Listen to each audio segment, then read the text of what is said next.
right, enough stalling, Timmy. It's time to go live.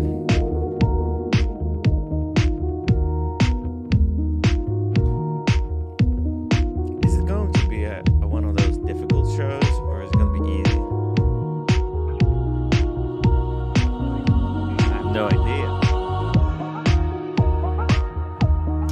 All right, guys, if you're just joining the stream, make sure to hit that upvote button. I would really appreciate it. Let's get to 100 like immediately. Also, big shout out to PG.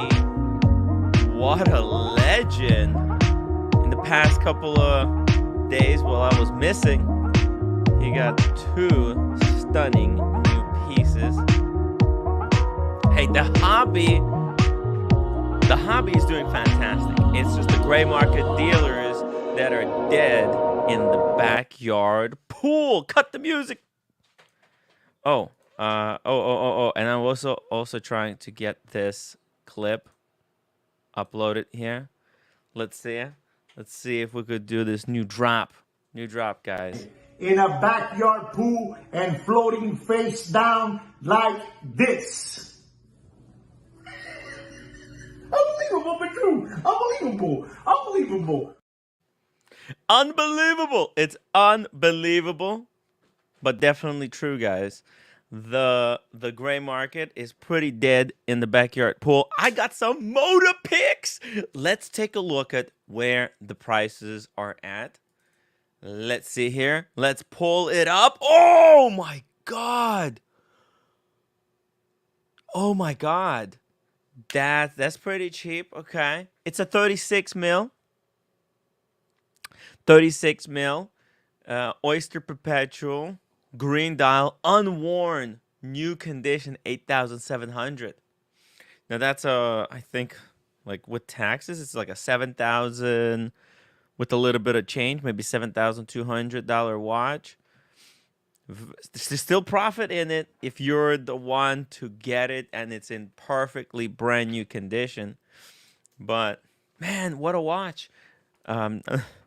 36, a little bit maybe too small. Maybe this could make a great piece for a lady or a genta or a big king. No, sorry, short king. This is a great watch for a short king or a lady. I mean, listen, honestly, 36, nothing wrong with that size. The date. You remember we still had that debate going on. Red Shovel still hasn't pulled the trigger on which date he's going to go with. Is he going to go with the 36? Is he going to switch his mind to 40? I think when it comes to dates, you have to go with the 36 because that's the one you could really wear for the rest of your life. Right, because in old age, if you live that long, it's gonna get heavier and heavier. What is this? The driver's room. You should talk about the young guy. Oh my God, that committed suicide because he got robbed in UK today. Jesus. Hey, and if you have an article, I mean, why was he robbed?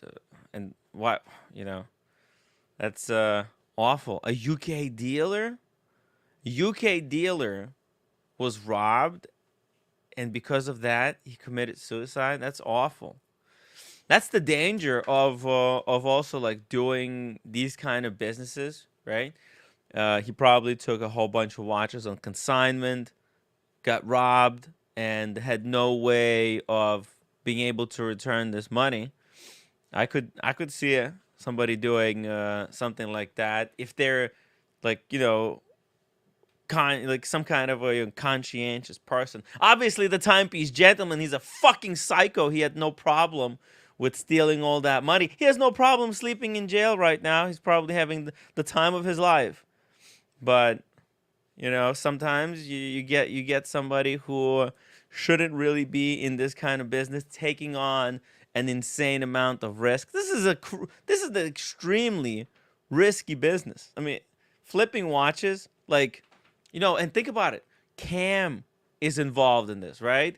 And although he does kind of try to do it in a safe way, by, I guess, flipping his watches through, for cash. I think he gets cash. I don't think he does wire transfers. But still, I mean, imagine buying a watch and it's a fake or it's a stolen watch. You could really, really shoot yourself in the foot there. JMB says the OP green 36 millimeter went down as many of them. Rolex AD is working hard to create hype, but less and less people are working up and refuse to pay stupid money for the Oyster Perpetual. Yeah, Oyster Perpetual is a base model watch. It's a great option, at the low price, because this is the kind of a watch that when it came out, I was saying, oh my God, this is the kind of watch that people will want to have every single color of, right? They'll want to have a red one, a yellow one, a green one, because they will want to match it with their Nike sneakers. The Air Force ones, they'll get the and like color coordinate. You got the red sneakers, go with your red Oyster Perpetual. But unfortunately, Rolex has discontinued it, and it just went crazy. The prices. Here we go. Hi, Watts Watch app. By the way, guys, I do have a WhatsApp group. If you didn't know that, yes, I do have a WhatsApp group. It's part of the Tim Wright membership program. If you want to become a member and support the show, so we could do streams every single day, and so that can bring you more and better content. Unfortunately, guys, it's been a really stressful day for me. There's this this London trip is killing me, because there's a back and forth. There's opportunity opens up to go, and then it closes. And then I get a permission from the roommate, and then she changes her mind when I'm allowed to go again. And I've just been going through a lot here today. I feel, yeah, well, I think you allowed me for like a second. You told me that I could go, and then when I came here and checked the prices for the flights, it was $800 for the flights. It was even cheaper. Then the roommate said, "You know what? Actually, don't go." She said, "You have two choices, right? Yeah, there's two choices, but you can only choose one. It's either work or family." And when you put it that way, what do you mean? Of course, No, I have to choose family. I'm saying that life sometimes it's not fair. And Life is not also, fair. you cannot catch it two things same time. You cannot be success, your career and your love. Okay. Always it's not come together. So I just giving him choice. You want to success for your career, or you want to just keep your family. Very interesting concept. Yeah. See, roommate is full of brilliant ideas. Okay, honey. Yeah. Hey, whoa, we just got a big super chat, roommate, from Marine Layer. $20. Happy Memorial Day, big guy. Happy Thanks for Memorial. streaming for us. Woo! You guys have to get online shopping right now because the Memorial Day sale. Get the sale. I was gonna get the mattress for the roommate. Today was like the last day, but she blew so much money on the credit card. I spent way more than I should have in Paris, but I figured, you know what, fuck it. Just I had a little bit saved up, and I thought, whatever. This is once in a life. The next time it might not be so good. So it was a great opportunity. And I blew all the money. So thank you so much, Marine Layer. But I will be getting the mattress. I'm going to do the credit card trick again. I'm going to open up a new fresh credit card. I'm going to spend the money that they require, and then get like a big cash back to lessen the blow of the purchase. You know what I'm saying? You guys know what I mean? You know what I'm talking about? Like, for example, Capital One credit card business. Okay, you know what I mean? Maybe this is a new like United States thing, but this is kind of what I do. Call me an idiot. But I figured, you know what I mean? You spend, because that mattress is going to be expensive. Yeah. So here we go. Let's see it. So what I want is big cash back. And can you imagine? I'm cutting my hair by myself. You cut your own. Okay. Yeah. Yeah, because it's so expensive. Mm-hmm. It doesn't look like there's good promos right now. Let's see. Annual fee. This one's no annual fee, but there's no big bonus. Here's this one is 50. So this one you get 50,000 miles after spending 4,500. Right. So this is like the mattress is about like I think $5,000. Holy shit! But this is let's see, what do they got? They got. Oh, it's not 0% either. Oh no, is it? No annual fee. No, this is not 0%. It hits you with 27.24. God damn. Okay. Anyways, I'll find a good credit card that I could do the trick. I'll show you guys how it's done here in United States of America. All right, let's see it. What another watch. Here we go. Oh shit! The white dial Speedmaster retail pricing. That's pretty good. Good. Basil Bezos in the chat says my WhatsApp unblocking was short-lived. Logic is hard. Yeah. It is very hard to talk to somebody who is completely illogical, who sees the world completely upside down. There's no point talking to you, bro. Okay? That's why I blocked you. Literally, because you can't get through it. You're just part of a cult, and you know what? Good luck with that. All right? That's why it's not worth my time. I wanted to bring something to your attention, and you reacted, bro, exactly as I thought. Completely just making excuses, making apologies. So, good luck, bro. JDMTL. What the fuck, Timmy? That's expensive. Wait, what was the expensive? Oh, the mattress? Yeah. Yes, it is, right? Okay, look, it's called, what's it, Tempur-Pedic? Tempur-Pedic mattress. Okay, let me show you. This is what. Oh shit, 40% off. Save 500. No, yeah. Oh, it's yeah, it's not a lot of sale. I need a good Which mattress. one did you want? The 599. 500? What do you mean? 5,099? The 10 degree lower. Is it would All night cooling. all night cooling? This one, right? Yeah, they Okay. have the 5 degree, 10 degree. But I can't accept to 5 degree. Bro, you have no opinion. You're just living in your own bubble, and you refuse to see the world for how it actually is. I highly recommend take a fucking week off, man. This is what I did. You have to take time off from YouTube and from the streams. You're living in a completely parallel universe, and you don't even realize it. Unplug yourself. Give yourself a reset. Go outside, bro. Go and actually smell some basils. Go to Go to a food market, all right, and smell some fresh basil, dude. Seriously. Okay, but anyways, this one 5% cooler or the 10% cooler? Yo, that's crazy. This is, how is that even? It doesn't even make any sense. But this mattress, right? I don't know. They try to advertise it as 5% cooler, and that costs what, 3,800. And there's a more cool one apparently, and then that one's another extra 1,000, so it's 5,300 for a mattress, bro.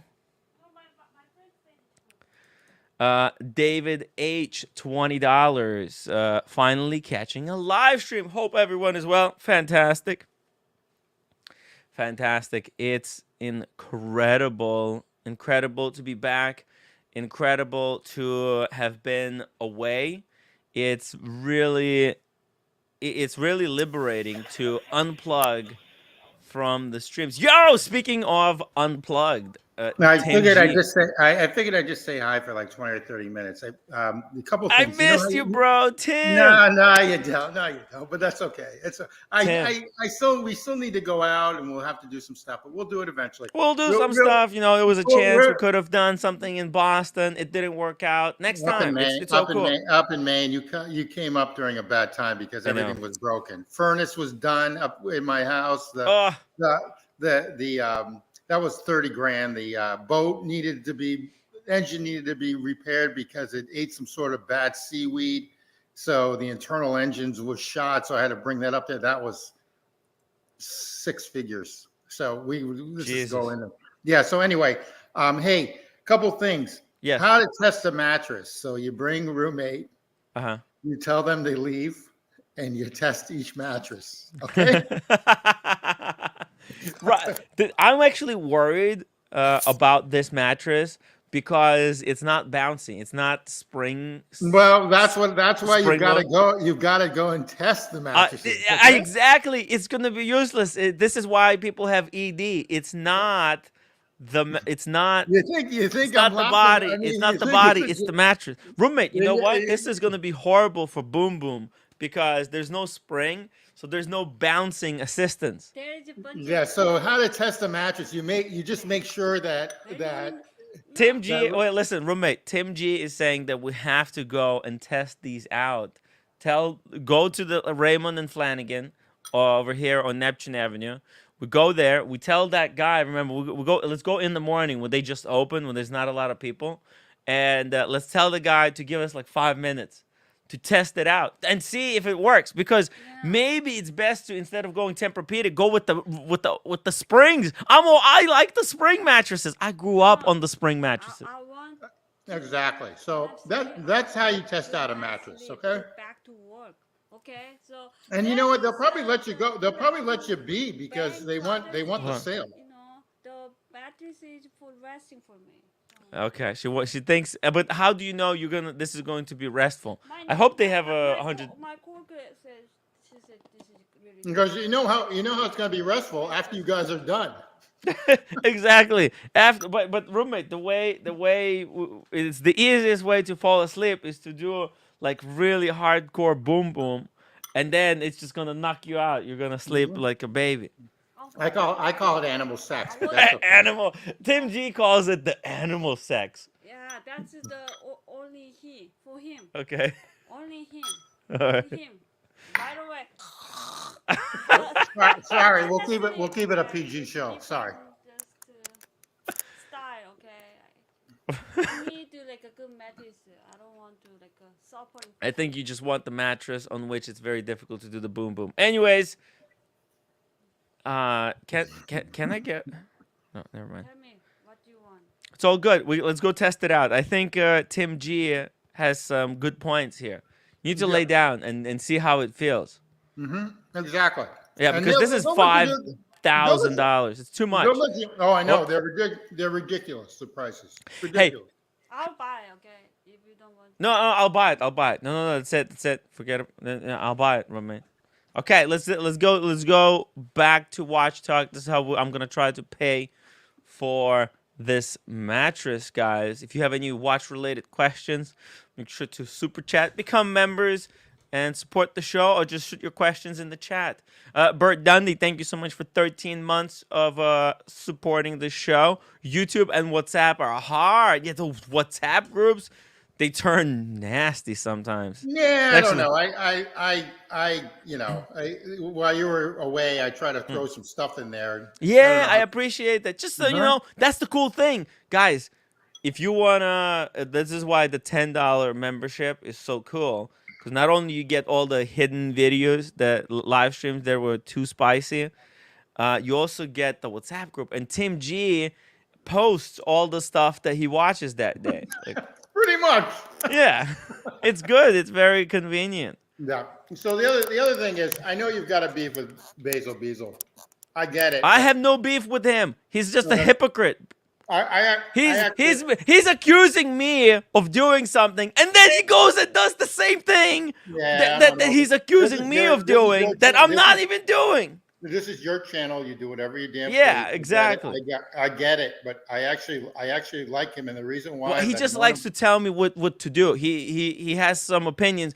These people, O'Sheen freaking put his own neck out for Basil Bezos, and Basil Bezos is just like freaking been attacking O'Sheen mercilessly, They're not gonna get making all along. kinds of They're crazy not gonna. accusations that he heard some Yeah, but morons. those two aren't going to get along because Bezos is pro-Israeli and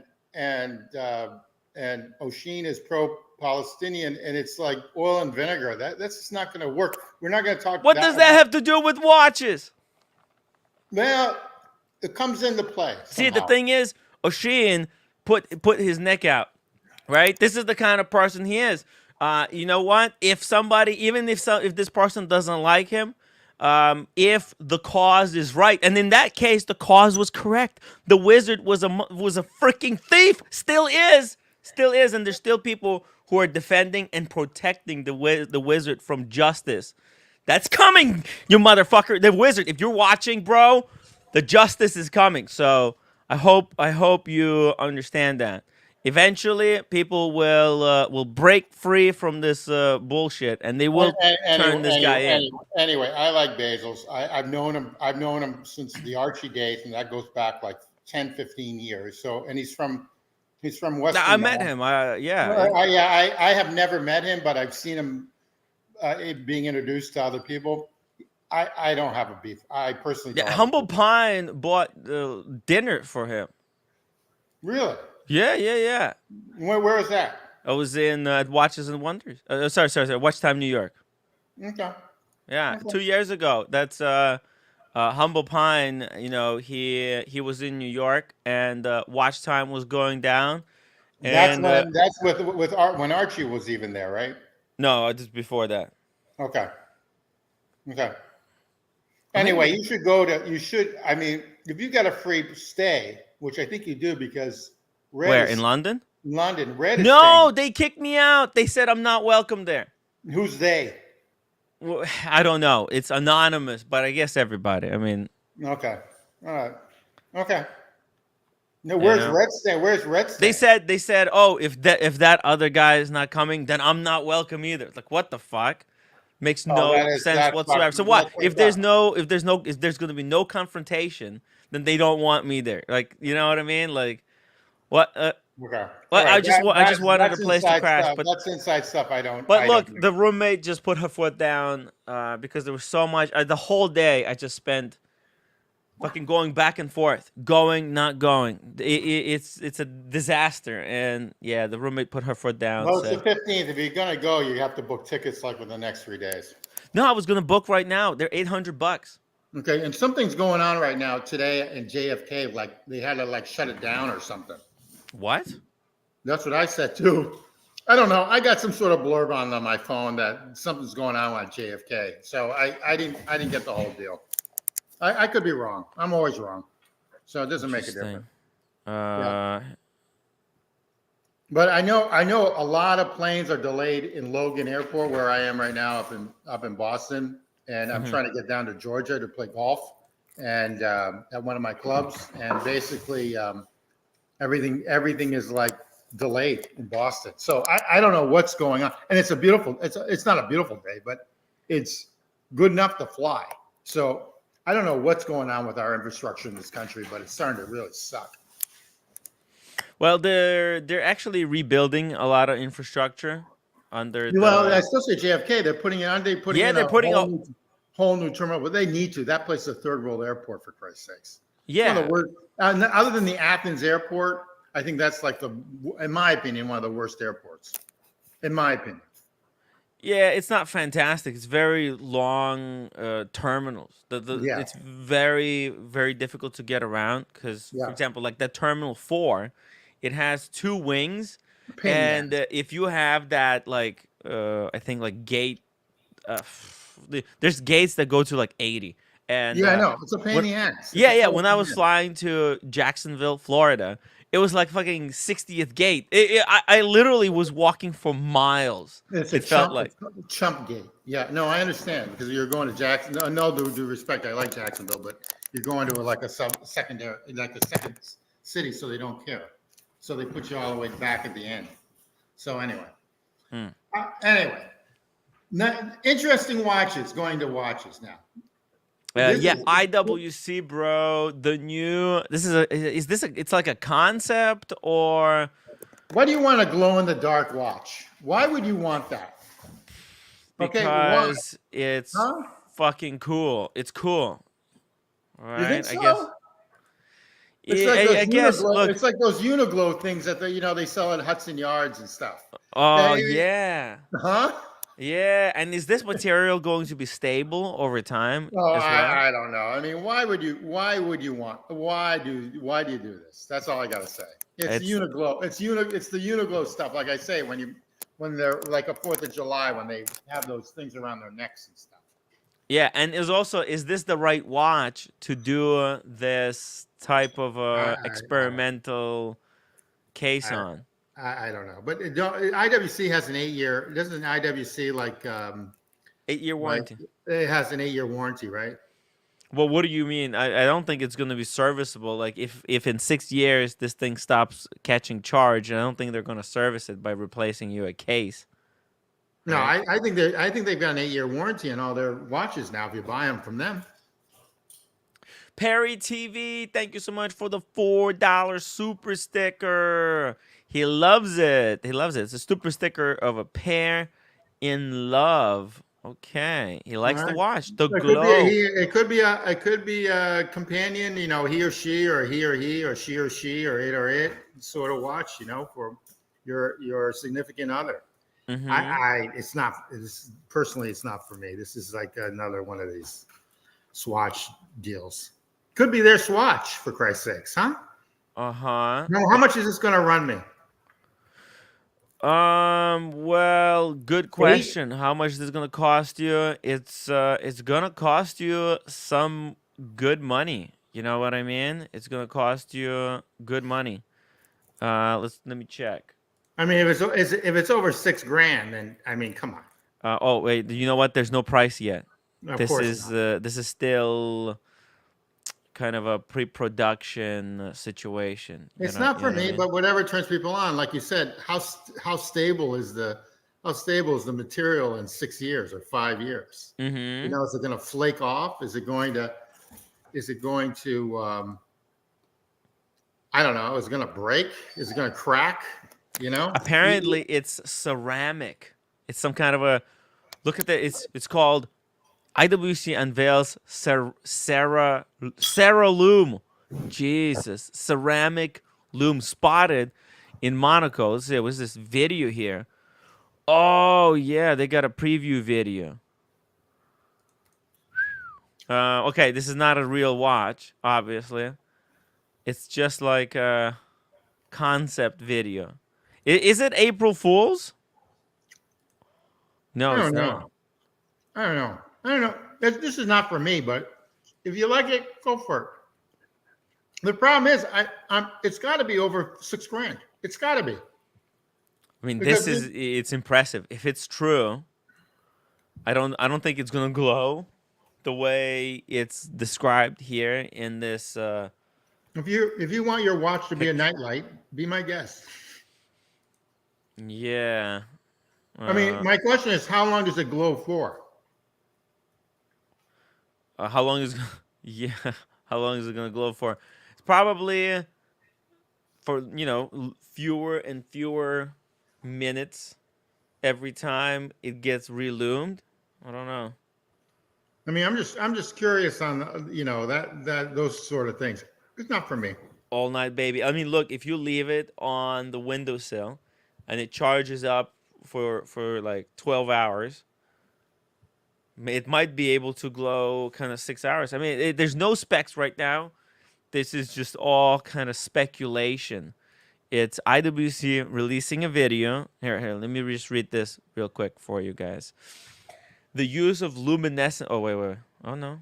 So that's all good. The use of luminescent material on watches is far from new. Soon after discovery of radium and its properties and dangerous by Marie and Pierre Curie in 1989, watch dials markers, numerals, and hands have been coated with radium and then different substances, tritium, superluminova, to produce light in the dark. Fully luminous watch dials are far from more recent trend, right? The black aces, I freaking love that IWC black aces. It's No, got I fully. actually I think that's a great value watch. I think it's like $6,800 new from the AD. I think it's a great watch. The only issue with that is Timex has been doing that for like 10, 15 years. Timex has a watch that has the Uniglow that you hit the button and the dial lights up. Yeah, this thing is it's pretty interesting. I want to see how it performs in real life. It's definitely kind of gimmicky, but you know, if you imagine it, right? If it is the same like toughness, like ceramic, right? If to the touch, and it just absorbs light, that would be freaking wild. Absolutely. And going back to my where my head always is if you get Yeah. two of them, then you can strap your partner up in bed and you can use them as a Oh, you're crazy. yeah. Anyway, that's my last I mean, joke. but it is, I guess, look, all these companies, they're trying to compete and create something new that nobody has ever done. This has never been done before, right? A luminescent ceramic material that you can make a case out of. That's like straight from Star Trek. Okay, it's like science fiction come to life. I am interested. I want to see it. Is it for me? Would I be buying something like this? No. And also, I think maybe a big pilot is not the right like complication, not the right watch. But you know what? I mean, it's a pilot's watch, right? The issue here is the price, and I think it's going to be over $6,500. 65. You think six? It's got to be. Oh, It's of got course. No, no, no. It's gonna be over 12,000. I think. no, then that's ridiculous. No, Okay. come on. It's ceramic. Let's check. Let's just check. IWC. You know the IWC ceramic ones. They're expensive. They're not Yeah, cheap, they go for man. like 12 grand. Yeah. Hey, no, by the way, Oh, look. I saw an IWC. That's a deal. That is a deal. Fuck. I think they're like Yeah. $6,800. It's badass. Yeah. Perry TV, another $4 super sticker. Thank you so much, Perry. Really appreciate that super chat. Guys, if you enjoy these shows, super chat, show your support, become members, and upvote. Upvoting is free, and yeah, it really helps out. It kind of works with the algorithm. It's super helpful. Okay. Let's see here. Let's get back. Oh yeah, how much is it going to cost potentially? All right. Well, okay. So here's what is this? Okay, this is the oh, look at this. The blue ceramic. There you go. Blue ceramic is 11,700. That's too much. Yeah, what do you mean? What do you mean? It's too much. Yeah, it is. Now, imagine glow in the dark ceramic. That's going to be even more. Yeah, it is going to be more. Here's the Mojave Desert one. Wow. Look at this. This is so fucking cool. If you're like a military buff. If I was younger, I would go for these. They're a little bit too young for me. Oh man. Dude, this is the true Rambo watch. Okay? Right here. This is the Rambo piece. Tim G. Can I be honest with you? What, you like that the best out of all the chronos? I fucking love this watch. Yeah. Oh my Interesting. god. See, I like the one that Humble Dude. Pine got. I like the JLC better. The two with the black dot with the black lacquer. Do you like the one that Humble Pine got? Yeah, I like that the best out of. I think it's the Nice. best watch under 20 grand. That's a chrono. Yeah. Freaking I really badass. do. I actually like it better than your Daytona. Can you believe that? Here, check this out. Look. Oh shit! Really, we like it more than the Daytona. I guess. Look, the dial is more pretty than the Daytona. Daytona is like a very classic dial, but this is very modern. And actually, look at this. This very resemblance between these two is very close. They're sort of close for some odd reason. Mm-hmm. Mm-hmm. And what JLC did with this Look at dial, which I like, is the indices are white. They're the not that. straps are identical, bro. Yeah, they are. But you get two straps with the JLC. You get the rubber too. Yeah, and the IWC, you're not gonna get two straps, but Yeah, I think these new what straps. Awesome Pawn did bring up is correct. Is that the movement in the back is too small? But I was told yesterday, actually, the reason why it's a smaller movement is because it doesn't have, for a chrono, the bezel doesn't have a screw down crown. So I mean, the crown is not screw down. So they put like a cushion in between, so it's more water resistant. That's what I was told. Oh, really? Because it's a push There's out. like an push out- inner case. The inner something? case is a push in, push out crown. It's not a screw down. Really? It's But then not a again, it's screw crown. down. No, are you talking about the master compressor, or are you talking about? No, I'm talking about all the JLCs. Are you for real? No. Yeah. The crown is It's pushing 100 meters, but the crown is not a screw down. That middle crown is not a screw down. on this watch. Yeah. Oh, you mean it's just you? It's a pull-out crown. There's a pull out crown. Okay. And this has 100 meters, right? 100 meters. Correct. Okay. It's a little above 13 millimeters, so it's a little big, but it's still okay. Man, Humble Pine freaking I really- shocked me with this purchase. I mean, I really like it. I Yeah. think it's the best. I think new for the under 20 grand, though. I Yeah. mean, the way prices are today, I think that's the best chrono. I'd like to see someone to prove me wrong. it's you know what? It's the alternative to The the Daytona. IWC. You're right. And the Like, IWC. yeah, correct. like this is like you see this. I mean, one? I like that. I like this a lot too. Yeah. I do like this a lot. Mm-hmm. I mean, this is 100 meters too, but this doesn't have a see-through case back in the back. No, this one doesn't. It had. Oh, it's the Top Gun. You see that? Not the movie, the actual Top Gun, I think. Right. And this has 100 meters water resistance as well. Exactly. So I don't know how you do it on a chrono that doesn't have screw down crowns. I mean, screw down bezels. Crowns, sorry.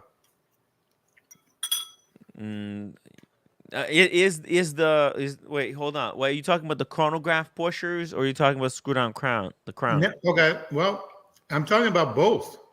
Right. Well, 100 meters, right? The Submariner has a screw down crown. Correct. That goes to 300 meters. Okay. The Polaris day date, the one with the two things, one at 2 o'clock and one at 4 o'clock. Yeah. That's 200 meters, and it's close to 14 millimeters because it's thicker because it goes an extra 100 meters. They made it thicker because the case, again, it's got some sort of ring around it to keep the movement from not getting water in it. I was just told this like yesterday.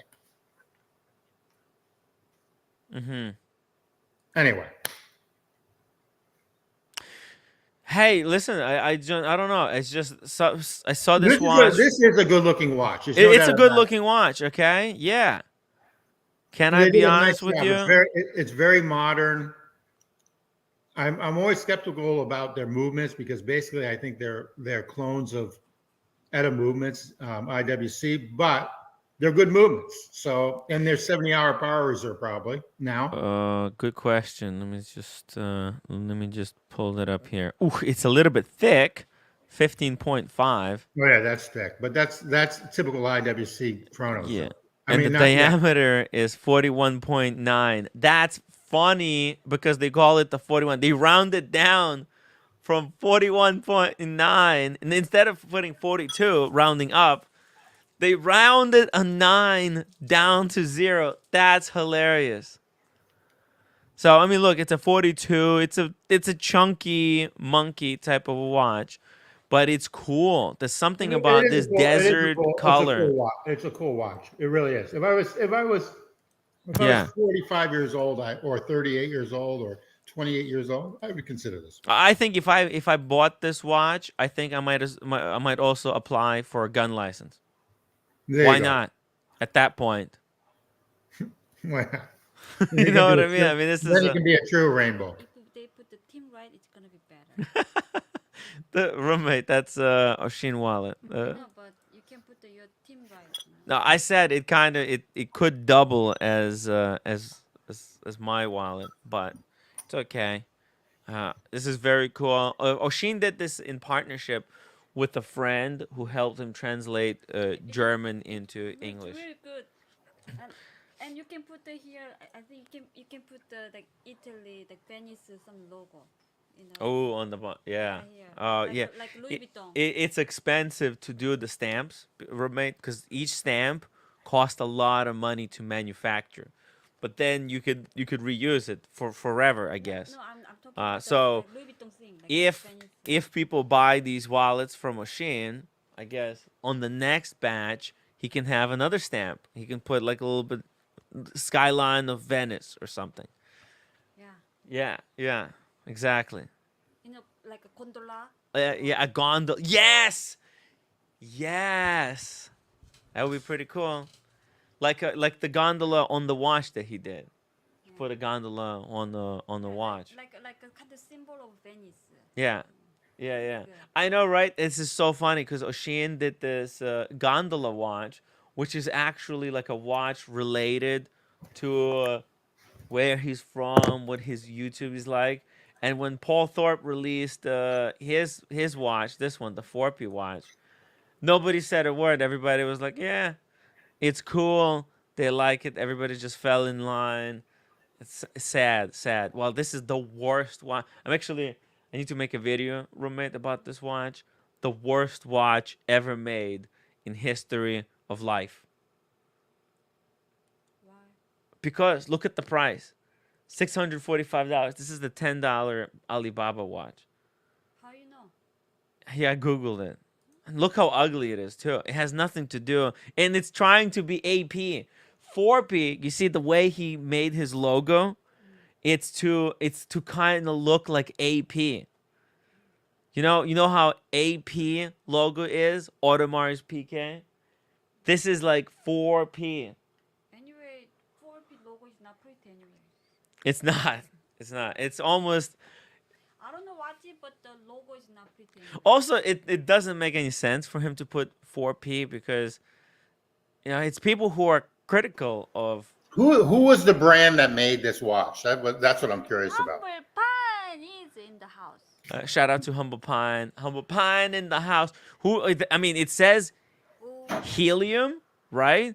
But you Yeah, go who- to the bottom of the website, right? And they got this address, right? And if you put this address into Google. the Google, What is you know it, what you UPS get? box? You get BQ, old BQ headquarters. This was old BQ place. What is Now it? here What it's is now it? A it's a coffee shop? Now it's a coffee shop, but this was the BQ, I believe. No, it's a pretty area. It is, right? Yeah, let me see. it's Let me really just a see pretty here. area. It's I really think- a nice area, even though those are empty there.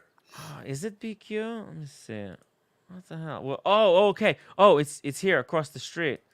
So wait, what's the year? Oh, it's 2022. Maybe it's the Okay, second let's see floor. more dates. Huh?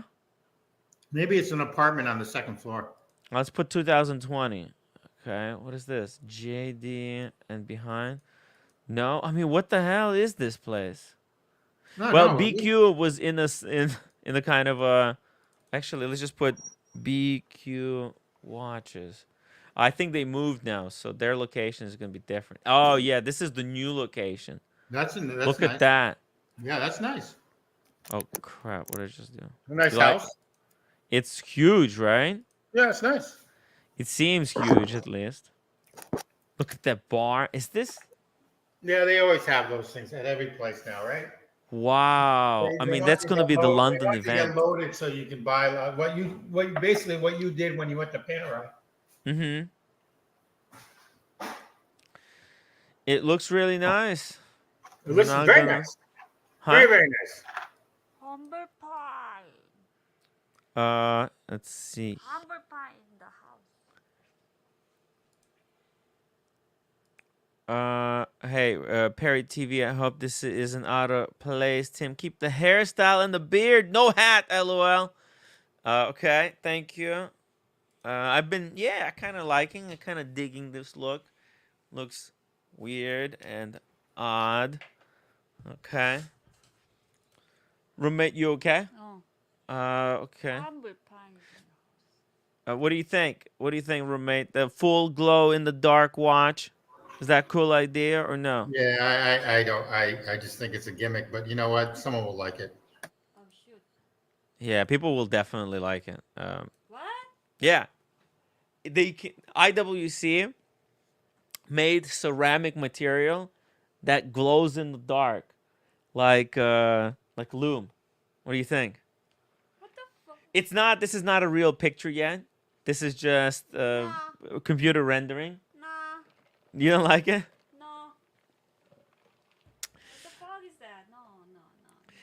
Humble Pine says hello, You would roommate. not. You wouldn't buy this. And also, again, you don't know how long that loom is gonna. If it's gonna glow the whole night. I mean, what? How does that work? You know. Oh my god, fake leg. No, I haven't seen this. This is freaking awful.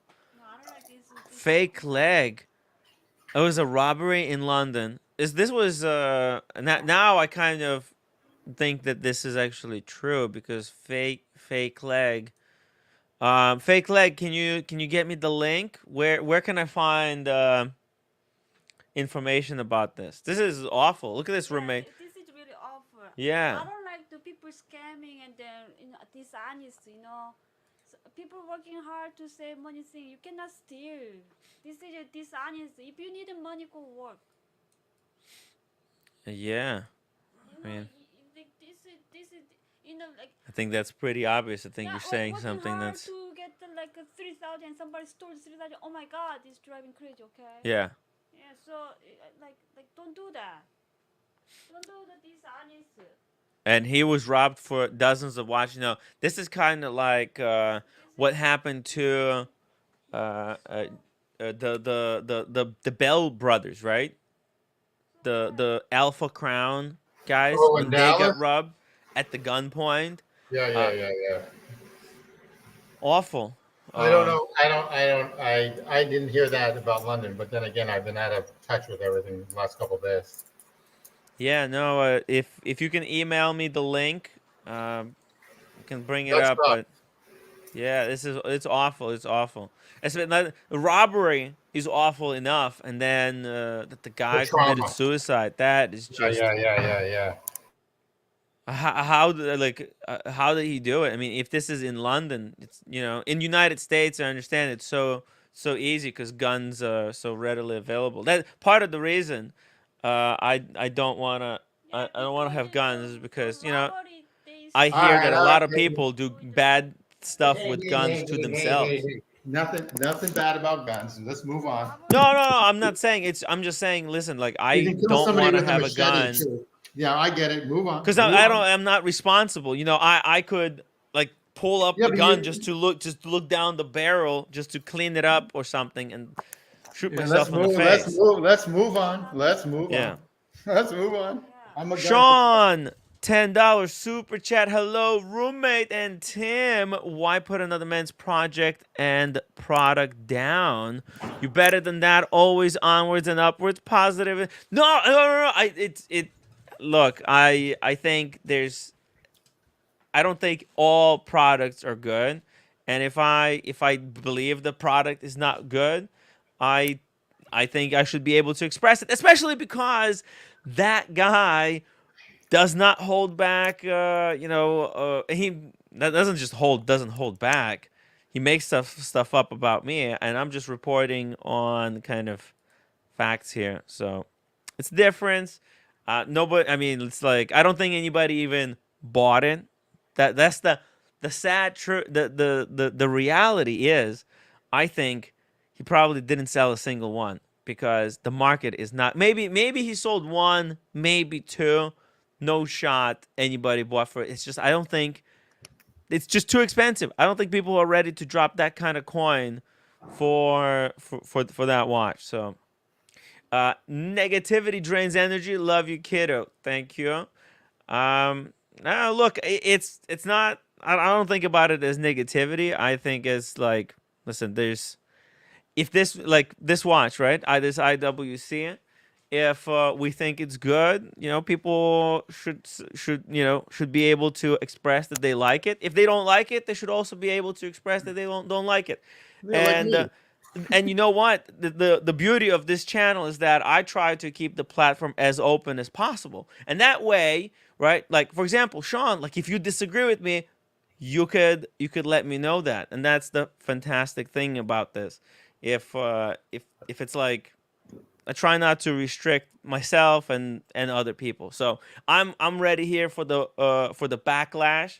If I say something that's not true, if I step over the line, I want you guys to call me out, and that's how I know what I'm saying is on the right track or if it's out of line. JBB, the watch will help the search and rescue team when you fall off the side of a cruise ship. Definitely. It's a pretty cool one. So yeah, look, personally, this is not my cup of tea. No, me neither. But Yeah, someone will like it. You know what? Some hot chick would like that as a weekend watch or a play watch. well, you know what? The amazing thing about this is it glows in Tiffany blue, right? Of course. Yeah. So you can wear it, and it's like, hey, if you're still following that Tiffany hype, you could be rocking this piece with the other Tiffany stuff. So the band glows too. Then. So everything around. So you can wear this. You can wear this in pitch black, and everything glows Tiffany blue. Mm-hmm. Except for the buckle. Oh, wow. Okay, guys, I got the link here to this shocking moment. Two men put a watch dealer in a chokehold inside his London store before robbing him. Oh, that sucks. Yeah, that's pretty awful. I don't know. I don't even know if we should play it. Maybe. Nah. No. Nah. Yeah. Nah. We've got. I mean, we understand. It's pretty bad. Look, I'll put the link in the chat. That way, people can go and watch it at their own discretion. How's that? That's a compromise. Yeah. Jeez, especially knowing. And maybe also like this video had something to even to do with, what he did. When was this published? 26th. So that was yesterday at 6 o'clock. So maybe, seeing himself like this, on this Daily Mail. Yeah. It says he did. So recent robbery. Let's see what they write here. This is a shocking moment. Two men put a watch dealer in a chokehold inside his London store before robbing him. The incident, which took place in the dealership in an affluent area of Richmond in West London around 2:50 p.m. yesterday, sees the pair run off with a large loot of watches. I mean, where he was like, this is how dangerous this business is. No wonder Paul Thorpe got out of it. Because he said that he got robbed twice before quitting. So the article continues. Police confirmed the two men were unarmed, but they assaulted the staff member before stealing a quantity of high-value watches. The victim was not seriously injured during the attack in the shop on the Kew Road. Now, horrifying CCTV footage has emerged of the incident, which sees one of the robbers put a dealer in a headlock while the other one piles watches from the shelves into a bag. That's so devastating.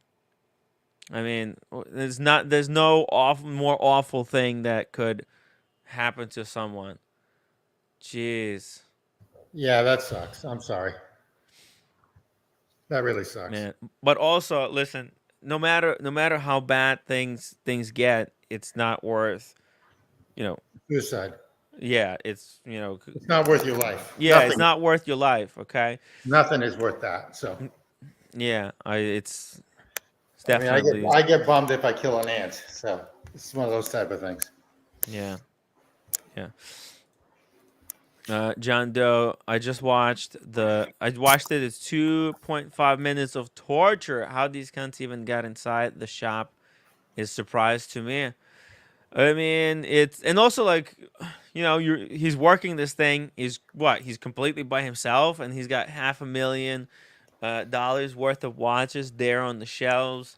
Um, Somebody in the chat said there was about fake leg. Rumor it's over 500,000 pounds of consignment.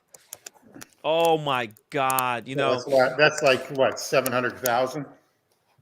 And what do you do? I mean, if you're a dealer, right? This is a warning to everybody who would want to become a gray market dealer. I mean, like the world it's pretty safe, but I mean, it's like painting an unnecessary target on your own back, because selling watches is so dangerous. It's so much money, right? Like, think about it. Marco, the timepiece gentleman's buddy there, remember back in the day, he was robbed, right? For like 900, they said $900,000 worth of watches. Got lured into some kind of a trap with all their consigned stuff, and bam, right? J and B, but better talk about watches. Too dangerous in London to walk around with Yeah, suitcases full of watches. you gotta be careful. Well, if you do go to London, Timmy, you need to like bring just a shitter and carry like whatever in your backpack. No, I mean, look, it's more. This is happened to a dealer who was in the store and kind of was a little bit reckless. I'm sorry. This is reckless. You can't just be by yourself, right, in this place where there's no security. Yeah, Like, but they probably cased the place, and you could be well, you vulnerable. can't. No, he Yeah, could. but you can be vulnerable for 1 minute, and this can happen to you. You That's the thing. can't run this type of business from where he was running it. Okay, it's unacceptable. For example, look at your favorite YouTuber, Watch Eric. Right? Yeah, I've yeah. been. Yeah, he actually is, by the way. But yeah, Yeah. Oh, exactly. He's a great guy. He's very smart. That guy is very smart. Okay. yeah. I've been to his place of business. Okay. Let me show you something. He's actually a really nice guy. Yeah. No, it's true. It's very, very cool guy. It was, and he's a smart, savvy businessman. He bets anything over $20,000. If I buy a watch over 20, I have him vet it. So I have him stamp it that it's okay or not.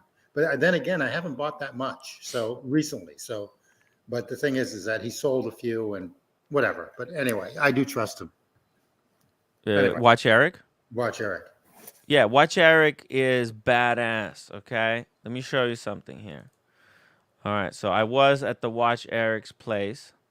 Yep.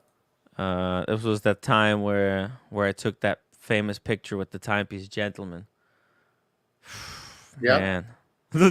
By the way, look at I look like I'm straight out of a cartoon or something. Doesn't feel realistic. And then we were on the ride with the guy. Now, this guy has no remorse, so obviously he had no problem getting robbed. He just keeps hustling further and further. But anyways, okay, watch Eric. Let me show you something. Watch Eric. Okay, so this is Watch Eric is located in the Soy Boy building in Miami, and this is Second Avenue or Second Street. Second Avenue, soy boiled It's building. where all the watch dealers are and the jewelers. It's a stores. building. Now, Right. on the first floor, they got security up to Correct. wazoo. You can't. There's armed guards at Yep. the entrance inside into the facility. Okay. Now Correct. Eric is located on the second floor, and he's got like 2 layers of security. First of all, he's got this door. It's just a glass door, right? But that's the first level, and he's got cameras. And as you can see, there's a second door right behind Spencer there. That's actually the waiting room, and then there's a second door. Yes. So this is the first door. You have to buzz. He has to buzz you in. First, they buzz you in, and then that glass there is actually like bulletproof glass. It's bulletproof glass, so you can't really even get out. Now you Yeah. go inside, right? Let me show you. So he's got some nice art. He's got these bicycles. Look, there's the car, the famous green car that you can see in a lot of his videos where he does the kind of talking head, and he does podcasts there now. Let's see here. Let's see if we walk inside, because I want to also show you inside. And by the way, he's sitting there with, let's see here. Let's see. Walk in. Oh, there we go. As you can see on the table, he's got a gun. You see? Yeah, you can actually go to a place in Miami because they don't have a license. They don't have licensing there. There's a place in Miami where you can shoot guns, all types, and obviously there's a person there that will spot you. Mhm. And it's like when you went to the golfing place, it's the same sort of gig. They don't serve drinks there, obviously, but a lot it's like famous. And in Florida, in Miami, it's like a big deal. I forget the name of it, but if you're ever interested in going, I'll send you the link. Yeah, send me the link. I'll check it out. Something worth checking out. Fake Leg says, man was robbed outside that building last week. Seen the video on IG for.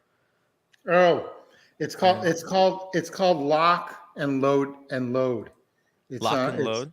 in Miami. Okay, and basically you can shoot an AR-15.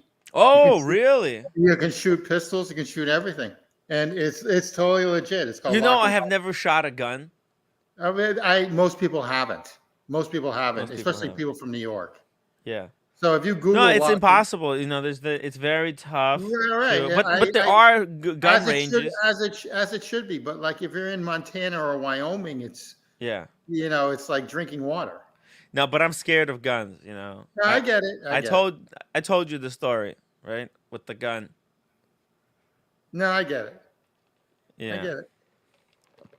I get it. But you know what? In controlled environment, I would. You know, it's Yeah, also. go- I heard it's also believe it or not- expensive. believe So it or I not, don't. just Google. Just do me a favor. Google. I Lock don't and- see the point. See, Tim G. I don't move like on. it. Would if I was gonna shoot a gun, I want to do it in like an outdoor space. Shooting a gun in the gun range to me just feels like the Okay. stupidest thing ever. All right. Yeah. All right. That's all Right? I've Because gotta it's say. so pointless. You're just what? It's just shooting straight. What? It's basically doing this. You pay this to get loud bang into your ears. Okay. and- All right. All right. Let's move on. This is. No, it just feels very restrictive. Okay. All right. Anyways, Okay. why am I paying $200 for this? That's it. Anyways, look, watch Eric, and look, he's there with a friend. He's not alone. He's not dealing watches. He's not letting people in to his office. He doesn't let people into his office that he doesn't know when he's alone. You understand? This is a brilliant system. Okay? Basically, if somebody comes to the door and they buzz and he doesn't recognize them and he's by himself, he just pretends like he's not inside. Anyways. Marco, hi Tim. Tim, hi, upvoted. Thank you so much, Marco. Guys, if you're watching the stream, make sure to upvote. I would really appreciate it. If you want to join us, the link is in the chat. The link is in the chat. Oh my God. Daniel Katz is it's gonna happen. They're gonna tell him how much the house is gonna go for. I'm scared. Chris J says Tim must think you shoot guns around corners outside. No, you don't shoot guns around corners, but at least it's some type of a realistic environment. What's the difference for me shooting a gun at a gun range versus doing this? You get it. You get the feel of the gun though, if you can Here. shoot multiple different guns. Here, it's the same. It's the same button. Okay, all right. Let's just move on. Let's just move This on. is the same button. You see that? We're not going to change anything. Just move on. How's that? How's that different? And it's free. Move on. Move on. Move on. Okay. Okay. Anyways, I'm just saying. But anyways, look, this is a smart guy that shows you how to run this type of a business. Okay, and on top of this, I don't know if you've seen it, but he's got this massive safe right here. You see that? That's a big safe, bulletproof. The valuable watches are in there, and yeah, he does have stuff on the table. So, JP John Pitcher, it's muscle memory. You lose this argument. I'm just joking, obviously. Don't take it, guys, too seriously. Hamilton Juan, for some reason your camera is not connected. It says your camera is not connected. When there's a pop-up, you have to accept that you allow the camera to connect to your thing. Oh, there we go. Yay! Yo, How's it going, guys? Hamilton. There we go. Hey, look, I painted the wall. I got painted. Oh, it's fully fixed. Look at that. Holy crap, bro. Very I still nice. got a little bit to do. But that's what Yes, the wall was. it looks really good. Yo, what the hell? That's amazing. Get out of here. I went to Home Dude, Depot, bought some paint and a roller. Dude, You realize Timmy failed by painting a door, so you realize. Oh, I didn't know that. He started this YouTube stream, so that's the thing. Yeah, I totally failed at painting a door. I was fired.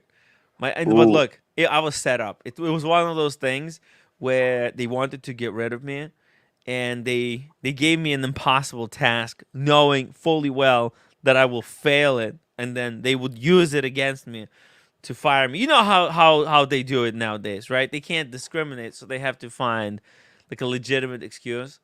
I'm not qualified to paint doors, Hamilton. I'm not Hamilton Juan. I do what the homeowners do. They just touch up and fix a little thing here, a little there. That's all I do. Where did you learn? I enjoy it. Where did you learn how to do this? My friend was a painter, and he hired me for a few months, and I picked up that skill. Wow! So I knew what to buy. Yeah, I didn't know, but now I know what to do, what to buy, and how to roll it, and how to clean my roller after it's done. How to clean the brush properly so there's absolutely no residue of, and he taught me the whole thing. So this is pretty easy, just a wall. It needed some work because we moved in here and it had some issues, and I just said, what? And when I started, the paint hadn't been properly, what do they call it when you put the first coat? The base coat? Primed. It hadn't been primed. So I stuck my painting knife, which is called the 501 tool, and I could just scrape the whole thing like it's ribbons of paint. So I said, forget it. So I took the whole thing out and painted that wall. Now I know what I should expect from these other walls when I paint them too.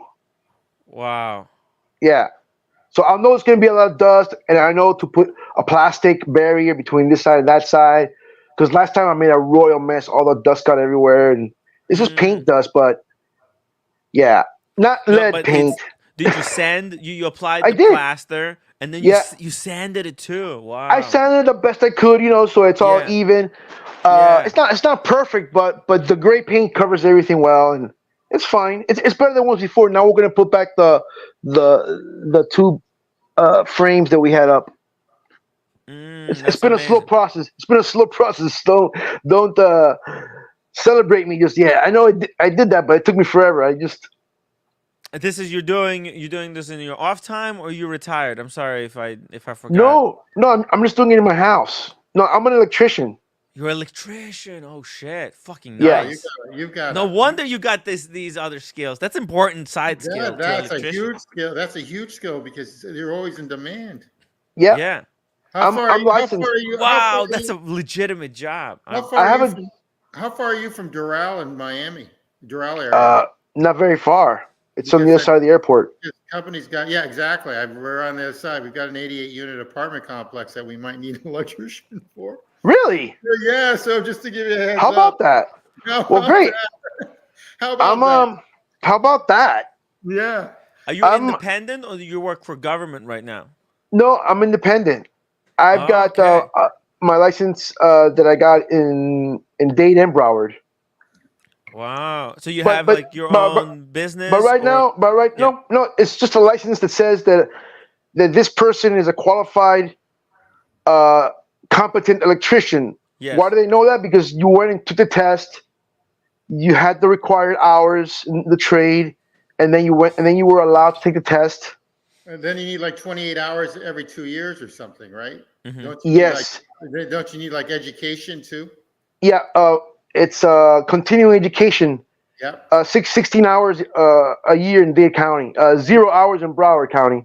Really interesting. Florida's licensing is, in my opinion, compared to other states, is really hard because a lot of people just want to move there and like hang out during the winters or whatever, so they make it difficult. Yeah. So Florida licensing for certain things are a lot more difficult. Stuff like that. Interesting. All right. Well. Yeah. Well, we got an 88-unit apartment complex on 87th. I won't dox it too much. 87th Street in Doral. All right. I know where that is. Hey, do you ever go to Miller's Ale House down the street? It's right down the street. Okay. Yeah. I was the foreman. Twice. I've only been. I was the foreman in 2012 of the Miller's Ale House that was in Coral Gables. Okay. And now it's something else. So I know those people. Yeah, they go all over the country and they build ale houses. All over the place. Yeah. Yeah, exactly. Yeah, it's pretty cool. Yeah. Ooh, ale houses. It's pretty cool. Huh? There you go. Miami's happening. It's really expensive there. It's really. By the way, Tim, I got when I was in Paris, I got like $1 million idea, or I think it's $1 million idea, maybe $1 billion idea. Sorry, let me correct it. $1 billion idea, and I don't know how to start a company. I think I'm gonna talk to Cars, but if anybody wants to get in on this, send me a WhatsApp app, and we'll entertain it. Yeah. Let's just entertain the idea. Yeah? Let me present it to you, and if you're interested, I like that. I like ideas, so it's all good. Yeah, it's such a. I thought it was a good idea, but maybe I'm gonna talk to Cars and a bunch of other guys, who understand the whole business. So Nikon FM, are you in Little Havana? I am. I'm 2 blocks east of the Marlin Stadium. Oh wow. Okay. I was born and raised here, and he's like a big time Cuban. He knows all the Cuban hotspots. I speak Spanish. Insiders, Cuban spots. Yeah. You need to follow him around for 2 days just to get all the Cuban restaurants, like the insider Cuban restaurants. Well, I got on the stream. Huh? What? Well, I got on the stream because I heard you guys talking about the Seabold building in downtown and Eric, and I've seen him. He's really nice. Yeah, he's a very, very nice guy. Yeah. He's a very cool guy. It's I met him when he was still working for CRM. I went into CRM to meet him. That's how long ago I went inside to meet him. It was great. It was great. Holy shit! I've been to CRM as well. Nice people. CRM is very cool. They're Cubans They too. You know that, right? They're Yeah, Cubans. they are Cubans. Yeah, yeah. Yeah, it's a family.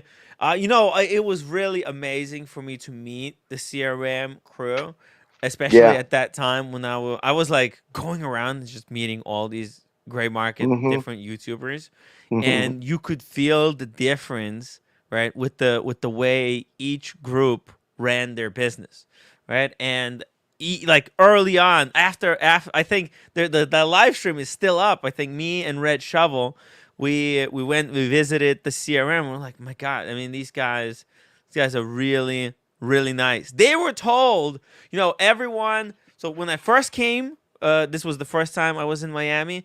Everybody was kind of nice. The market was going up. Everybody was friends. But then the second time I came, the whole market was going down, and I was banned from reporting the truth. So Oh everyone was no. told to stay away. Do not even look at me, okay? But the CRM, they said we were told to, not to talk to you, but we don't give a fuck. So the CRM, man, Forget it. these Forget it. Yeah, guys, man.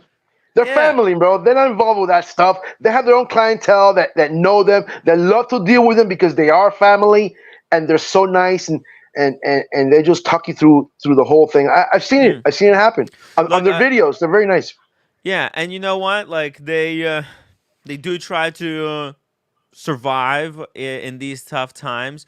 They have a big, it's a big crew. It's a big operation there. There's a lot of people, and the way they adapted to this, through these raffles. I kind of like the raffle idea. I participated in some of them. I didn't win anything, but there were people who won, and they went on their boat, and they treat their customers like family as well.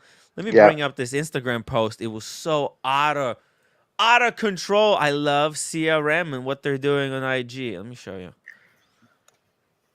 Let's see here. Oh my God, this is incredible Nice. Miami life. Right? Yeah, it's hot, man. Everybody needs a pool. Natalie, come back. Anyways, it's incredible. They're on the yacht. It's not a luxurious, extravagant yacht, but you know what? It's okay, buddy. They appreciate what they got, and this is freaking. They're living the dream. The American. It's low maintenance. It's low maintenance boat though. It's all you need in life. It's Yeah. Tim. It's like this family. I love this family because it's like they're living proof of American dream. It's so freaking hard right now to live the American dream. I think it's probably dead. For there's new people. There's opportunity always. But they are living it, and they're very humble about it, and it's pretty cool. It's pretty cool. I don't. Yeah. Everybody should live within their means until they have to apply for bankruptcy. But live within your means until that happens. Yeah, it's living within your means, I guess. That's what I try to do. I mean, Yeah, I don't want, I'm happy with what I have. I don't worry about the things I don't have. Yeah, exactly. I'm happy with what I have. Hey, look at that. Bam. I sent you. The Steinhardt. That's my Hulk. That's my Hulk Steinhardt 42 that is ETA. Cool. And that's on the James Bond NATO strap. It is. I got it from Blue Shark. Blue Shark. They make the straps. Hey, that's what Blue it's Shark fun. strap. And you can paint wall with that watch on. Yeah, but I did it. And if you get some paint on it, who cares? Yeah, No, okay, you wipe it, right? Yeah. Yeah. But you're not gonna be like, oh my God, man, what just happened? No. I was painting. I was in the zone. I took off my watch. I wasn't gonna have any time for that. I was in the zone. I knew that if I splattered paint, I wasn't gonna be looking down at my watch. I just even my ring, I put it away. I wore a hat because every time you paint, there's little droplets that sometimes like jump off the wall. Yes, and they could and they'll get follow you. onto the watch. Yeah, They could yeah, get into that crevice under the yeah, bezel. If you're wearing yeah, a Pepsi, imagine you get the paint right there where the bezel is rotating, yep, right? yeah. You And don't you want try that. to, and let's say you try to wipe it off, and but you know what's gonna happen? You're gonna inevitably slide some of that paint underneath the bezel, and it's Yeah, gonna get stuck, and it's fucked. Okay, that's yeah. the thing. That's the stress. Well, no, Everybody no, no, talks no, about no, no, no, no, no. no. You can pop the bezel, the diving bezel. Yeah, Not but me. nobody's gonna be popping off like a Pepsi bezel. It's so much scarier. Oh yeah, yeah, yeah. I know, but Yeah, no. it's yeah. But hey, but that's the beauty of wearing a Steinhardt is I love that it. if you I did love get it. the paint, you can just pop Who it cares? off. Who Who cares? cares? I Who buy cares? another You're one. having yeah. Listen, if I'm If it walking down the breaks, street in downtown and someone says, "Hey, give me that Hawk Rolex," I go, "Yes, sir. Here. Take this. Take it. I don't want it." And then yeah, they'll run away, and I'm like, "Oh, I'll buy another one." yeah. Look, this really You hit can't do me that with. when I was in Paris with the roommate. There was a moment where Jesus Christ, the roommate has these Celine pins, hairpins that I bought for her, Yep. and she took them off. She was wearing them for 4 days, and then she decided she's not gonna wear them anymore, just for different looks. And she took them off and put them in the bathroom on like a thing, and then she said she hid them away somewhere in some kind of a bag, and they were gone, and she doesn't remember. Did she hide them somewhere, or were they on the thing and did the like maybe house cleaning took them? What do you think? I mean, it's like Yeah. hairpin. House It's cleaning pretty. can just pick it up. Nobody would know that it got missing, whatever. But it was like so stressful because she couldn't find it for about 2 hours. What? And this is the annoying part. Living with these expensive accessories is that hey, you misplaced something, you're out for $1,000. So, anyways, you have one thing like one watch. It's very easy to keep track of it, right? I was mostly wearing the watch on my wrist. That's it. I wasn't stressing, but What watch did you take, Timmy? I didn't I took the recall. Daytona. I'm Always. That's your yeah. watch, man. That's the watch. That's your watch. That's the one that makes you feel whole. When you wake up in the morning, the one that makes you feel whole, right? No, well, I don't know. I don't know. Sub is also really nice. Oh, I love the I know. sub. I know. Yeah, They're all good, right? they're all pretty They good, all give but you I don't. pleasure in different ways. Yeah. No, I have way too many. I need to get rid of the Air King. I need to get rid of the Cermet. Okay, those two gotta go. They gotta Pan, go right now. Pan, the Mings. One of the Mings. Yeah. Yeah, you bring them all up to European Watch Company, and you say, "I'll take this for this," and you have an even trade, and you move on. Yeah. I've sold my stuff on Chrono 24, and it's been great. So I don't know what your opinion is on it, but Chrono 24 is pretty good. You get like 30K for at least 30K for those four. One of the Mings. You Oh, said the Cermet, Air King, right? And what else? Oh, the Pam. You never wear the Pam anymore. Panerai. But Yeah. right now I'm not wearing anything because it's Oh, they're all away. by your parents. Hmm? They're hidden. They're at my parents' house. So Yeah, no, I get that. I understand. But you yeah. get rid of those four, and that's what 30K right there, right? Then you Mhm. sell the Grossman too. That's another 30K, and then, so you're at 60. Then you can buy yourself a 5167 at $55,000. I'm not paying $55,000. You know Well, why? 5167, You know why I'm not paying brand new box of 55,000? paper. I just quoted that, by the way. Yeah, I'm not paying 55,000. Opus Time told Yeah. me do not pay for 5167 more than 41,000. And you know what he said? In a backyard pool and floating face down like this. Unbelievable, but true. Unbelievable. That's Yeah, the that's watch pretty market. Okay, I'm not paying Yeah. 60,000. Faster than Bill Clinton's pants. Hamilton. On an Arkansas barn. I love that quote too. So, anyway, It's good stuff. It is good stuff. He's a funny guy. Hey, I have more images here from Moda. Let's just go quickly through it. These. This is some good pieces here. So look at this Speedmaster. That's really a good price. Yeah, 8,000. I've seen them for 10. Yeah, they're dropped. They're already dropped. Okay, I've seen them for 10. I said, they're actually a good deal. I think. No, it's good. Yeah, solid watch for that price. It's amazing watch. I think this is just slightly above retail, right? Or is this literally retail? I think it's around retail, and then you pay if you get rid of your tax. If you get rid of your tax, if they ship it, maybe then you make it out. Let's see. Let's just try to Google this real quick. Speedmaster. So it's 8,100 on Omega website. 8,100. So this is literally this watch at retail with taxes. Is this the one that just came out with? Yeah, this is the new white dial. The new white with the red. It's really, really nice. It's really even like Sean's got his. I mean, I remember when he pulls his out. It is really, really nice. It's a nice watch for the price. It really is. This watch made me want to get rid of my Speedmaster and then replace it either with this one or some other. Oh, wow. Different color.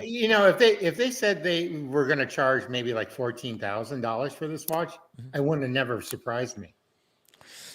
The dial quality on this one is better. Absolutely, it is more visual interest. First of all, the material that the dial is made out of, it feels to be of higher quality. The red Speedmaster print is cool. It's just, and then also blackened hour markers and hands. And they made the crown bigger so that it's easier to wind. That's right. Yeah. And by the way, actually the crown was also fixed on the new Speedmasters. That was done very quietly. Nobody even noticed. But the new Speedmasters 3861 have the bigger crown. Okay. Because that's the biggest problem with them. I had one a long time ago, bought it at a Jama shop for like $3,200. And it was a pain in the ass to wind. It was a pain in the ass. But yeah, they fixed that problem. It's nice. So I'm guessing this watch is in a screw down. Oh, I don't know. It is. I don't. They're not really water resistant. Hey, Sean, nice AP. That's a nice AP.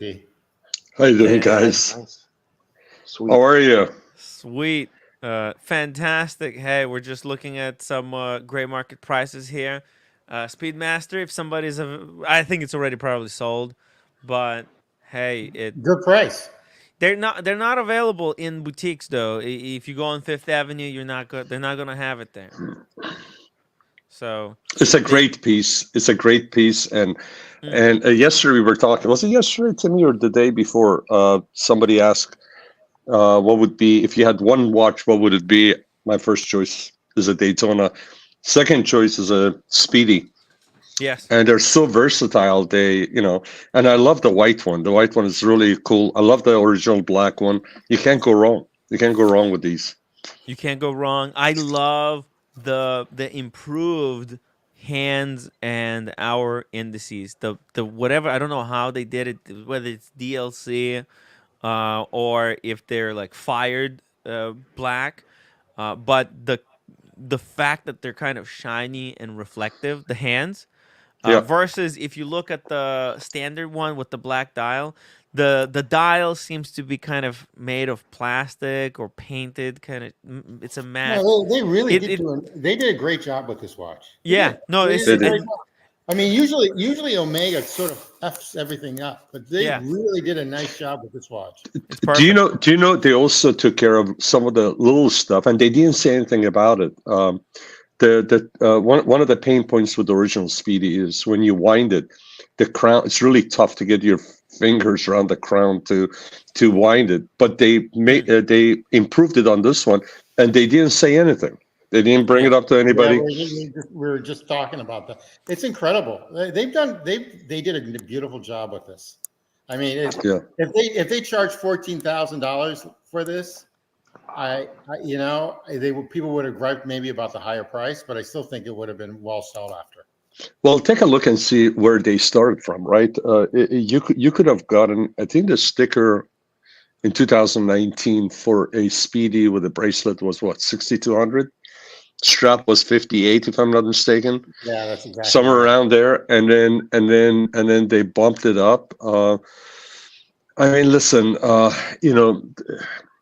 as Gordon Gekko said in Wall Street, greed is good, but like anything else, too much of it is not good.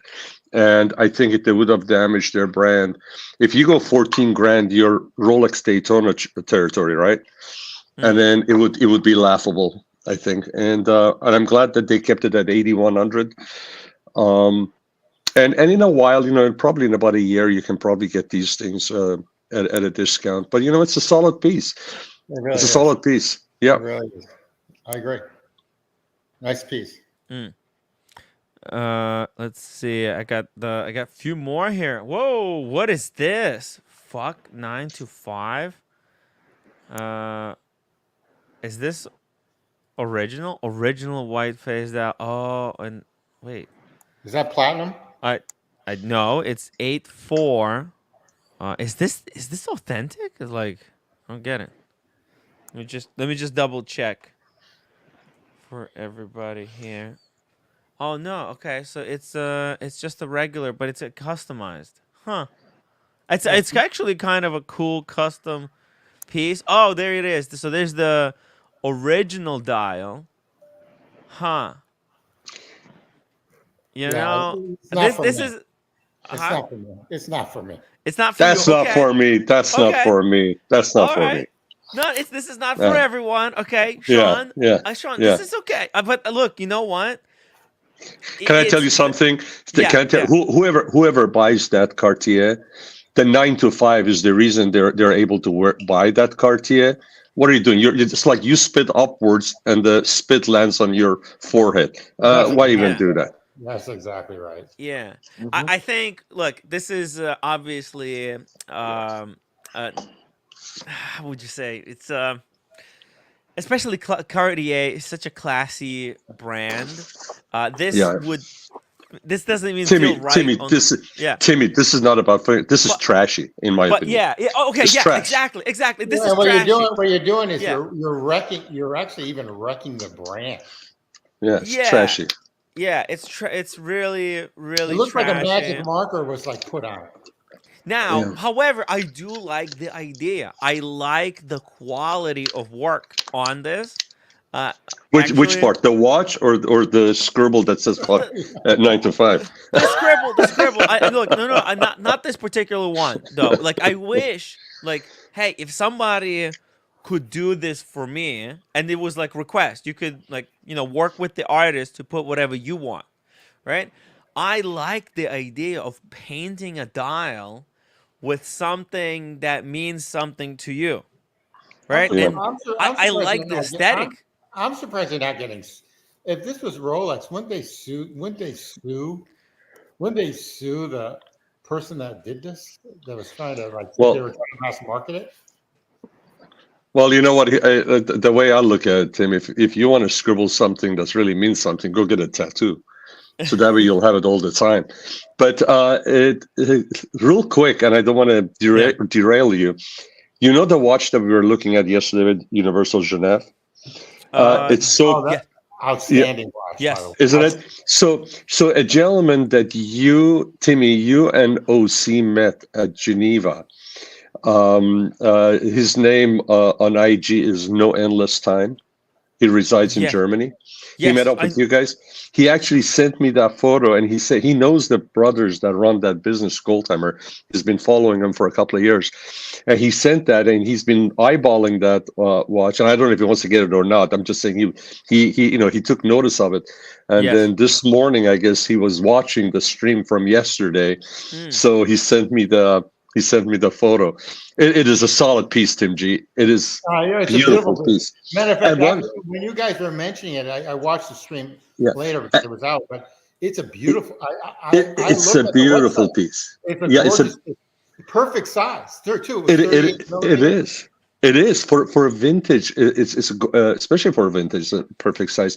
And one point that the point that Nolan Lestine brought up was, which we didn't talk about, and he's spot on. If you take a look at the lugs, if you look at the lugs and the way they angle down, it is very unusual for 1940s. I mean, this was really a modern case, and to this day, this could be a very contemporary watch. The lugs on that thing look so good.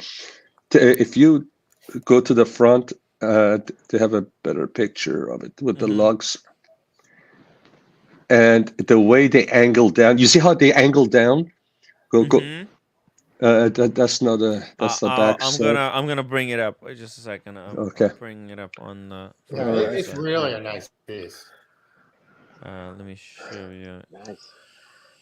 Here, maybe this one is good. Here, you could see it. Look how it angles down, and when you're looking at from the top, it's not a straight line. The line basically has the same curvature as the case. It's just it's beautiful. The way that the lugs are integrated into the case, it's done very elegantly. It's here you could see how the transition works.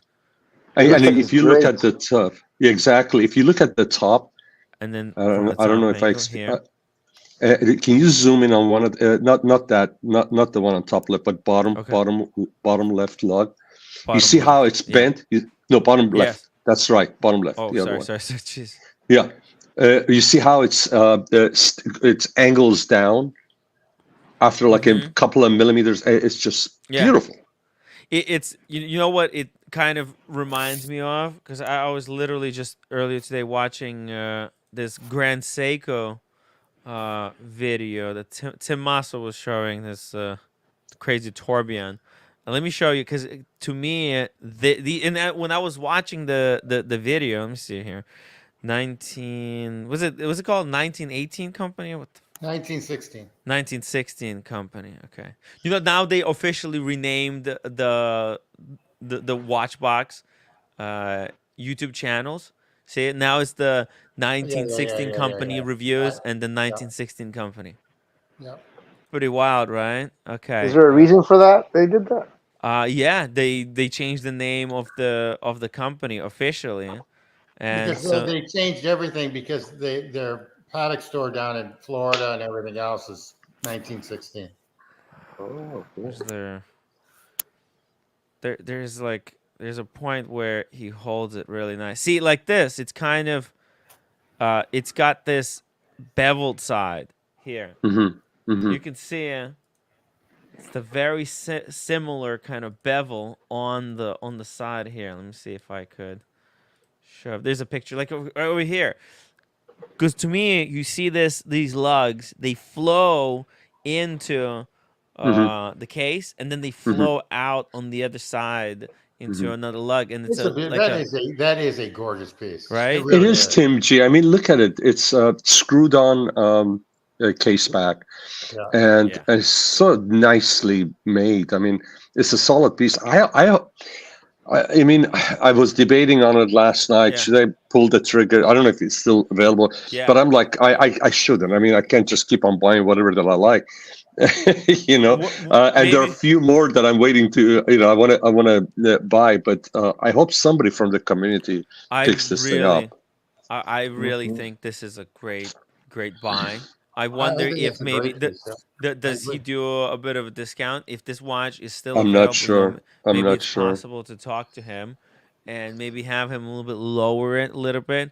You could press him by saying like, right now it's he probably priced it so strongly because of the Universal Geneve announcement that it's been acquired by Breitling, and there's a resurfaced interest in your. There's always been interest in Universal Geneve. It's really hardcore collectors. My God, the Universal Geneve. There's an article, Sean, on the Universal Geneve. Did you know that? No, I have to read it. Who Okay. has? Is it Hodinky or? I think it was Hodinky. Let me see I have here. to. By the way, this price Yeah. point is close to what I bought my beautiful condition and with box everything. The Vacheron Constantin Historique with the Yes. Lamania. Those things were going for 22 to 26 grand. And then Diego actually was the one that brought to my attention. It's a local guy that I bought some watches from. Yeah. And he had it at he had it at 22 and some change, 23,000. And I called him out. He brought it to my attention. He says, "Hey, this guy has it." I think it was 22 or 23, 24 grand. And then but this one had original box, everything, papers, everything. And I called them up. I said, "Hey, it's you guys. They're down in Newport Beach, right by the ocean front." And I bought watches. And I said, "Hey, listen, I want it, but this is what I'm going to pay you." And he basically said, "Okay, come on down." And I bought it for 18 grand. Wow. Nice. So Yeah. and I bought. Man. Thank you. I bought, and they're great. Wow. They're twins. The two brothers are twins. They've been there forever. They're very well known. Great reputation. These are the guys that actually got their shop got robbed. It was on camera, the surveillance camera. It's yeah. Man, the glass, right? With he had the glass windows. No. It was an iron door, security door. They came in and I guess they busted it and they stole everything while they were there. Yeah. In a daylight, during business hours. I remember that. Yeah, it's the watch world is, and that was a very secure location. I think that was it like it's in Newport Beach. Yeah, Jewelers in time or on time. Jewelers in time, something like that. Yeah. Christ's sake, is it Newport Beach? Is it in the mall there or is it nearby? No, it's a very affluent area. It's right outside. I don't know if you know Newport Beach. You know you have Sterling BMW.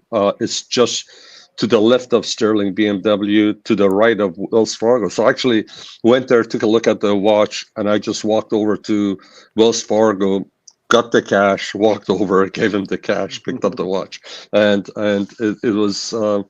And they're such a good people. They have their own watchmaker there, and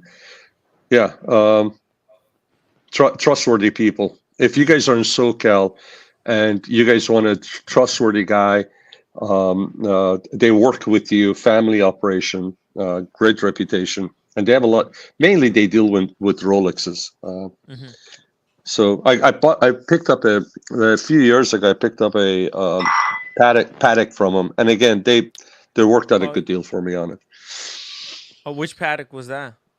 Actually, I picked up my 5100G from them because the 5100G was the 2000 1 year only, and there was a, and I saw it on eBay. And I saw it on eBay, and I'm going, that was the first watch I got from him. I saw it on eBay. I'm looking, I'm going, oh shit, this guy is in Newport Beach. So I just drove down there, and original box. It belonged to a collector in California. The gentleman in his 80s. He was the original owner, and he disposed of the watch. He knows him. It's his customer. He says, "Hey, listen, I know this guy, and it's on the original strap. The strap, the watch was hardly worn after whatever it was, like 16, 17 years. It was hardly worn, and I picked it up. You saw it. Yeah. You saw how gorgeous it's incredible. it is. It's incredible shape, Pretty condition. Yeah, the guy. Well, it's one of those that they call. What do they call him? Slider. The guy maybe wore it a few times, and slider condition. And these guys, their main thing is just turning the inventory, and Yeah. so I was able to get a really fair deal from him. And if I wanted to sell this watch, even now that the market has gone down, I would still walk away with good money on that. But I would It's never sell. all, I never sell my watches. So you know, That yeah, watch also has it's before 2009, so it's got a Geneva seal. it does have a Geneva seal. Yeah, absolutely. They only made it in year 2000, and you had to buy it directly from Patek. You couldn't get it in the Oh, AD. interesting. Okay. I think nowadays, if people want to deal with vintage watches, they should work with dealers who've been in the business for a very long time, Yeah, 20 years, people who've been Absolutely. really proven and sure. tested over and over again, because during the whole hype crisis, all kinds of amateurs went on board, Yeah, and yeah, you don't know what the hell, they're completely incompetent. Absolutely correct. Yeah. yeah. So That Universal Geneve, if that yes. thing was not if it was not original condition, a museum, so to speak, condition, it would probably be worth probably, I don't know, maybe 6 grand, 7 grand, maybe, if it was in good shape on that condition. So, or maybe even less, a little bit more roughly. To me, it's probably worth. If it was 12 grand, I would be buying it. Yeah. But if somebody's looking for a Universal Geneve, and that's a beautiful example of it, in that condition, I mean, it's worth as much as somebody is willing to pay for it. I mean, if he Look at this puts a, chart. yeah, It's a brand you could really kind of trust. That this is going to be something very interesting. Look at the dedication here by these Universal Geneve collectors. This is a watch spotting, an international meetup for Universal Geneve collectors in Geneva. All they right, got they their own got the clique. They got their own clique. yeah, yeah. It's a secret club Yeah, Yep. for Universal Geneve collectors. It's a very dedicated group of people who, yeah.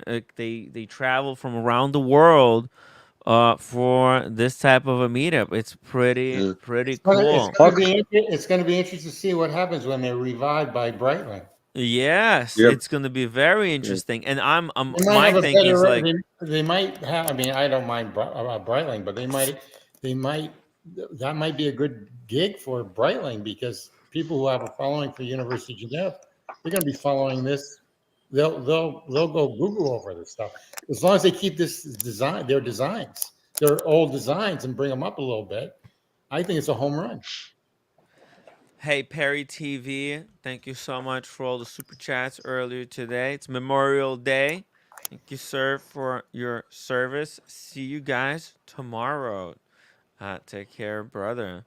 Yeah, like this. It's worth buying the Universal Geneve just to go to this meetup and Yeah. try to meet these people, because there's not normal kind of your standard run of the mill collector that buys this type of a watch. This is, you have to have been in the game for a long, long time. And the kind of crowd that get here, Yeah. I'm part of a Ducati motorcycle group, and when Nice. you go, you get a certain type of Yes. riders, and then I'm part of the Norton guys, and they're like older, they're like really hardcore, just motorcycle, they're riding, but they're much more down to earth. They're the ones that if you get stranded, they'll grab their tools, they'll help you get their hands dirty, roll up their sleeves, and all that.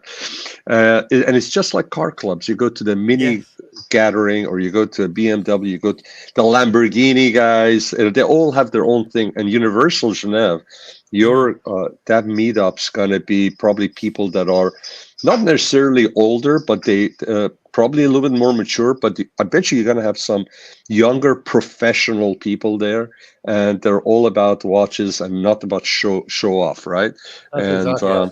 not yeah, hype, not not hype. hype at all. Not hype Yeah. at all. Yes. It's And the perfect. It's a perfect anti-hype brand, in my opinion. mhm.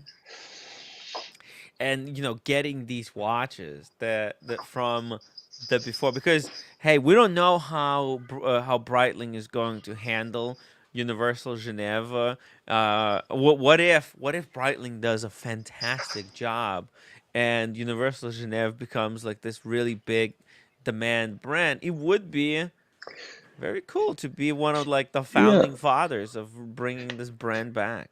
So a great job would be, and I'm not saying so obviously Swatch is not doing it with Breguet, but one part of it is what Swatch has done with Breguet, which is allow them for the R&D, allow them to make the watches, and it almost seems like they don't care about making money, but because that's their crown jewel, and they're coming up with all these different interesting watches. But then what Swatch is not doing is they are not promoting the brand. They're not putting the money in it. They're not getting. Agree. They're not getting the movers and the shakers and the influencers to wear it, because if they did that, then I think that Breguet would be at a very high, much Agree. higher level. In a way, it's good for me because I can buy them all for a lot less than what I would be able to buy them for if these things were hyped up. But I think if Breitling's going to do it, yeah, don't change the DNA and just have a different group of people than the people that work on your Breitling. Just run that part of it, and dip them in the history of Universal Geneve, and then just tell them go do your thing, and then put them. But if they try to bring them both together, then it's just like you putting your dessert with your salad. It's going to taste nasty. That's exactly right. Is University of Geneve, did they go out of business because of the quartz in the 70s? When did they go out of business? They went out. Okay. All right. But they were a big brand. They were a big brand. Yep. Yeah, they were a respected brand. Yeah. Very good. And Ben Clymer, Ben Clymer, kudos to him. He's the one that actually got me interested in the Universal Geneve. I mean, I'd heard it, I knew of him, but I never paid attention. But when he was here in LA at the Malibu Cars and Coffee, when I met up with him, he didn't have the Universal Geneve. He had a Hoyer. Did he have a Hoyer or Universal Geneve? He had a gold. I think it was a gold Hoyer he had, if I'm not mistaken, a chrono. Okay. Maybe it was a Universal Geneve, I forgot. But he always talked about Universal Geneve. I think he's the one that really brought it to forefront with the collectors. Wow. Yeah, Ben, you got to give it to him. He has very good taste in watches, and he's a watch geek. He's a total watch geek. We're all watch geeks. Yeah, you're right. I love being a watch geek. I love it. Yeah, 100%. As long as we don't get carried away too much. Yeah. But hey, Hamilton, what do you think? Universal Geneve, is this a brand you're familiar with? What do you think about? I've seen it around. It's very classy. It's got a great name. Whoever came up with that name back when, it's very classy. And I'm glad that somebody picked it up, like Breitling. And Breitling, they're well known for their chronos, and I think the only Universal Geneve I've seen are chronos, so they're in the same ballpark. So they're gonna do good. They're gonna improve on what they had, and they're gonna market it, and we're gonna buy it if we can afford it. We're gonna buy it. It's just another great brand. You can get a University of Geneve, not Chrono, but you can get it for like $2,800. There you go. Beautiful. You can enjoy it on your wrist. Cam. Cam the man. Yeah. What's going on? How are Cam. you? No, not much. How are you doing, buddy? I'm doing pretty good. Just bro, I've been wasting my whole weekend, bro. My whole holiday weekend. What do you mean wasting? How could you be wasting your weekend? Because I've been having days off and I just been wasting them. What does it mean wasting? What did you do? Like, I've been hanging out with this chick, right? Yeah. This past weekend, and she won't give it up. Well, give up what? You know. She's very. Well, how many dates did you go on? Okay, she's like calling you. She's calling you. Go pick up the phone call from her, and come back to us. Yeah, what Cam wants to do the boom boom on the first date. Don't be Crazy. don't be crazy, You gotta Cam. marry her first. Yeah, that's right. Stupid. Yeah, right. That's fucking stupid. That's the only you can boom boom first day. Just only prostitute you pay. Hey, whoa.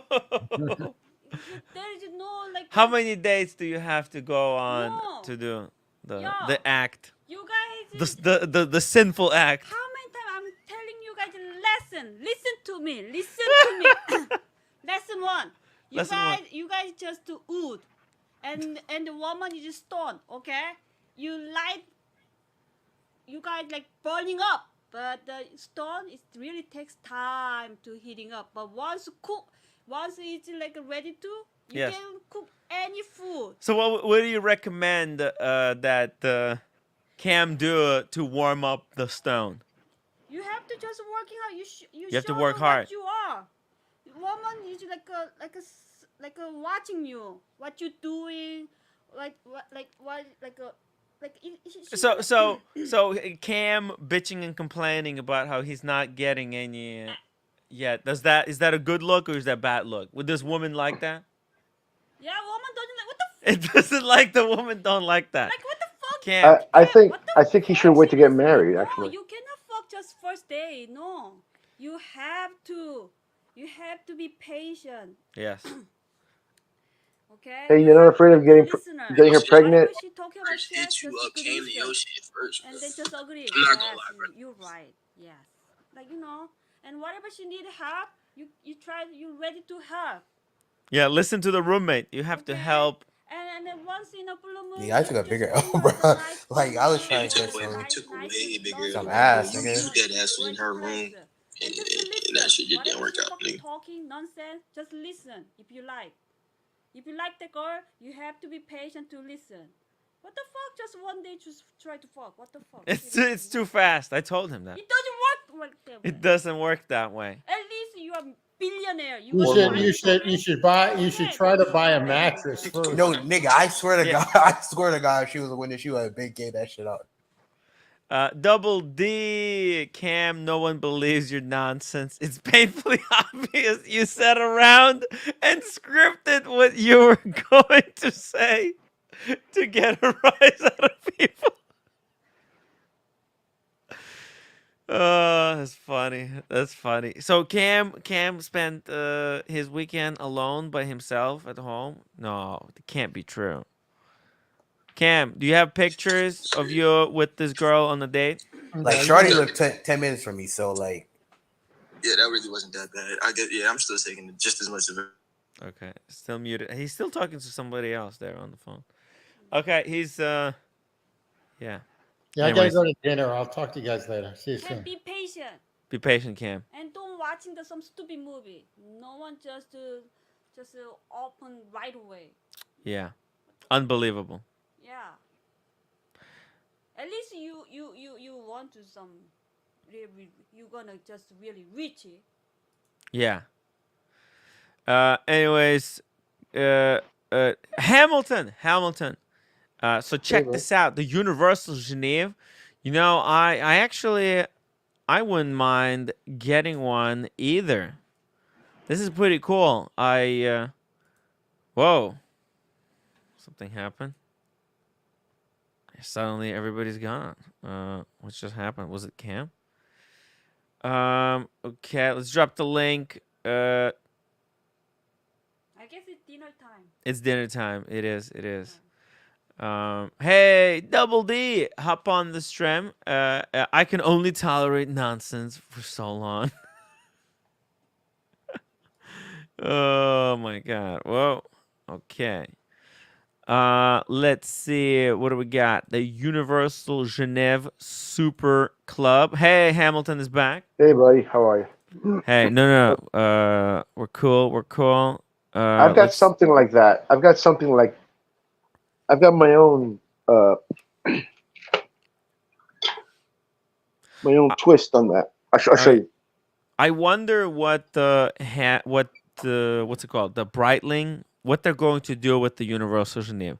Are they going to bring it back as like a really cheap kind of Doxa quality watch, like a cheaper, more affordable Breitling, or are they going to bring it out as a luxury Breitling, like imagine your regular Breitlings, but with quality that's been stepped up a little bit, Right. right? Because there's two ways. Because I don't think it's worth for Breitling to buy Universal Geneve and then release them as a competing product, right? Like as same quality as other Breitlings.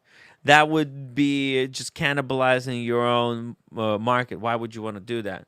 So I don't know, guys. Let me know what you think. Which way do you think Universal Geneve is going to swing? The more expensive route or the cheaper route? Let me know in the chat. Let me know in the chat. I always Yeah, go let's the see it. cheaper route You go to cheaper route. because I don't have a lot of money. Only Hamilton money. That's all the money I got, and I'm fine. I'm happy. Oh, that's a good looking watch right there. I don't. Hey man, I'm blue collar man, and I love it. I love what I can get. This is a Yeah. good 7750. That's been on most of every single high end chronograph made by other brands, and I really enjoy it.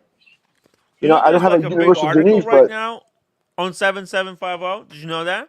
no, I didn't know. It's my favorite movement. Well, one of them anyway. Yeah, it is. Let It's me this see one. here, bro. There's I think it's monochrome. Let me see. Everybody says, "Oh, ETA, ETA." Yeah, yeah. ETA kept the industry afloat Boom! because Look all at these this. other brands. Look at this. Look at There you this. go. Everything you should know about the legendary Valjoux 7750 chronograph movement. That's what I'm Finally, talking there's about, an baby. article That's right that here. explains it, lays it out for us idiots. Okay, I'm sure a lot No, of you guys already know this. Hey, you want me to read you some you of know this who told me stuff this? from the Whoa, article? whoa, whoa. Yeah, but you know who told me this? Who told me Who? that the 775 single-handedly saved a lot of company really good names that didn't make their own uh, and that was who told me that was YK. Was it K? YK? Who's YK? No, Waco. Waco. I met him. Waco. Oh I shit! Nice. I was wearing chronograph, and he told me, "Oh yeah, man, that 775, man, that thing helped so many companies get back. They couldn't afford the Zenith, but man, they could afford. It's a little chunkier." And I'm like, "No," I said, "I know, man, I love that." He goes, "Oh yeah, some people like that." He said, and we had a nice little talk, and I'll never forget that. He Nice. complimented my 7750, and now you're going to read that. Go ahead. That'd be great. Wow. I mean, yeah. Look at this. Let's It's see. awesome. Let's see what this article says. Because I heard that. Did you met Waco in person? Yeah, I did. Holy shit! Wait, Really? really? Yeah. Well, because here in That's pretty Miami, badass. Where was that? Oh, he was a Miami guy, right? no, no, no. I'll tell you No, a story. tell me. Uh, Before COVID, just before COVID hit, Yeah. on the same Jennifer, around February, uh, Zenith was re-releasing a blue chronograph from their 1970s design, and that it was so beautiful that chronograph that it was pictured as a cover of a watch book, and so now that chronograph is now nicknamed the Cover Girl. Look it Oh, up. nice. The Cover Girl Chrono is by Zenith. Okay, so they re-released it, and since I'm part of Red Bull, well, I used to be part of Red bar. Red Bar, Nice. and I'll get all the invites. Me and Chandra would go and we so we went. Who I That's met pretty that was cool. really cool?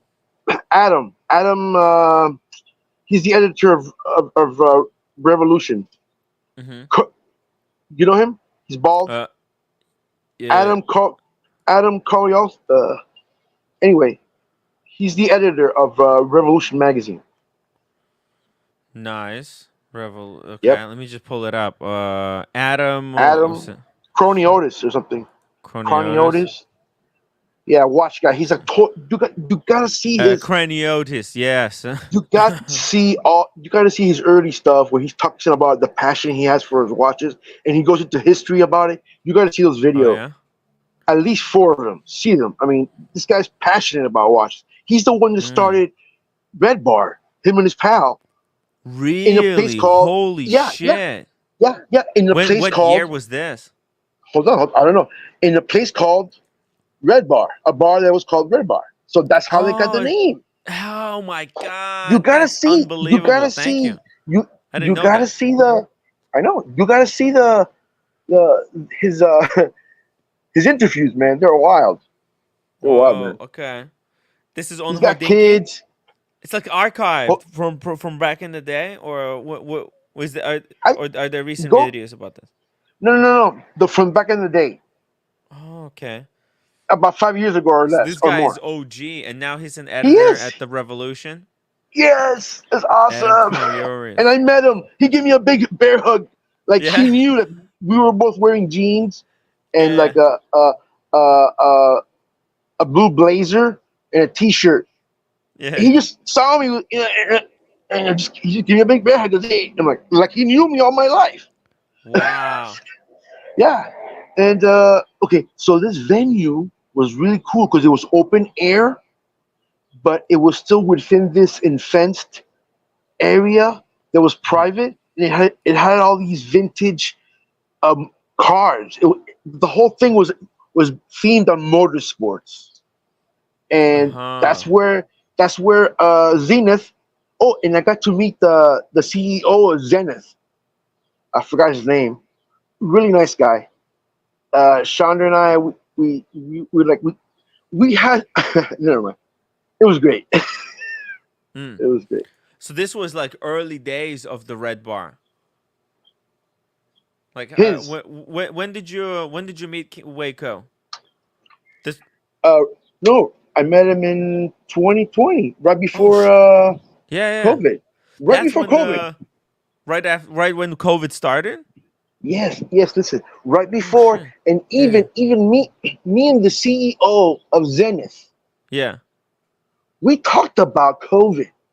Wow. And he was scared for his parents because they're from Italy. He's Italian. Oh my god. And I remember talking to him about it. And I can't wait to see him again and ask him, are your parents okay? Yeah. Because we talked about it.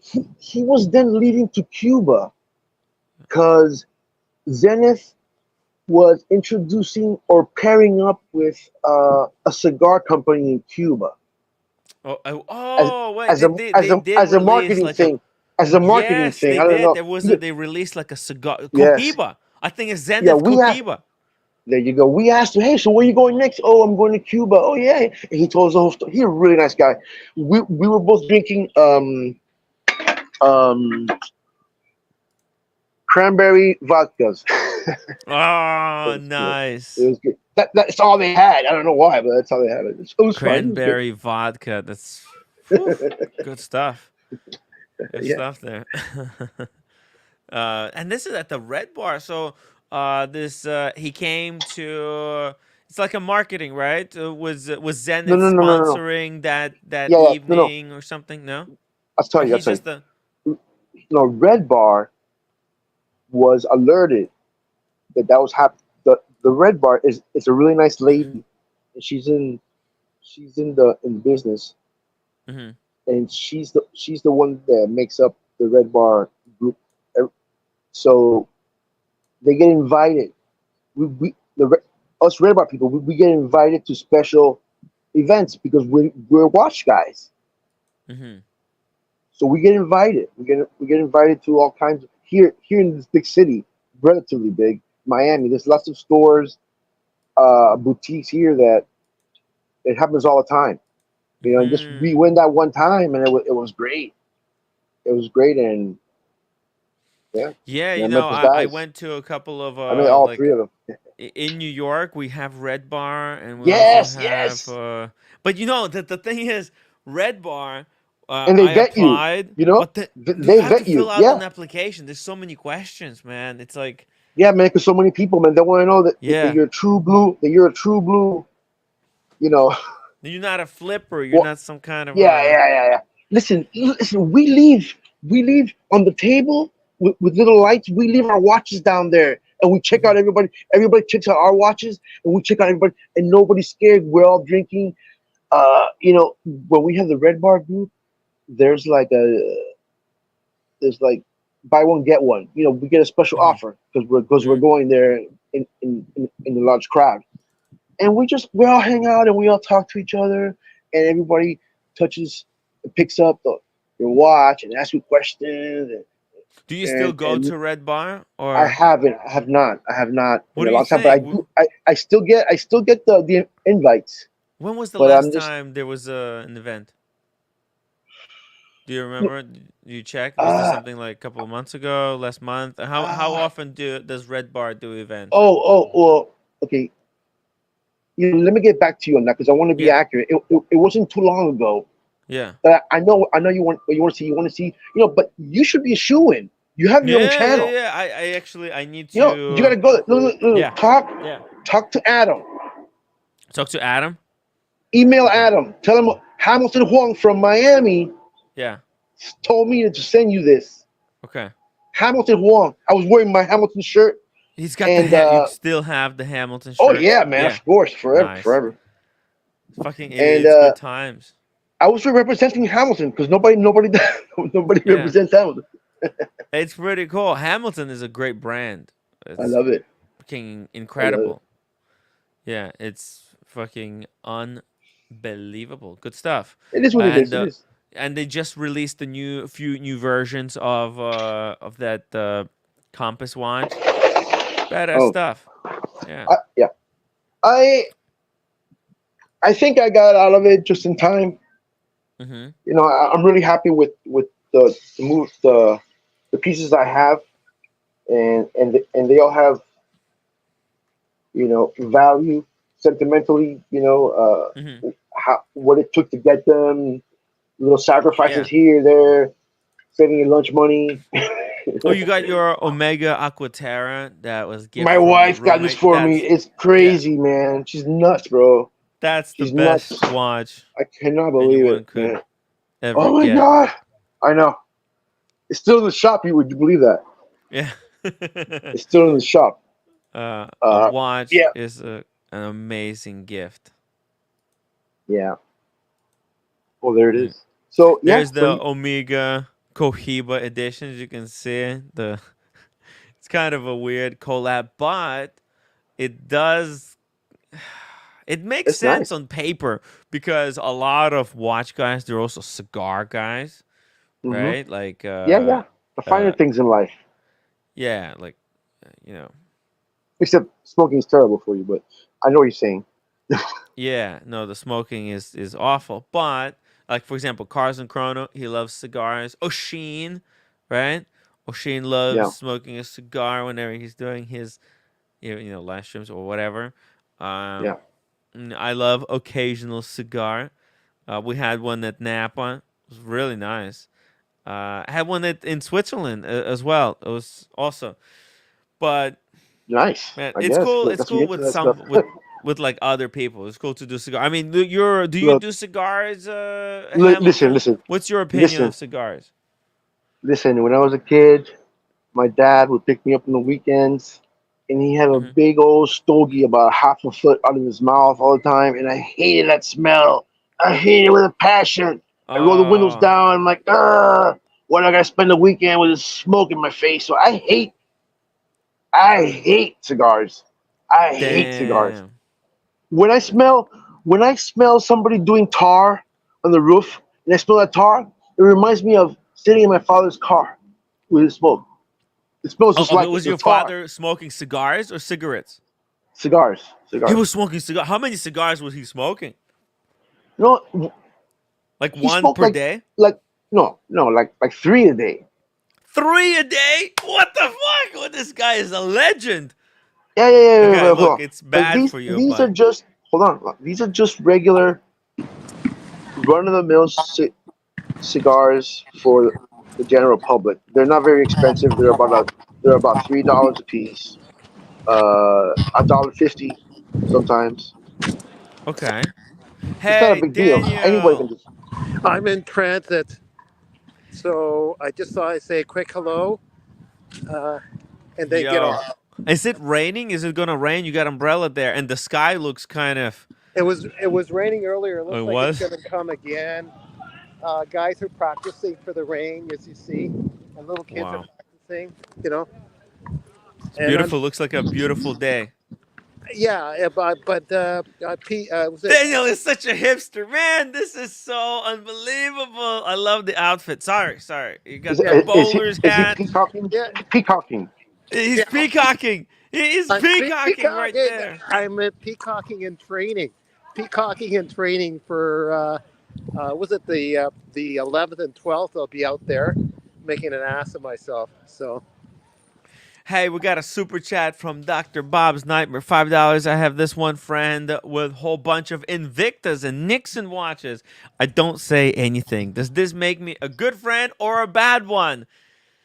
I think You listen. You know what? It's whatever. If that's your right. friend likes it, you just That's right. reinforce it. You know, there's That's nothing right. wrong with collecting Invicta and Nixon. Those are actually Yeah. quality watches. Yeah. At least they're not fakes. Like there's fake watches. That's much worse than No. collecting Invictus and Nixon. Look, you wear Yeah. what you like. At the end of the day, I remember when John, you know, the group with Delray Watch is John P. And once he left the Delray Watch group, he was pumping how we underestimate the pieces that are in the $500, $400 range. They do their Yes, job. Hamilton's. Yeah. Yep. So kudos to anyone that's part of the game. That's all. Got to be part of the game, guys. Yeah. Sean, $5 super chat. Is there a more thoughtful present than a wristwatch? I don't think so. Wristwatch Oh, is freaking incredible. It's a I gift have an analogy. I have a time. Yeah. baseball. I have a baseball analogy. Okay. It's all baseball when everybody's playing. Some people are still in the minor leagues. Some people are in the major leagues. Some people are still in the kiddie leagues. We're all in Right. different leagues. I cannot afford uh, a lot of Yeah. watches, but I do love Hamilton, and I do love that I can afford it because I know it's a good watch. It's got great history from way back then. Yeah. It was like, oh, you have a Hamilton? Oh, it's made in America, because everything back then that was made in America was great. We were the United States was the best place to make things. You know, oh, you got an American watch. That's great. It was very popular. Hamilton has a good name, and I Al- respect it. Always And had, always will. yeah, Yeah. I Always respect it so will. much. Yeah. And Can, and yeah. wonderfully, I can afford it, which is great. Yeah. It's great. Well, listen, if I end up poor, that's where I'm. No, I'm not saying that. But multimillionaires own Hamilton, man. Of course, Multimillionaires own Hamilton. Okay, I guys, know. I gotta go, but I Hey, want what's to the share. update on the house? Did you get millions? No, there was no offers. What does that It mean? happens. There's a psychology game going with some of the developers that lowballed verbally. They didn't go in because they want to make big money, and there's offers by. There's no offers yet. Let's just leave it that way. I'll just Oh leave it my there. god. No, It's it doesn't mean that complicated. it's bad property. It's just, it's a lot of money, Yeah, and you got to it's get the right expensive. It's buyer. valuable property, and you guys Yeah, know how much its true worth, and yeah, you don't wanna you don't want to be taken advantage of by some of these sharks that are out there that are there just to like skin you alive. like the ones in New York City. Tim, I gotta go, but I'm gonna say Okay. that I want to share a nightmare that I had last night, Oh, you real did? quickly. Okay. Yeah, Ooh, like I was in this nightmare. I I was having a wrestling tussle in the bed with a beautiful lady Uh of huh. my dreams. This is a Wow. nightmare. And at first, it seemed really great, and we're going at it in their lovely way. When she suddenly stops and says, are you double fisting? And I said, well, I don't want to be naked. That's it. Okay, Daniel. That was bad, but That's all right. pretty Okay, bad. guys, I'll let you go. I'm gonna go Here, now. here, All right. Yeah, Daniel. Can I give you a lousy joke? yeah. Go ahead. Because it's a lousy joke. It has Yeah. nothing to do with you. But Hey, I'm glad you're not going to go to Petit Omo naked. You know why? why? Because then it would be Petit Omo. Oh, Petite. yeah. Well, I laughed. Okay, it's not so bad. All right. I should stick to my day job. No, it's all good.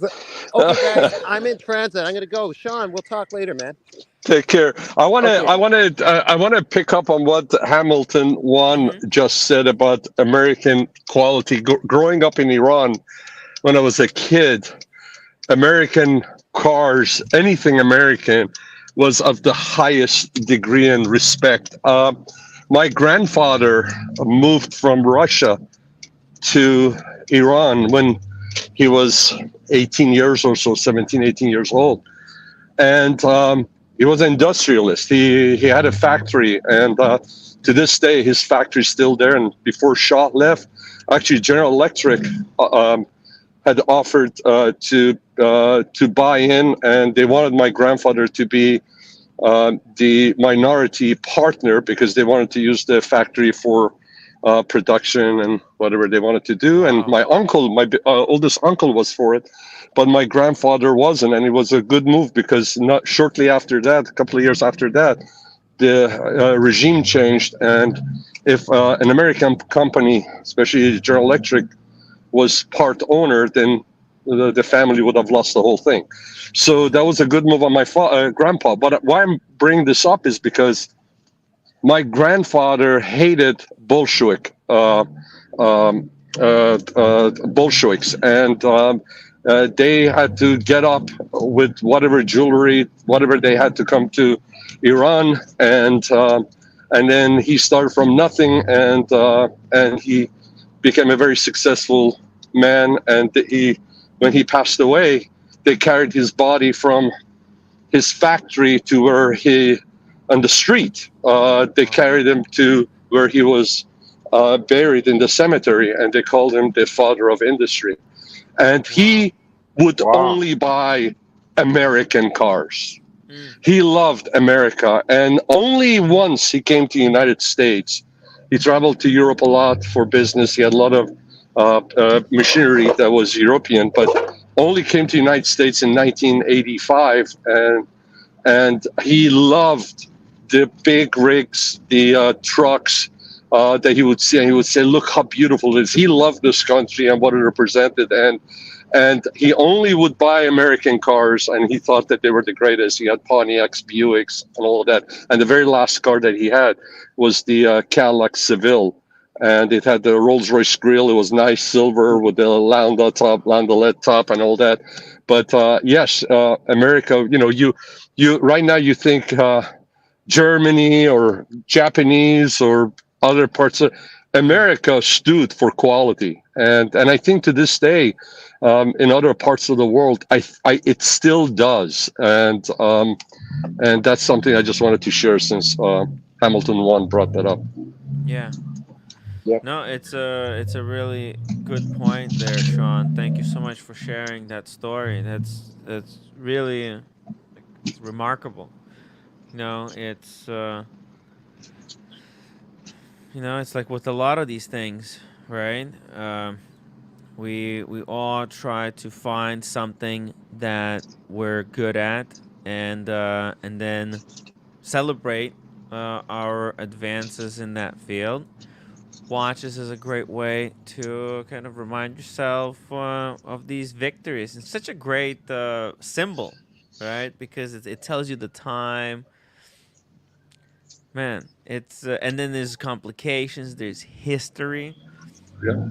It's such a great great thing. Yeah.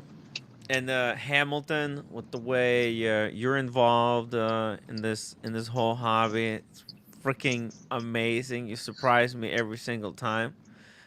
Tim, we need Hamilton Yeah. on more Yeah. often. It's Yeah. refreshing to talk about Yeah. Hamiltons. Yeah. You know, it's really cool to be. I wish somebody would jump on and talk about RGMs. You want to see my collection? What's that? You want to see my collection? No, Yes, I'm driving, but go for it, man. You know what I find amazing. Thank you. I appreciate it. It's guys, you have to understand like how small and intimate the industry this actually still is. If Hamilton was able to be like spending time at a red bar with the CEO of the company. Oh, wait a minute. Yeah, I met that, and I met this guy, from the Tim Wright TV show. I met you. When I talk to people, I tell them I met you. I tell them that. Yeah, I go. I met him. It was a crazy stream that night, man. It was great.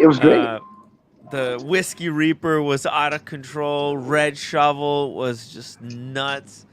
That was also like right after the whole embezzlement story broke. It was crazy day. And then you showed up. Had a good time. The watch community is really I took the red light. Remember? Yeah. And you know what? Who was it? I think it was that red light. I think it was the Whiskey barricade. Reaper. Yeah. A Whiskey Reaper. Basically, when you stopped. No, you were like gassing, and Whiskey Reaper predicted that you're gonna go through that red light. And then you did. And it was pretty crazy. Well, it was late. It was late, and there was a barricade. An empty street. Yeah. It was a perfect opportunity. And Red Shovel, I met Red Shovel. I met him. Red Shovel is nuts. I was really trying to go to London, guys. I really did. I was fighting with the roommate, with Jamie, with Red, and it was just keep going back and forth. One moment I'm welcomed, the next moment I'm told that I'm not welcome. Then I'm welcomed again.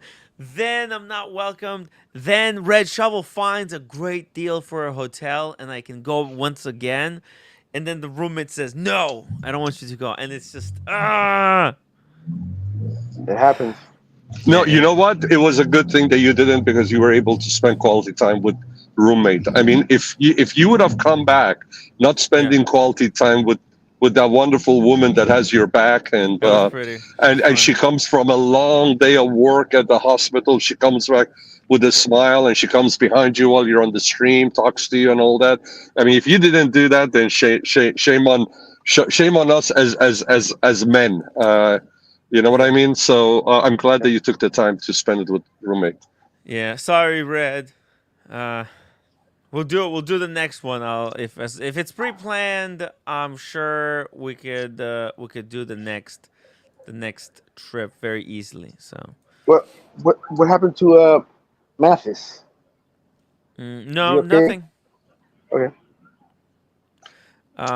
Let's see.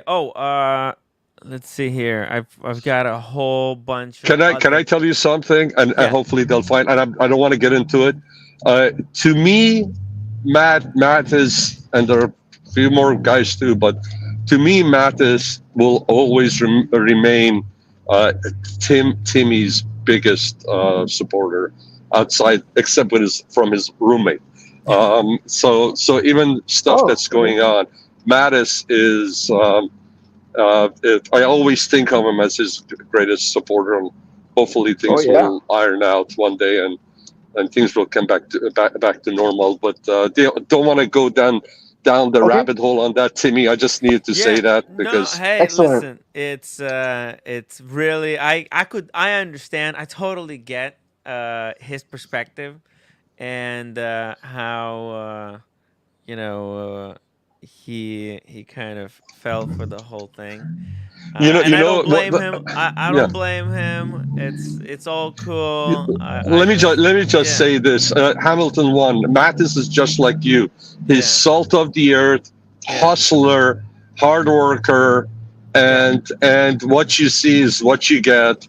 and every time Timmy was wherever he went, he was there. Hey, this is not taking away anything from Red or the rest of the guys, and obviously OC was always there, but Mattis to me, just because he's such a he's just such a good guy, salt of the earth guy, and there was no agenda with him, nothing but same with the rest of the guys. I'm not saying that anybody else was. I'm just saying, to me, when you look at everybody, including me or anybody else, they were all supported. But and the good thing is, it's because of who Tim is, right? But no matter what's going on right now, and some of the guys may not be at the round table, it is Tim that attracted all of these guys and all that. So kudos goes to Tim.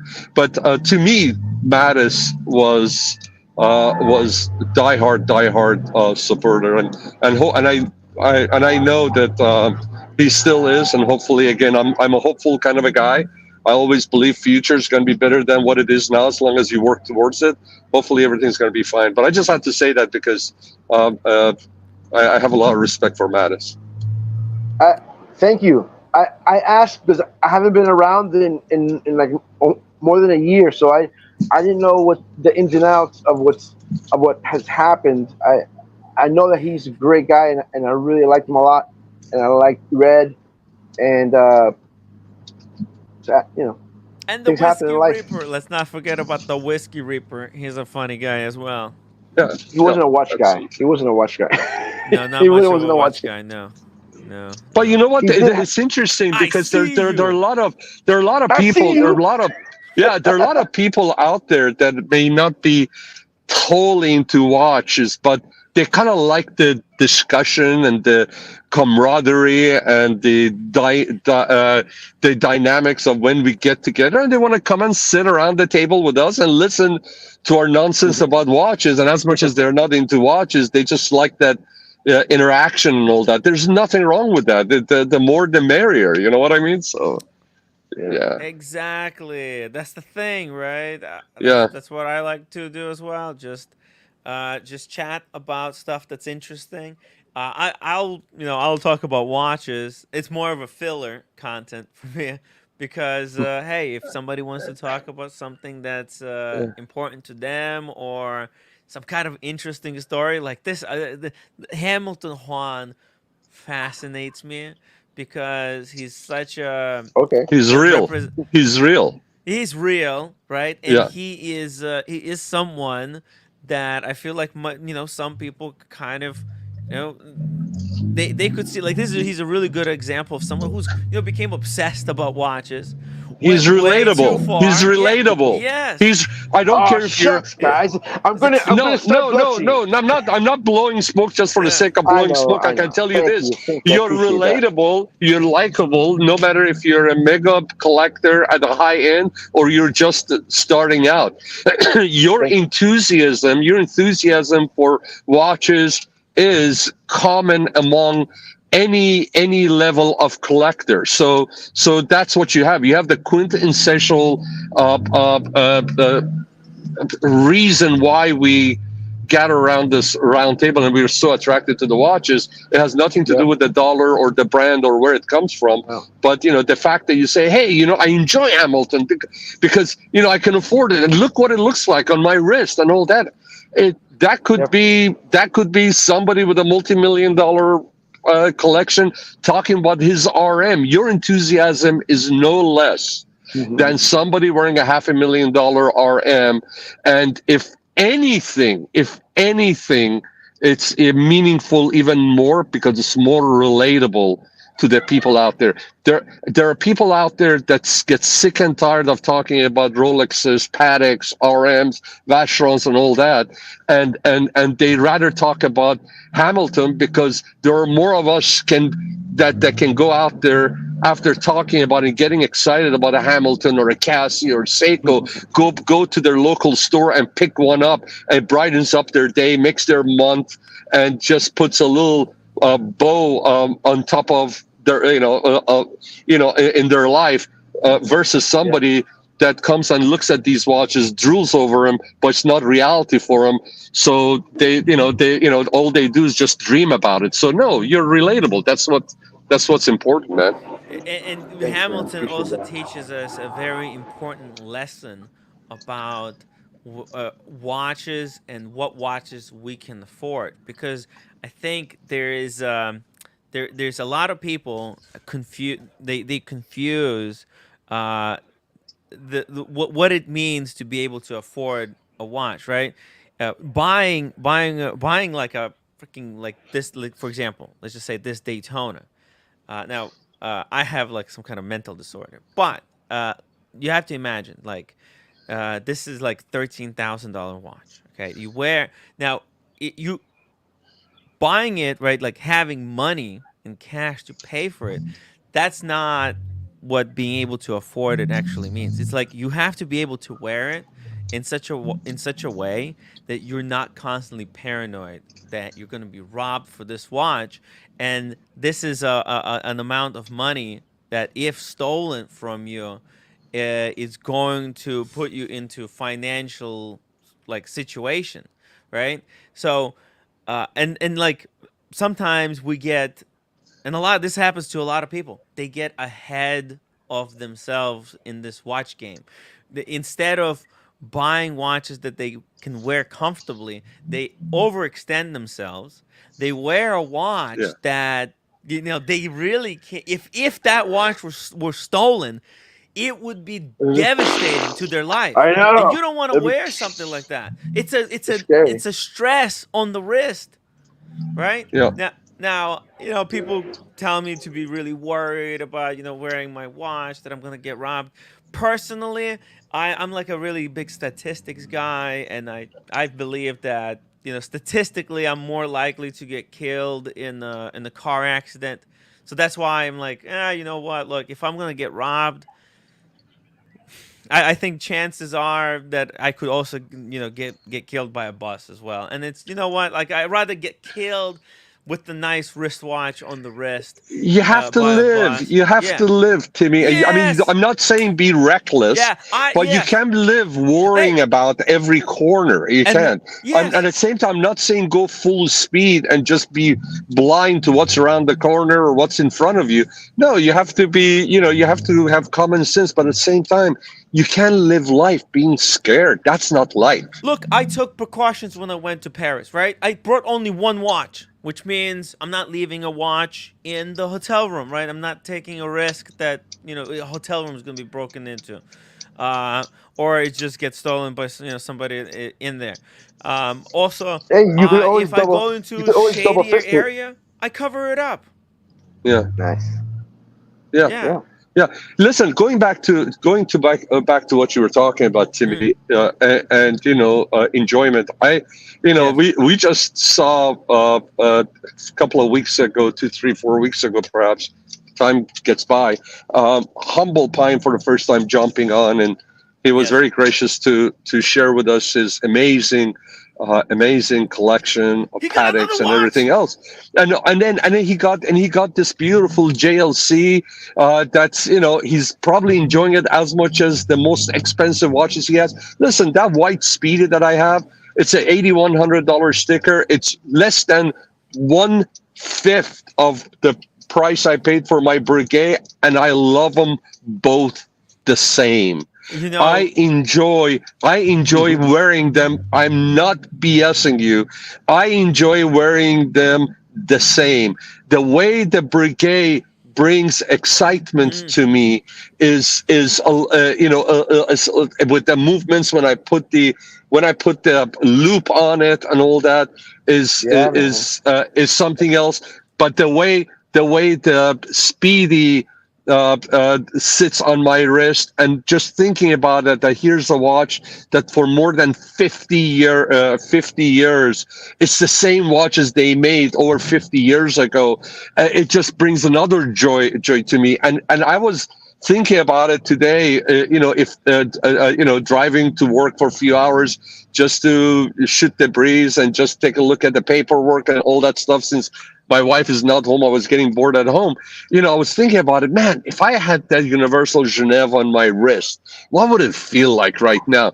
I'm not going to get it because, again, it's you can't just get everything you want, then that's stupid, right? Yes.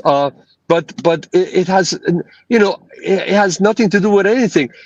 Today, I put on my AP. I haven't worn this AP for several weeks, and but I tell you what, tomorrow when I put my Speedy on, tomorrow is Tuesday, so I'm gonna wear one of my Speedies, probably the one with a flat length, the original one. I'm gonna enjoy it as much as this watch, and this watch is worth several times that watch, dollar-wise. But to me, it's worth the same. It may have a different price tag, but it's worth the same. It's just like your child. One may be better looking to a stranger, better looking, taller, athletic, this, that, and but all your kids would be, you love them the same, and it's the same thing. I'm getting a little bit too dramatic about it, but again, that's the love of having for watches. This is important information, Sean. Unfortunately, I mean, some of this might sound a little bit elementary and very basic to you, or Hamilton. There's people who already been collecting, kind of, they understood it. But I think it's not until like this watch market crash that some people are actually, you could actually break through to them and make them understand that you have to find external meaning to buy a watch, and then and be within your price point, so that the financial strain doesn't cause you kind of anguish. Yeah, you don't want to do that. You have to be sensible about it. Yeah. Okay. Yeah. When I bought my first Hamilton, it was for $400, and that was a lot because I wasn't licensed yet as an electrician, so I wasn't making a lot of money. But I knew I wanted one of those movements like the old watches, because up until now, then I only had Casio and G-Shock for work, and I had Swatches, which started my appreciation for Swiss made, and those designs were incredible back in the 80s, and so it left it on me. It has to be Swiss. I want it to be automatic, and I know I like the brand Hamilton, and I just started looking at the Hamilton catalog, and I'm like, oh, these are the watches that LL Bean used to sell in their catalogs. They used to call them field watches, just khaki field watches. I'm like, yeah, man. But the ones that they had were quartz. Yeah. So I went and I did my research, and man, buying a watch for $400, I mean, that was like, man, really? That's big money. Hamilton one. I'm going to share with you something. Yeah. And Timmy, I think, already knows this. I'm going to share with you something as far as how you can truly enjoy an opulent, a Grail watch. Genuinely enjoy it. You know how it is? How? And this is what I did. As much as I was crazy about watches. As much as when before internet, I would get the magazines. I couldn't wait for the magazine to come out, or I would go to local, what was called newsstands. There's still a few of them around. I used to get the watch. I would go cover to cover everything. Before I bought my first Rolex for myself, I bought it for a loved one, for my mom. Before I bought my first Patek, I bought it for a loved one, my wife. When you buy whatever brand it is you love, once you first buy it for a loved one, when the time comes where you buy one for yourself, you can truly enjoy it without guilt feeling, because your priorities are set right. Yes. Yeah.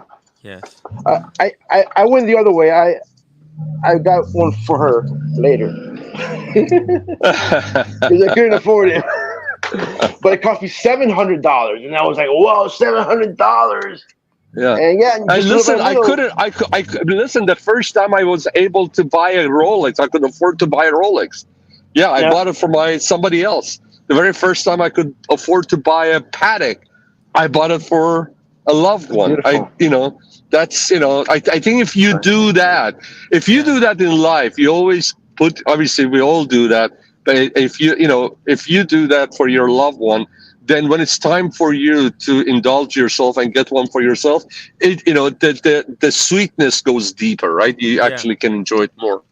Yeah. It's That's why I keep on grinding my wife to let me buy her another watch, and she's still taking her freaking time. I'm like, this is crazy. This is insane. I'm trying to buy her another watch, and once in a while I think I got close and I can pull the trigger. Huh? What are you No, thinking? I mean, What this is kind the of a same. watch? A Cartier or? Yeah, she loves Cartier, but I told you she wants something with a gold bracelet and all that. And she's got some nice pieces, but she wants something in yellow. She's not into rose gold because she likes the yellow better. And so I've been showing her the Patek. We went to Vacheron Constantin, even the AP and all that. She still likes the Cartier. She likes the Cartier. So I told her when we were in Paris, baby, let's go to the Cartier by Place Vendôme. Let's go get it for you. And it's actually cheaper. It's going to be cheaper than if I buy it here. So I'm trying to even use that angle on her. But she's so cool. As I'm really blessed. But I really want to get it for her because I want to. I ran dry as far as the tank where you give it to somebody else before you can enjoy yours. It's really time for her to get a nice piece. So, Humble Pine, thank you so much for $20 super chat, Sean. Preach it, brother. By the way, Humble Pine also just recently got the 37 mil. Oh, is it 37 or 34? I think it's 34. Sorry, 30. Is it? Okay, I don't remember. I think it's 37. But he has the white gold, ice blue dial with diamonds. And he got for his roommate the 37 mil ice blue dial. It's like a his and hers super combo from AP. Man, it's cool. They gotta now. You gotta find things to things to go to. Gotta take the roommate to see a play in New York City, and wear the watches. Thank you so much again, Humble Pine, for the $20 super chat. Sean, thank you, brother. And we got David Django of was it Just Horology YouTube channel. Bonjour, Timmy. Hey, David, hop on the stream. We got Hamilton Juan here. Love to talk some watches with you, man. Where do you think? What's going on? Are you coming back? Tim. The watch community needs you. Tim. Yes. Somebody else that's been absent from the community. Somebody that was based in New York City was a really great, beautiful lady called Beth T. Beth T. Yes. You know what? What happened to her? Did she get divorced? She had the she baby. Had all the best. She had the baby, and she realized that she doesn't need watches anymore. She had a baby. She got a baby, so she's focusing on the kid. She had a great collection. She would go to all these Rolex events, and she'd take us along, and we'd it was great. She was great. Yeah, she was very cool. She's got a lot of guys, into watches. She made watches sexy. Yeah. And there's nobody has filled her role, unfortunately. It's sad. Yeah. David is a good guy, actually. Yeah, I enjoy listening to him. Yes. Aside from his English accent, perfect English accent, I think he has a lot to say. Interesting perspective on things. Yeah, he's a true. He seems like a good-natured guy too. I mean. Yeah. It is really unfortunate what happened to him with the whole stuff.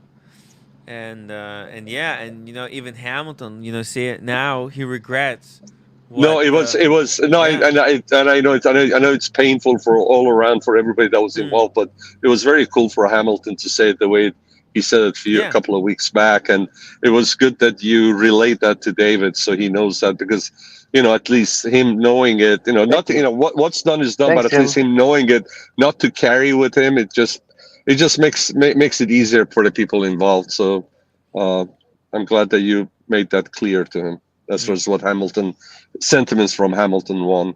And I would love for Django to come back and maybe maybe start making some videos. It'll be cool to see it. He did a collab one time with the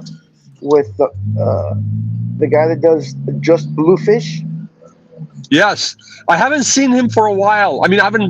He was one of those guys. He was one of those guys that I would watch him when he would do. This is before COVID, I guess, and all that. And I liked his style. It was easy to listen to him. Yeah, He's back. Tim, do you know who that is? Just Bluefish. Yeah, I heard about him. Yeah, he did a lot of sport watches. Yeah. And he did with like a podcast. It was Django, him. Yes, he was doing this podcast. And this guy, he was doing the live stream. Really? Yeah, back in the day. See, he used to I didn't know that. Yeah, it was this guy from the YouTube page. It's called Watch And Collection unfortunately, Strategy. I never watched or listened to Django, so unfortunately I missed that one. Yeah. Yeah, Django was doing his live streams, and they were kind of guests on each other's streams from time to time. And apparently, Bluefish, he was very regimental. His streams were regimented. There was minutes, like. He's a serious guy. He's a serious guy. Yeah. Very serious guy. This is a buy books guy. I send him because he was good friends with David. So I sent Bluefish my watch to get it reviewed, and my watch was reviewed on his channel. Oh my god! Cool. And what did he say about the watch? He was just reviewing it. He was just reviewing it. My Hamilton Jazzmaster 44. On the live stream, he was reviewing it on the live stream. No. He did a whole video. He reviews watches. That's incredible. Yeah. And he reviewed my watch, and I thought that was so special. I still have it. He probably said one of the viewers send me his watch. He did. Thank you. He did. Yeah, exactly. He said oh, one of our viewers from the Hamilton Watch Owners Facebook page, and that's what I was. I was one of the members of the Facebook page. Wow. And very cool. Very interesting, guys. Let me know if you have been watching this Bluefish. Now that he's back, it will be cool to invite him on the show. You know what? I'm gonna reach out to him now that he's back. Yeah. Maybe we can get him on the stream to interview about the good old days. Yeah. Because I heard there was a big falling out. The two philosophies, right? The regimented versus the kind of a liberated live streams. They compete. There was clashing going on. I didn't know that. I had no idea. Yeah. I had no idea. Yeah. It's a very interesting story from back in the day. This is like the OG live streams. Look at 4 years ago they've been doing this. Crazy. Almost every comment for his brand new video is saying, "Hey man, missed you guy. Was wondering what's happened to you. I'm so glad you're back. I love your stuff. I've been with you since back in the day. I don't know what happened to you. I'm glad to see you back." They love this guy. He's great. Look at this video. This is some good quality comeback. Look at a full-on set with the guitar. He plays guitar? I guess. And skateboards. Holy shit. And skateboards. He doesn't look like he does do those things. I'm sorry. I don't like to, and I don't think people should be judged by their looks. Doesn't look like a skateboarder to me. I know, but it's just a matter of balance, keeping your balance. Yeah. if you continue doing it as I a was kid, so bad. I almost I killed know, but if myself on you the skateboard. but if you continue doing it as a kid and keep doing it as an adult, you'll never lose that Hey, balance, hey, look at agility. this. Look at this. You want to see something? Look, I'm selling this one. See, I Oh, got it nah. right here because I'm trying to get rid of it because Did it almost kill you? I almost died Oh my riding it. god. Yeah, I fell like in the middle of Oh traffic. shit! Yeah, and when I fell, my legs did a split, and I Oh think boy. like I tore a muscle like here between my balls. A growing muscle. It was hard. It was very hard. I didn't tore anything, but I did pull something. Hey Timmy, I have to before I Yeah. forget, I have to say this. You did a great job yesterday on the stream, Oh. all by yourself. Thank you. Seriously, you Thank did an amazing job. Well, I got Not a whole bunch of like news here to talk about, so I have no problems running a show by No, you did myself. a great job. I Yeah. hear. I'm going to tell you something. I hope Mm. you don't mind me saying this because you have to be open minded and you have Yeah. to listen to other people and all that. But you know, I I've been I really enjoyed the commentaries from Curly. I believe it or not, and he's a pretty sharp guy. He has been complimentary about how difficult it is, what you say, you do, and all of that stuff. And there was a stream last night that he was on, and he had a lot of good stuff also, also to say about you. So, but I just wanted to tell you that even if you want to call it the people on the other side, or I don't think there's anybody on that. There's no other side. It's just people from all over, right? Yeah. But he acknowledged that you're a hard worker and all that. I hand it to you, and this is something that TGO1 has said about you. This is something that Humble Pine has said about you. Your work ethic, and to me, I love people that hustle. It could be anything. I could be in a restaurant. I told you this before. I was at a restaurant. It was vividly. There was one that was about a year or so ago, and I had a waiter that was. We had a waiter, my wife and I, and then there was another waiter working the other side of the room. There were like 3 or 4 different waiters, and one of these guys. Actually, this one was a lady. She was amazing. She was a hustler. She was taking care of all the tables, and even when she locked eyes with somebody, with a guest in a table that was one of her, would smile, and she was just amazing. And what you do 7 days a week, hours and hours, and then what you did yesterday, which is your strength. Not too many people can do that.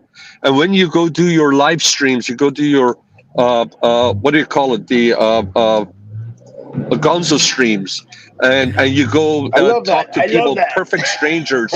It's amazing. I mean, you have a talent for that. And listen, you got somebody like, last night TGO1 was saying it's like TGO1 is as successful as anyone that you have that's watching this stuff, right? The guy is amazing, and he's been around people that are they're doers. They're people that accomplish, and he has recognized that talent that you have.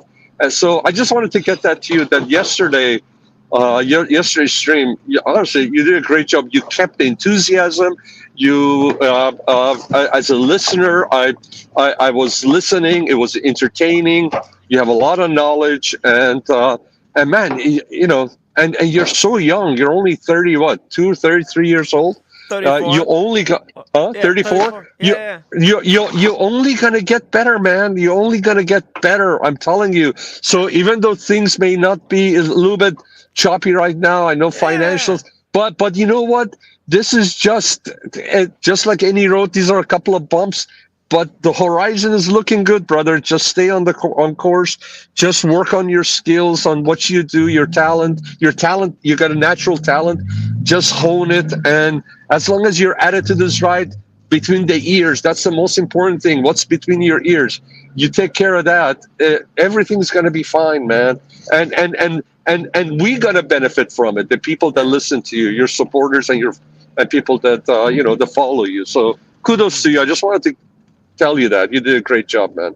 Oh, thank you, Sean. Yeah, because even taking that time off, right, from the streams, it's good. It was good for me to to think about this hobby and to because I really do love watches. I really do love this hobby, and I think there's been a lot of kind of missing. I have gone through a roller coaster ride with this crazy hobby. Okay, because there's a lot of ups and downs. There's a lot of regret that came out of it. There's a lot of people who've been hurt through the collecting, and I think you know what we've got some knowledge here that we could kind of teach the new generation a little bit better way of collecting watches that won't cause the regrets. Yeah, and yeah, absolutely. And you know what? As I always say, keep it positive. Yeah. Negativity will hurt you more than anybody else. And let whoever wants to do whatever collaboration, come up with whatever product, let it be. There's no reason for you to go rain on anybody's parade, and then they'll stay away from you, and everything's going to be fine. Just stay positive. You got a lot to offer, and if you don't get and if as long as you don't get sidetracked, it's just going to benefit, and your circle, the people around you, is going to just grow and get bigger, man. Yeah, exactly. Exactly. The people who believe my message, they'll, eventually, we'll see. We'll see where this hobby goes as well, right? Because, you know what? Things might change. The watches, maybe this hobby is going to go into a bit of a recession. But listen, I'm dedicated to this. I've been doing this very Timmy, consistently. And, people love watches, and they love you. Yeah, that's right. Yeah, and I love following this topic and being on top of all the latest news. And if you like the latest news, discussing the latest watches, like for example, boom, right here we got the brand new RM 2705. Will anybody be gonna be buying this watch? No, but it's still cool to see it. This is the new Rafael Nadal. Wow, what a stunning looking piece. Obviously, it's gonna probably cost some insane amount of money. Does it look any different than the other RMs? It's the closed case back. Oh, it's got a tourbillon with the new movement. You see, the movement and the tourbillon, when it's aligned in this way, looks like it's like a rocket or something. It's a new configuration of this movement. And I apologize to the people that are RM fans. It's just like when you give somebody that hasn't had wine or has no interest in wine or doesn't have the taste buds for wines, when you give somebody a red wine, whether it's a $5 bottle or a $5,000 bottle, he can't tell the difference. Unfortunately, my ignorance my ignorance with RM is like that. Unfortunately, and it's not the RM, it's me. I just don't get it. And the only one that I got is the 6701 because I just like the way the shape and all that. I'll tell you. But the rest of it, I'm sorry. I'm not putting anybody down. It's my ignorance. It's not my loss, not anybody else. But that's why I said it doesn't look like anything else. It's because they all look the same to me. And again, I'm just. When it comes to RM, I'm dumb. I don't know. I just don't get the RM. But going back to what you were talking about, as far as the with the economy and the watches and all that. Listen, when the economy goes south and all that, recession and all that, you may not have as many unboxings, but your passion for the watches do not diminish. Exactly. As a matter of fact, when things are not good.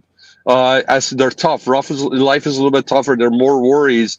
That's why when you have hobbies and passions that bring you joy, that's when they really do what they're supposed to do. They're supposed to do to just brighten up your day a little bit. So more than anything during the recession, I think a channel like yours would actually be even more beneficial when times are good.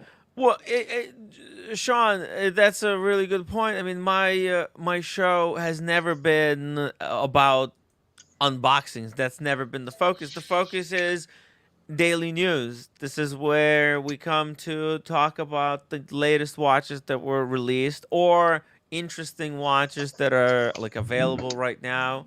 Looking at the gray market where the price is, and also commenting on other kind of keeping the tabs on other YouTubers and what the narrative around the watches is today. And you know what? If there's people who are close guests of the show, they want to join the stream and show the new watch they purchased. That's just a bonus that the show kind of offered. That's not but that's not the main part of the show. And also that was a vehicle that I used to raise funds, for the stream, so that I could then take you guys, on some travels to cover these watch shows. So I mean Yeah. that was how I fundraised to then, and I always try to, you know, uh, make that money worth. You can ask anybody. When I was at the Watches and Wonders, right? I made sure to live stream almost every single minute possible. So, you guys paid me to do this show, and I try to make sure that I'm responsible with the funds. Um, I don't know. I don't know what else I can say. You're you're Walter Cronkite of Yeah. watch world. Yes. Yeah. And look, I don't know. I am thinking maybe I should partner with a European watch company. Maybe they had a little bit of interest. Maybe not. I'm still trying to stay independent. Yeah. And I do want to add one more, and I have to start making videos. So that's gonna be another thing that I'm working on right now. Is like a format in which I could do kind of these quick videos, which I think could really Yeah. raise my profile. So Yeah. that's gonna be what I'm. Since I'm not going to London, I'm gonna start focusing on a little format where I could make videos, kind of opinion videos on what's happening in watches. And Just can you guys give me a second? I need to use the restroom.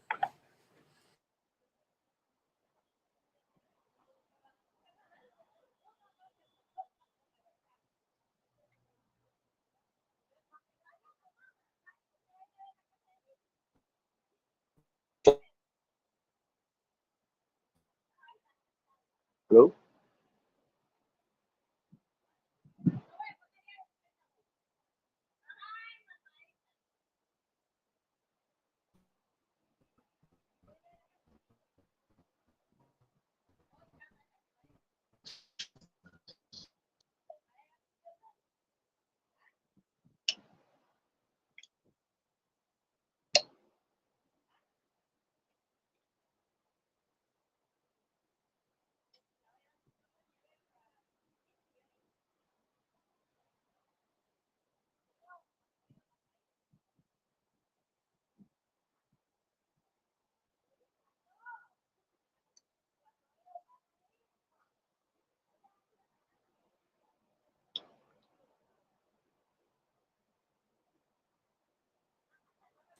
Okay, hey, I'm back. Hey, Hamilton, Juan.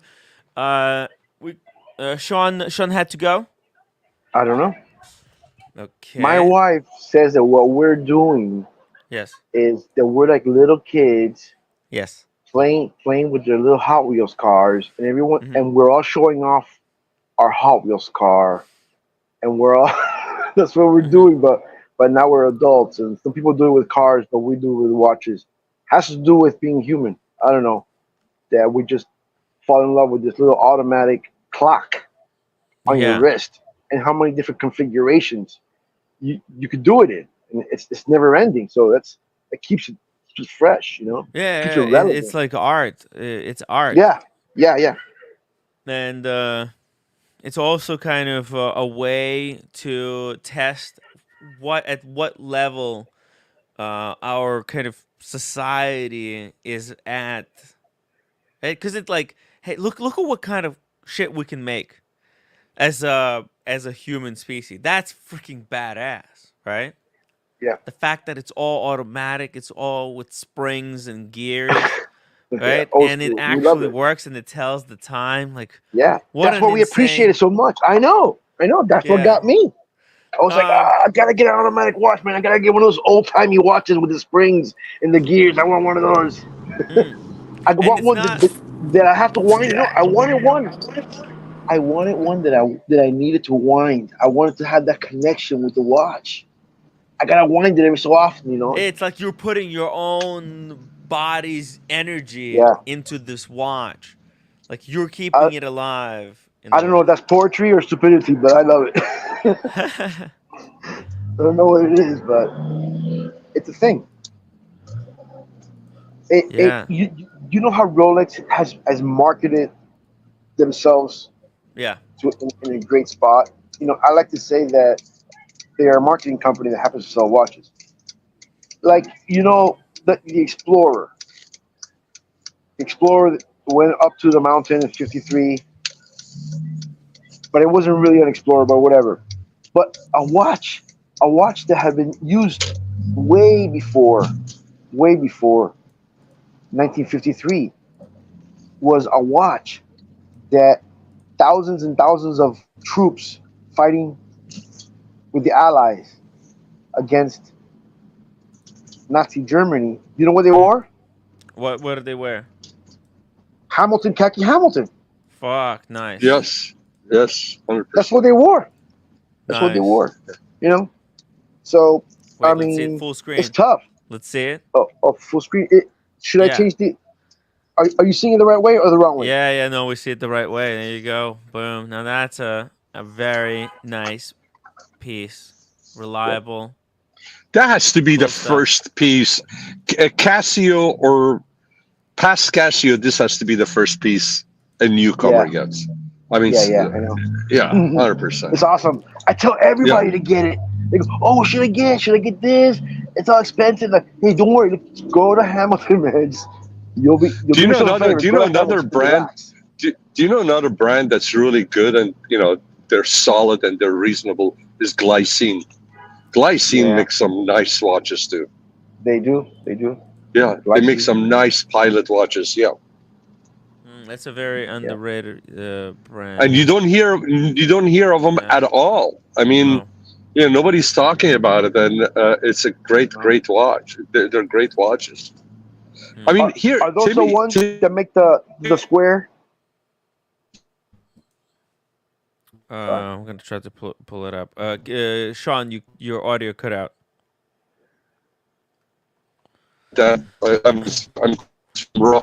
They're very affluent area, but signals are bad. Of course, this is always the problem.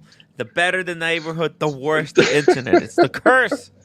I'm by the ocean. I'm by the ocean in Santa Monica, one of the best climate weathers in the world, and it's just so beautiful. And audio's bad. What are you driving right now? I'm driving. I hadn't been driving it for a while, so I took it out today, and I'm driving my Z4M Coupe. Nice. Z4M Coupe. Look, I don't know what all that means, but when you said coupe, I was in. It's a two-seater. It's a two-seater. I'm gonna pull it up right here. Do you know what? But the one I have is nicely set up with OEM upgraded wheels. Whatever you pull is not gonna look. I mean, this one is done right. Beautiful. Sorry. Yeah. sorry. What a sorry. beast. No, it's go E86. Go E86. E86. E86. Oh, that wasn't it. Oh. Yeah, that was E86. like a base model. E86 M Coupe. M Coupe. E86 M Coupe. By the way, what I was Z4M Coupe. Just go E86 Z4M Coupe. They only brought 1,800 to Is United it like States. this? It's like that, yeah. Wow. Mine is the gray with red interior. Nice. Amazing. Gray and red. So, Yeah, my bike is gray and red. So what I was saying, guys, is it would be great, Timmy, if you could do a couple of the streams dedicated to one brand, like one for Hamilton's, and obviously Hamilton One would be a great guy to come out and talk about it.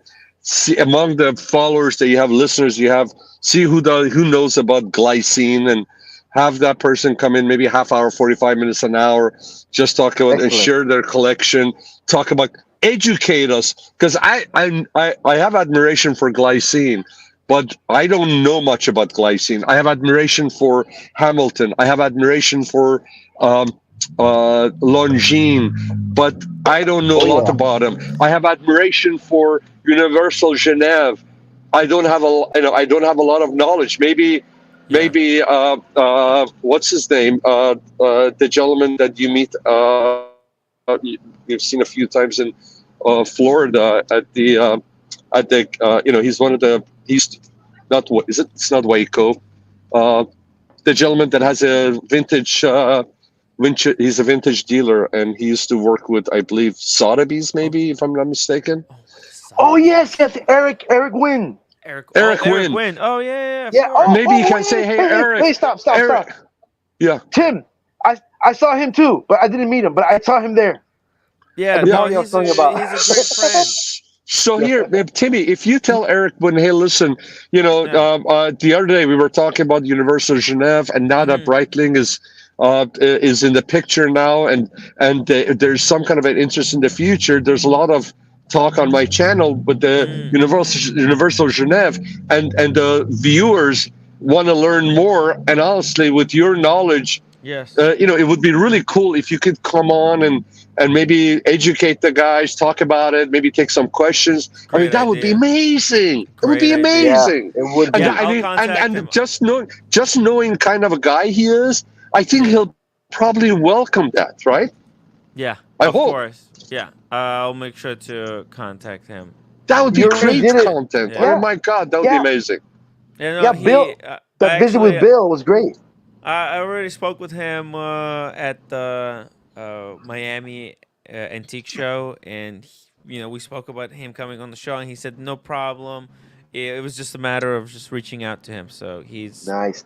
Yeah. So I'll reach out. It will be great to have him on the stream, because especially now that the market is behaving more like it probably should function under normal circumstances. It will be great to have him on and kind of talk about the vintage watches he has. There's some great stuff there, and maybe he can also comment on these Richard Milles. By the way, what do you think, Sean? What do you prefer, the old or the new? The vintage. Here's the on the right. That's an example of a earlier RM with non-in-house movement, kind of, but still skeletonized and worked on. And then now on the left, this is the latest one in some crazy let me pull over so carbon. I can see. Yeah. Oh, let me pull over real quick. And let me see. Which one is? I only see one. I don't see a right and left. I only see one. Let me maybe find like a better picture of it. They don't have images. Okay, let me pull it. Here's what I'll do. I'll put it full screen. Here. Can you see that?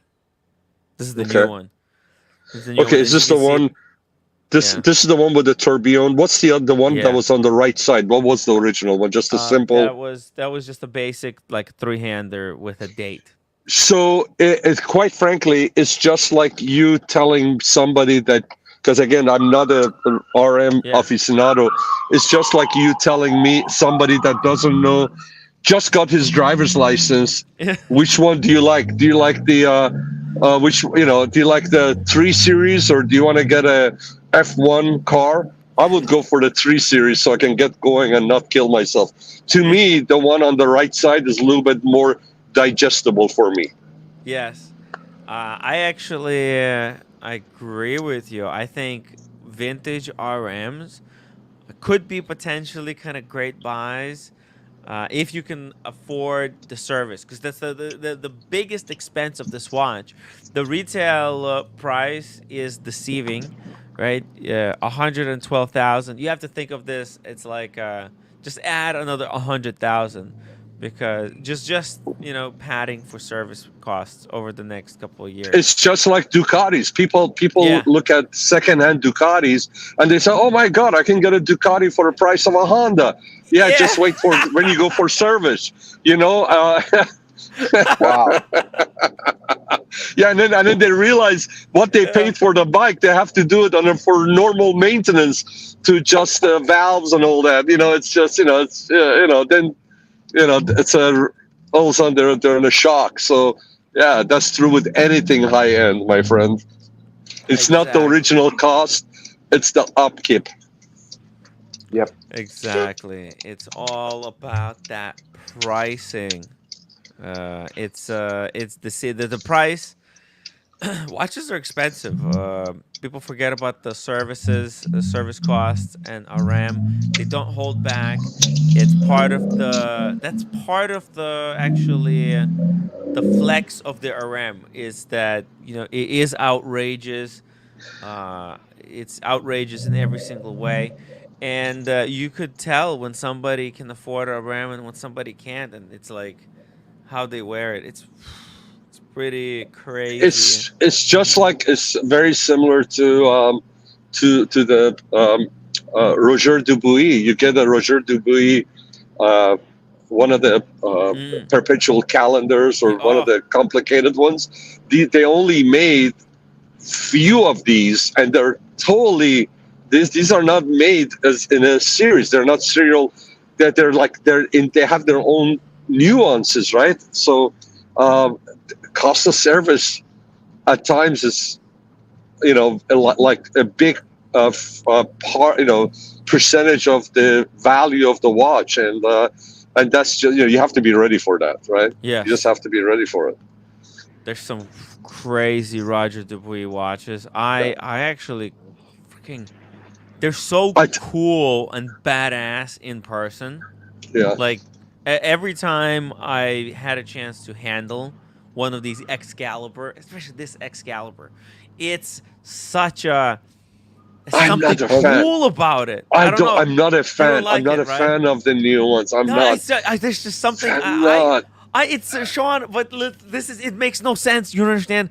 I understand this is a hideous watch, but when I tried it on in person, it's heavy, man. Something right? in my it's brain really heavy. that switched. I can't switch it back. I wish I could hate this watch. Yeah, listen. I really like AC Morgan's taste. He brought the Roger Dubuis. He brought the Daniel Roth. He brought. It's just really cool stuff. And by the way, tomorrow night, the LA gang is getting together. So I think AC Morgan's going to be there. So I'm really working, looking forward to seeing him tomorrow, see what he's going to bring us. But yeah. Incredible. AC Morgan is going to be there? He was on the last one. So hopefully he'll be there again. Oh, that's so cool. Who else? Is Lolex going to be there? Lolex, I think, going to be there. Keslowitz going to be there. Alex going to be there. Oh, Alex.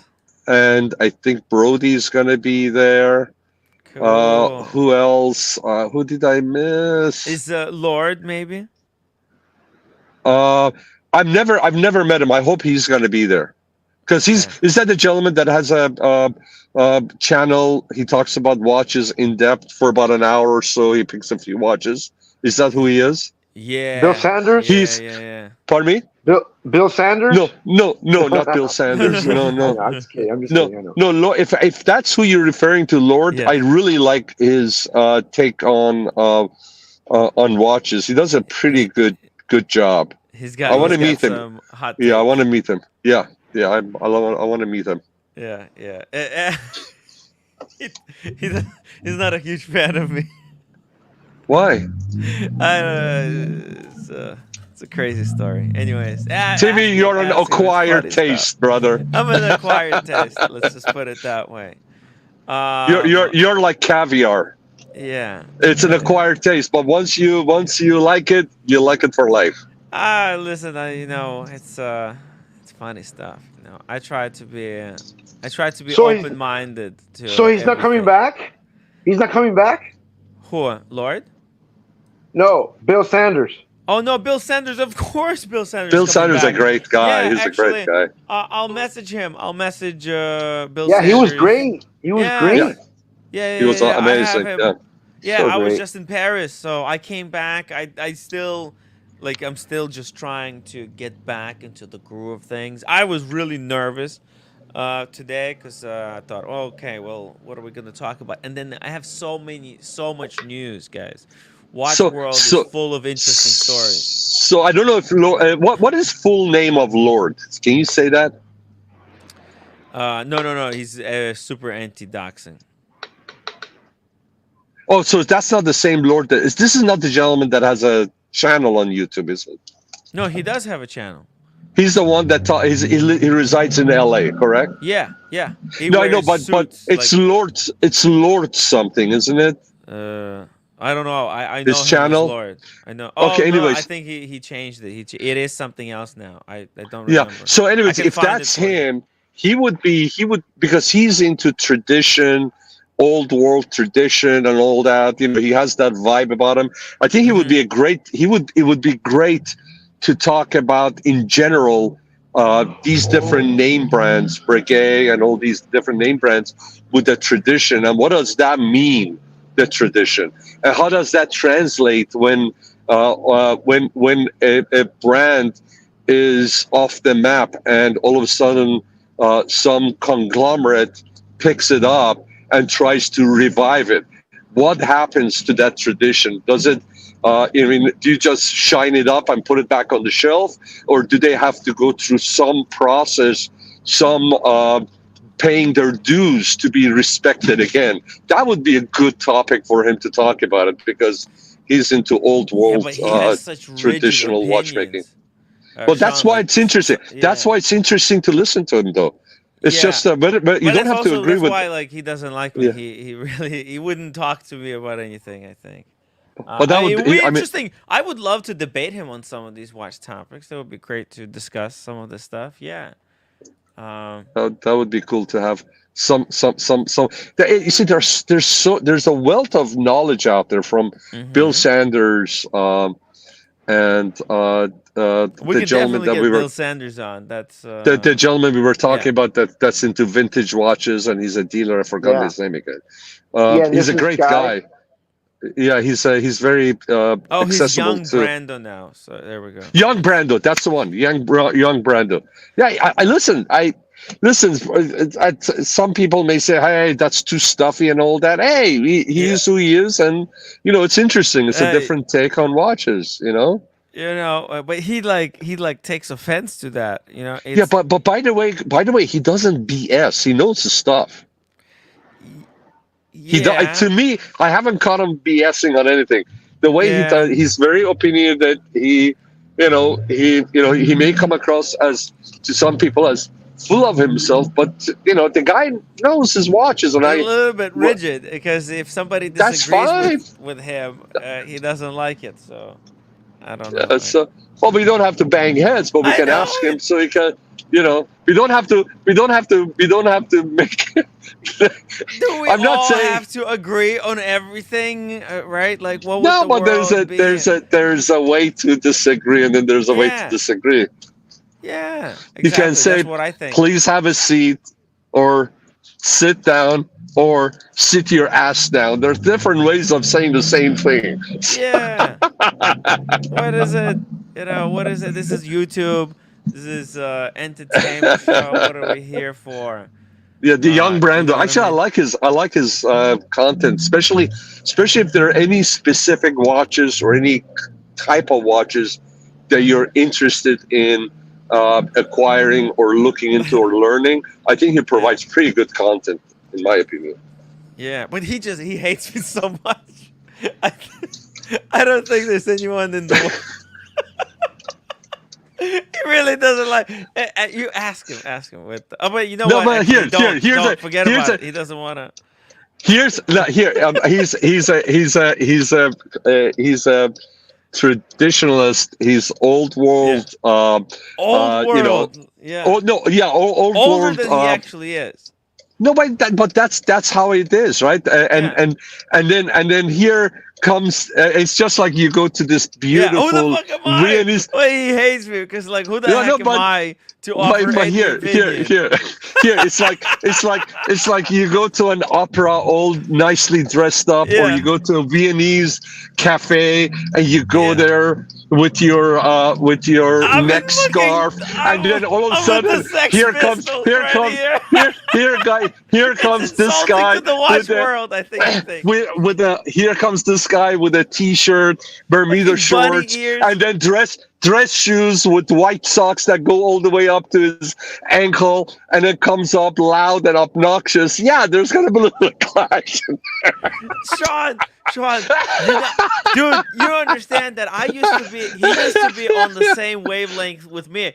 Sean, you know, I did this charity walk, 30 miles, right? I walked 30 miles in one day.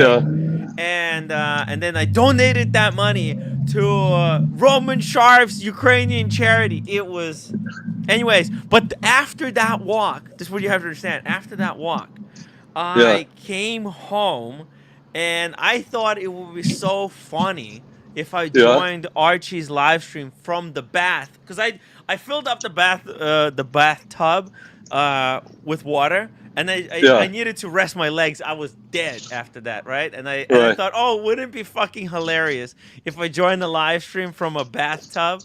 And young Brando joined the live stream with me.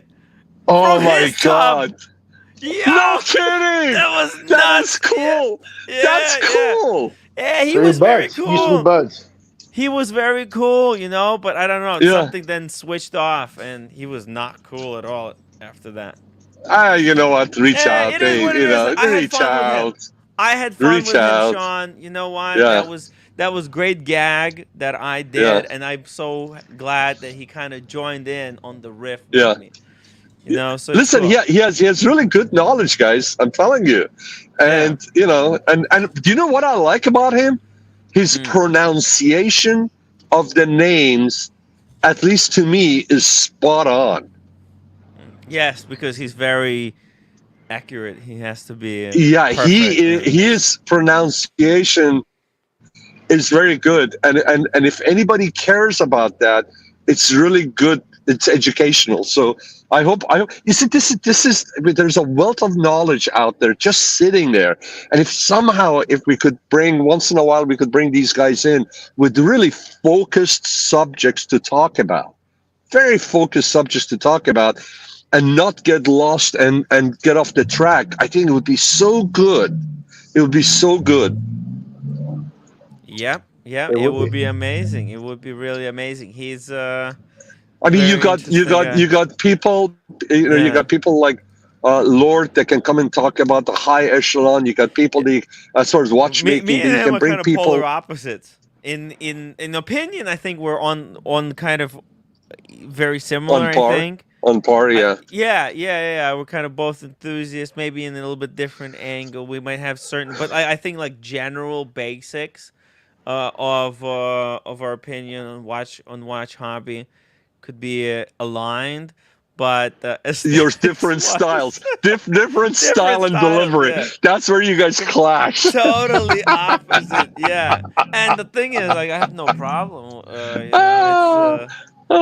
That's so fun. Do you know what it's like? Do you know what it's like? It's just like Animal House. He's from the Omega House. Yeah. And then you're the guys that had the toga party. You're from the frat house that had the toga party. Oh my god! And then the other guys have the traditional in the basement, getting slapped with the paddle and saying, "Thank you, sir. May I have another?"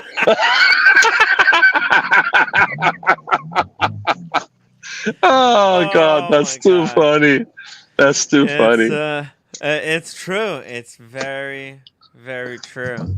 And if somebody hasn't seen Animal House, do yourself justice and go see it. Do yourself a favor. Animal House. Let's see. Is it Animal available on House, Netflix? great. It's from the late great. 70s. Really good. Yeah, it's great, man. It's a classic. That's where John Belushi. John Belushi was there, and yeah, I think that's Kevin Bacon's first Hollywood movie. Yes. Yes. And now there's 6 degrees to Bacon because he's done so many movies that different people have a game about that. Have you seen that one, Timmy? I think I've seen it, but I don't remember. Oh, you have to see it, man. It is hilarious. Toga. Yeah. There's so many scenes in that movie. It's just food fight. Let me ask you. Yeah. Let me ask you this: is this the kind of a movie that they would be able to make today or not? Probably. It would be rated R now. It would be rated R. Back then, they didn't have ratings. In the late 70s. I mean, is it politically correct or is it doable if you have a dead horse with 4 paws up in the air to go into the room with a what do you call it? With a saw, try to chop it off. Is that? Can you do that these days? Maybe I don't know. I think it's pushing it. It's a great movie. That's so funny. It's so funny. The part that he is in the supermarket and the headmaster's wife is there and he's at the produce counter. Oh my God, that is so funny. Hilarious. Hilarious. If Oshin is listening, Oshin, what do you think about Animal House? Oh my God, that's so funny. I have to watch that tonight. I'm gonna watch that tonight. I can't wait for Oshin to release his part 2. Did you see the clip that he posted? Did you clip the 7 minute? I'm not on the level. I'm on the spritz. Oh my God, it is good. It is good. It is good, and I love what he did. I love what he did with his diver. I'm not going to give it away. I like I like where he goes with this. I love what he did with his diver AP. It was really interesting, and needless to say, the scenery is just amazing. Actually, I watched it with my wife the morning of the flight. Oh, by the way, Timmy, today. I dropped off my roommate's flight was at a little bit past 3 o'clock yesterday, LA time. So she arrived in Paris at about noon. So she got to where she's staying by 3, and at 6 o'clock she gets a little bit sleepy. She sleeps and she wakes up. It's 9:45, which was about 12:45 our time. So it's basically 10 o'clock over there. So we did a FaceTime, and it's daylight. Like it's just like 6:30, 7 o'clock our time. I love. Right, that's the crazy thing about Paris. At 10 o'clock, it's still sun. It's still up. I don't understand. There's a different longitude. Where the heck, is it located? Why are the days so long in Paris? It's incredible. And they they don't change their. They don't go back. I guess I don't know. They didn't change their time. I guess they didn't adjust it. I don't know. Man, well, there's still 9 hours. Still 9 hour difference. Yeah. So, anyways, it was when I saw that I remembered. What you said, so maybe because it's like a flatter country. I have no idea. It is pretty. It has nothing to do with flatness because it's all about where's the the sun, the daylight. Well, but anyways, still it's 8:30 over here in New York. 8:30. Right. It's blackout. It's dark. Yeah. It's completely dark. I know. What the hell, It was 9:45. And she's showing, and she has a nice balcony and all that. Yeah. And she was showing, and I'm like, oh my God! You would think it's like 5 o'clock, 5:30, 6 o'clock. It's crazy. It is. It totally is. Look at this. I have a picture here. I think I can show you. No, wait a second. What the heck? Where'd it go? Oh, okay. I got it here. Let's see it in the. Okay, this was 9:30 in Paris. Okay, let me put this full screen. Okay, this is 9:30. You could see it's still kind of really light. You can see the sun is above the clouds. That's why. Beautiful picture, by the way. Beautiful picture, man. Right, this was the last view that I got in Paris because we were walking home. We this is actually the bridge from Notre Dame over to the north side of Paris. And then we had to walk all the way from Notre Dame, so there was a 40-minute walk.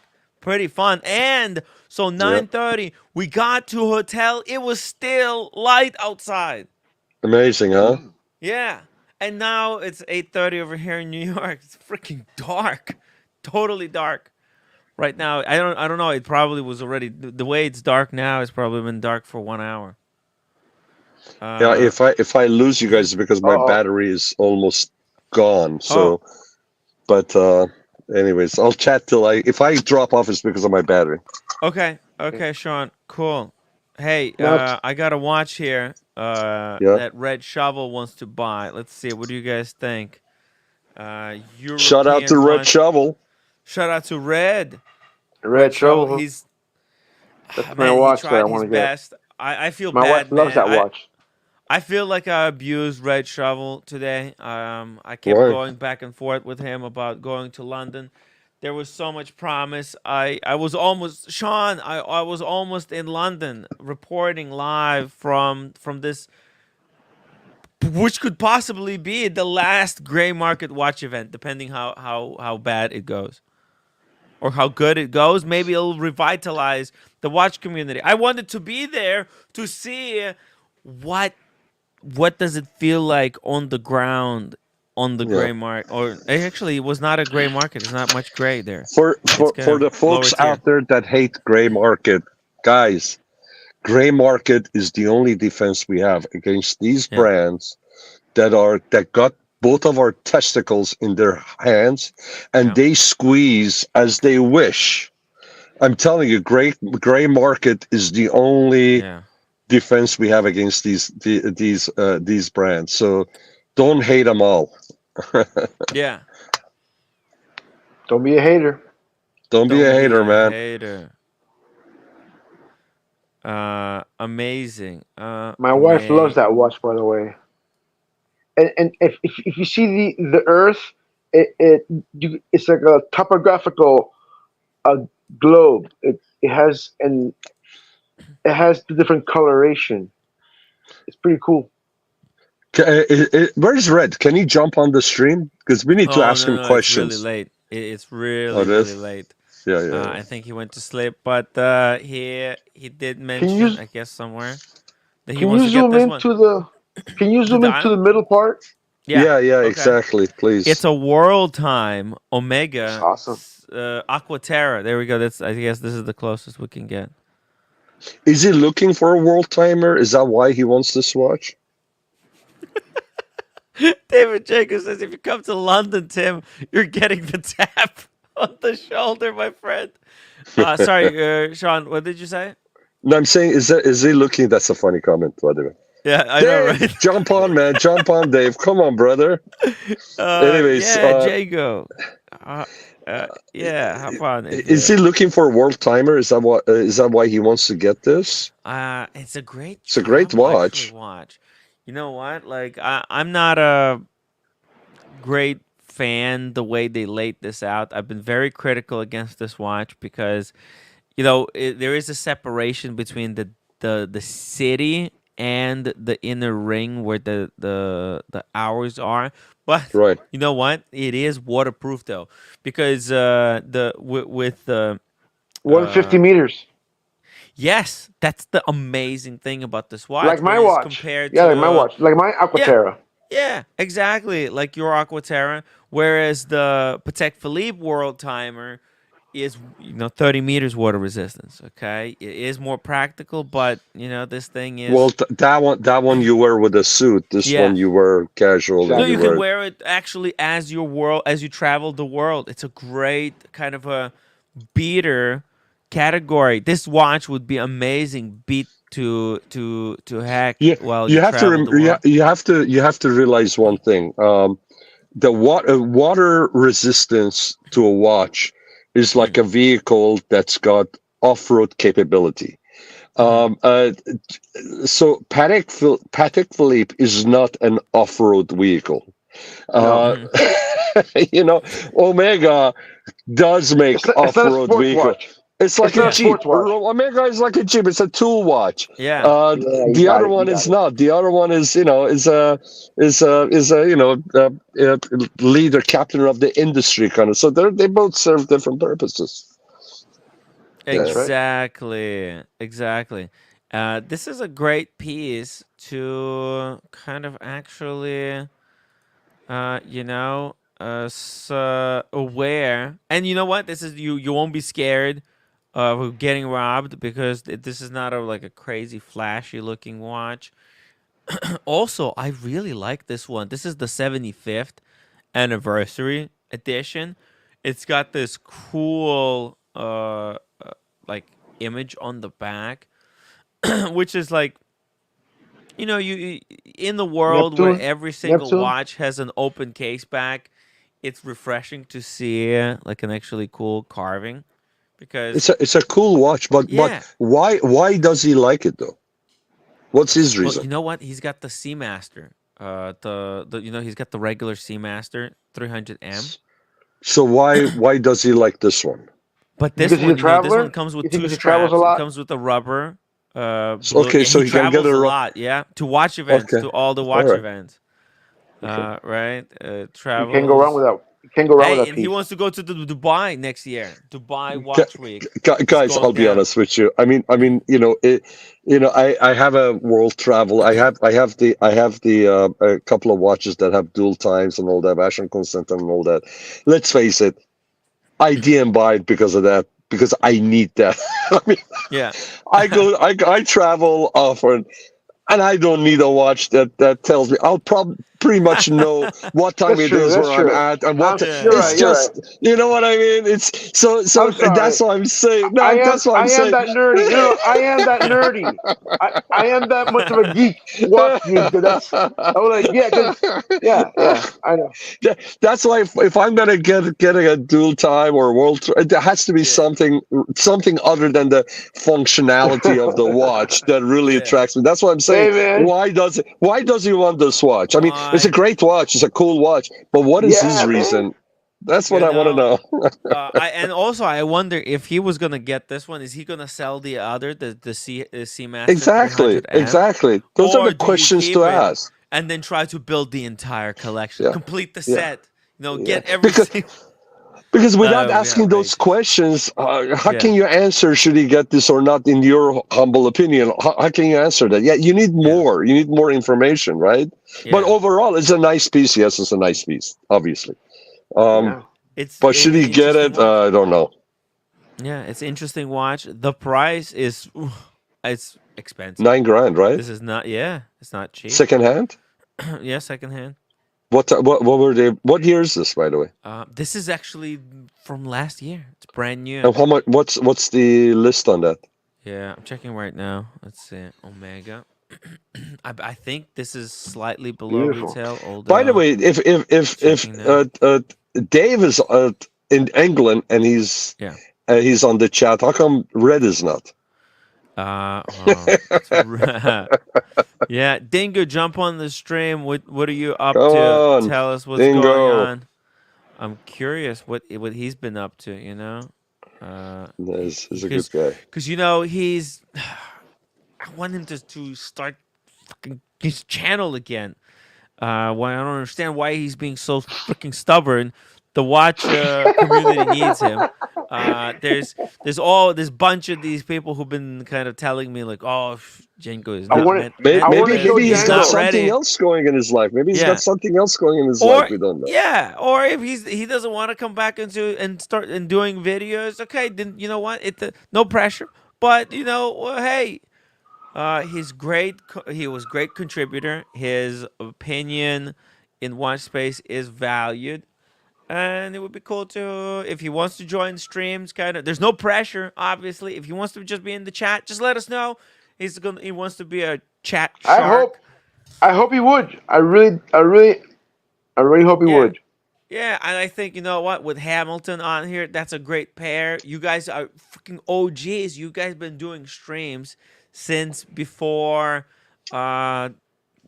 this whole thing even existed as a thing in watch space. How much is this thing? By the way, is that oh yeah, I'm but what is that? Is that bracelet 19 mil or is that 20 mil? It looks kind of skinny. No. It's actually, I think it's thicker. This is a big watch. 43 millimeter. What's the bracelet? 43. What's the lug to lug? 21. It's a 21. It's a big watch. Yeah, you're right. Yeah. It's 9,900 retail.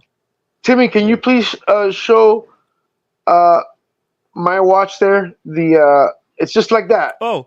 But yeah. It's the caliber 9605 in blue. I got it. By the way, while you're looking for I love your watch, by the way. The Omega you have is gorgeous. Yeah, thank you. It's stunning. I like that watch more than a world timer. I have to tell you, I like that. Your watch is beautiful. Yeah. Thank you. Yeah, Thank you. yeah. The world timer, it's just, to me, I don't like how the kind of the inner ring is separated from the outer ring. Yeah, with this and I have to say that. By the way, it almost has that 40 mil sub look to it, doesn't it? I like that. I like that blockiness of it. Hey, we got Django.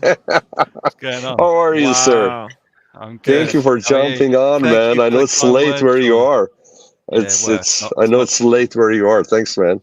It's actually pretty early, but yeah, it's this is normal time for me, unfortunately. Dude, how you doing? What are you, rock star? This is when the day starts for you, or what?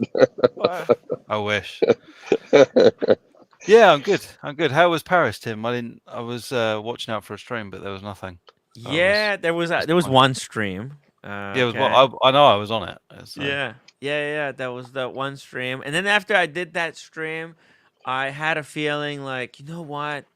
Let me just try to focus on this just spending time with the wife there, and it was actually some fantastic time. It was good reset for my brain because, Django, this live streaming stuff, that's just not freaking healthy for your brain.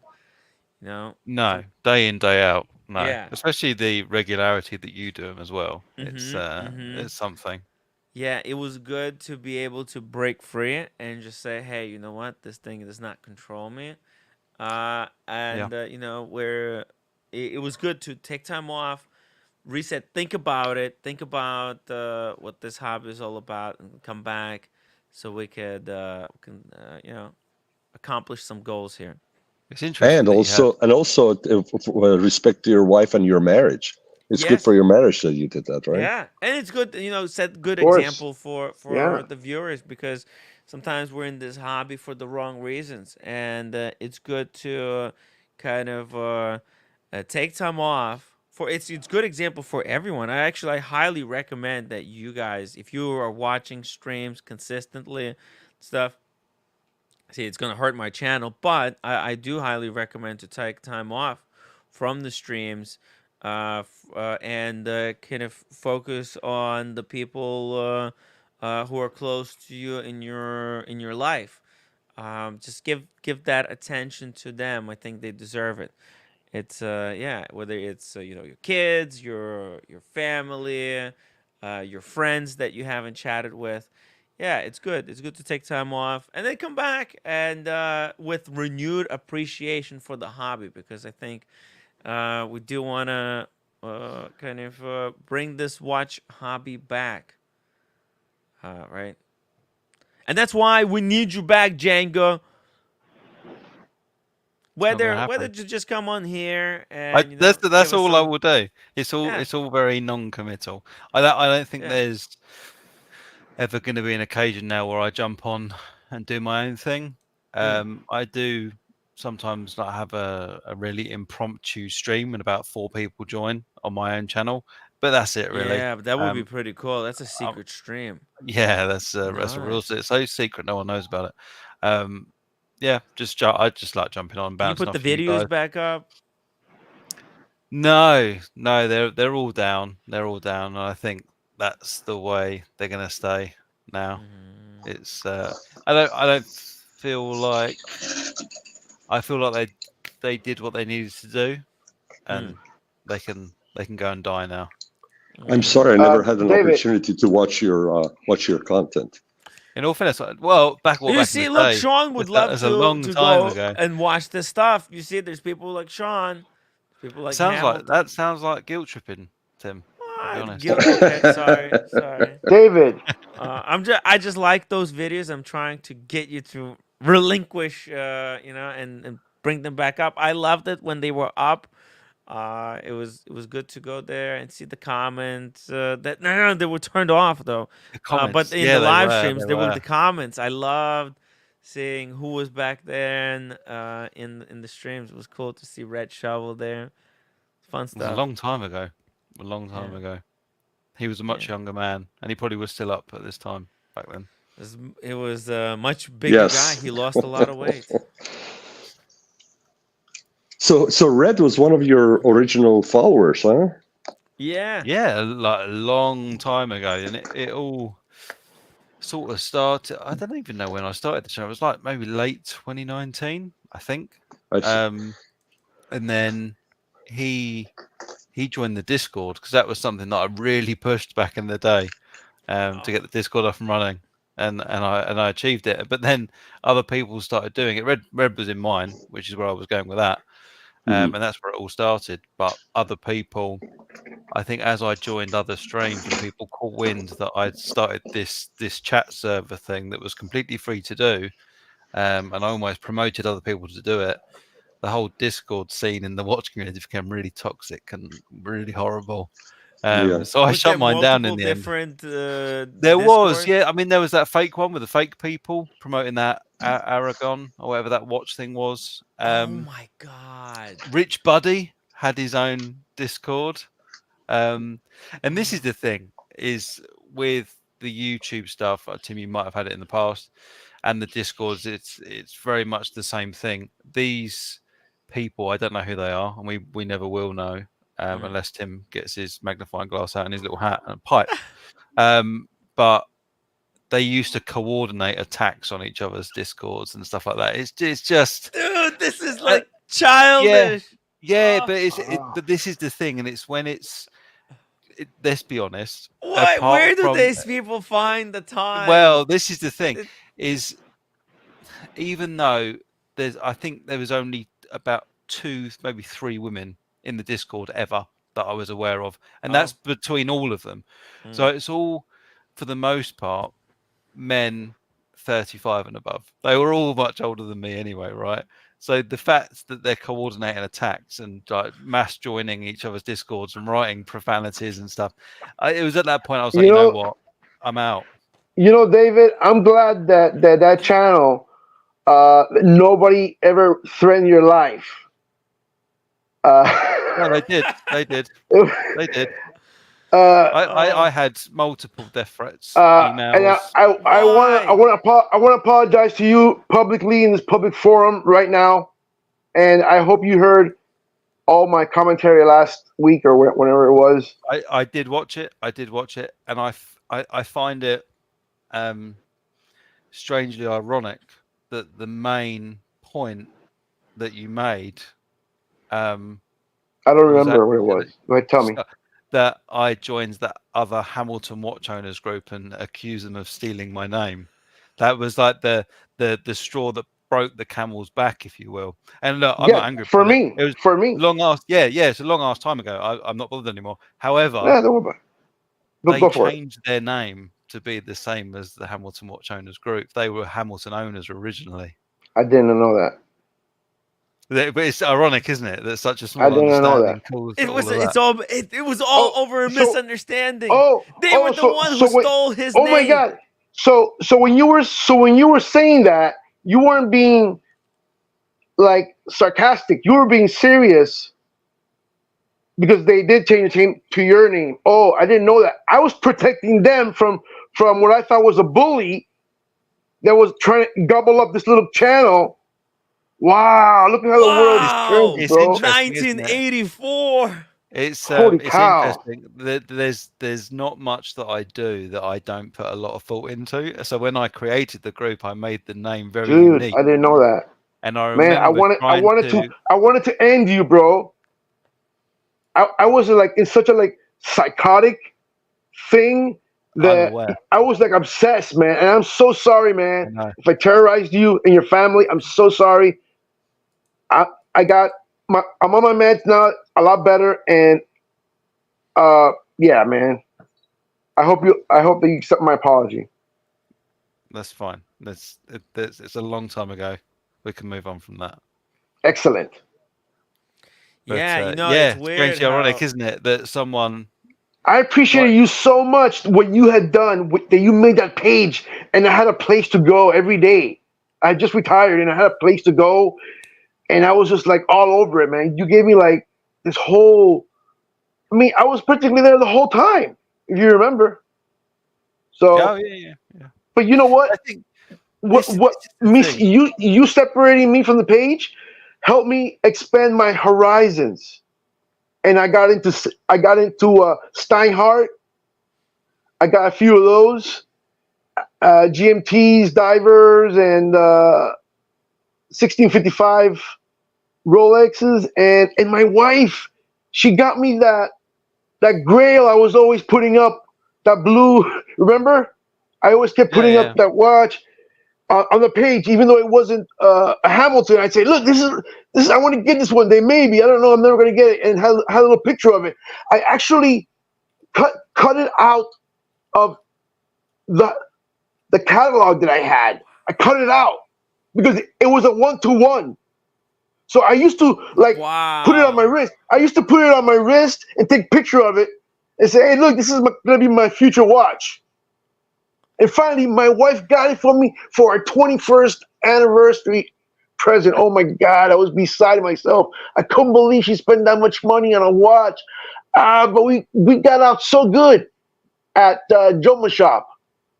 Wow. We got like 47% off of retail because they were just trying to unload it.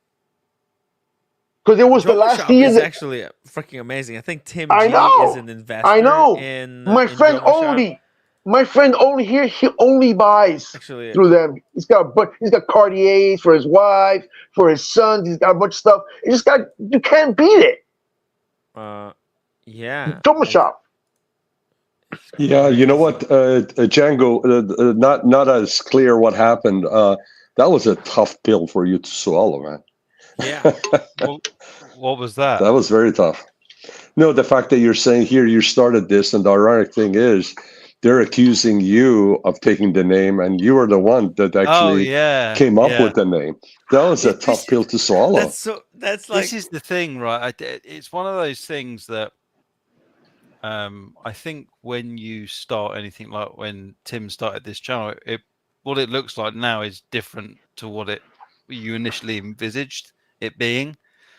Maybe not negatively, maybe more positively, but when I was part of all of that stuff, especially when I had the Rolex group, and it was like 35,000 members, something like that, and it became, when you're a part of the community in this group, and you sort of watch from the sidelines and you jump in and out when you feel like it, and you interact when you feel like it, it's all well and good. But when you're the person that's like not the head honcho, that's a really bad term, but when you're responsible for creating this thing, and it becomes like the most toxic cesspit of just people arguing constantly, it's almost like you start babysitting 35,000 people, and that's the reason I don't start anything up anymore, because as far as I'm concerned, I've got a career, I've got a household to look after now, I've got all this stuff going on, and I outside of what I'm doing now, obviously, I don't have the time to look through death threat emails and stuff like that. I don't want to be dealing with that. And the amount of times, especially after the Brighton Watch show, I didn't get the tap on the shoulder, but I've got a feeling someone had like a little red dot on the back of my head. I was getting death threats. I was getting people saying that they'd slept with my girlfriend, even though she was with me the entire time, accusing her of performing acts on Paul Thorpe to get the root beer that I bought. The Paul Thorpe. It was just some of these people, and I think a lot of it, and I've said this to Tim before, I think some people found it unfathomable that I was nearly half their age at the time and I'd bought a root beer, on the I remember when you bought that. That's gotta drive some of these guys totally insane. Just, I mean, I totally get it. You don't want to expose yourself to that. There's no need for it. There's no, at the end, there's nothing to gain that would make it worthwhile. So why even do that? I get it. Is it possible to maybe structure groups in like some type of a different way so that they don't turn into these toxic cesspits, or is it just it's dependent on the audience? The target audience is very important, because even now the Hamilton group is at 20,500 members. Sweet. That's a lot of members. And how's Van and how's Gerard, by the way? I haven't spoken to them in a long time. I don't know. Okay. All right, never mind. But there's nothing like that in there. There's the occasional spam. Someone will post, if you want to get this job or you want to buy this T-shirt, then post this below. You get that sort of crap. But from what I can see, it runs very, very smoothly without any admin interactions. So I think, the you see those scales online. Is it a scale? I don't know, like the charts online of where watches sit on the tiers. That's it, the tiered list of watches. The higher up that list you go, the more petty and childish people become. You want to see a chart I saw earlier today? Here's a chart. Perks of being a watch collector. As you can see, it's a very accurate description for the way some people see the hobby. So none of those colors match. That means you don't get a lot of sex. You're not a popular person, and you're miserable as you know what. Is that what it means? None of those colors are in the circle. The circle shows completely other things. Yeah.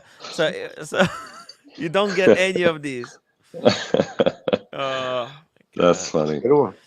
It's a good one. And it's like this is how experience could be for some people. But I think Django, I think the reason a lot of those groups became like that is because a lot of people entered the hobby that were in it. They were kind of like the timepiece they were getting their information from these timepiece gentleman types who were buying the watch to flex on other people. And then they entered these groups and they were flexing them on people who were like, yo, I mean, I'm just in it to learn something about watches. Why are you flexing your watch on me? And it just, I don't know. It's just turning people against each other.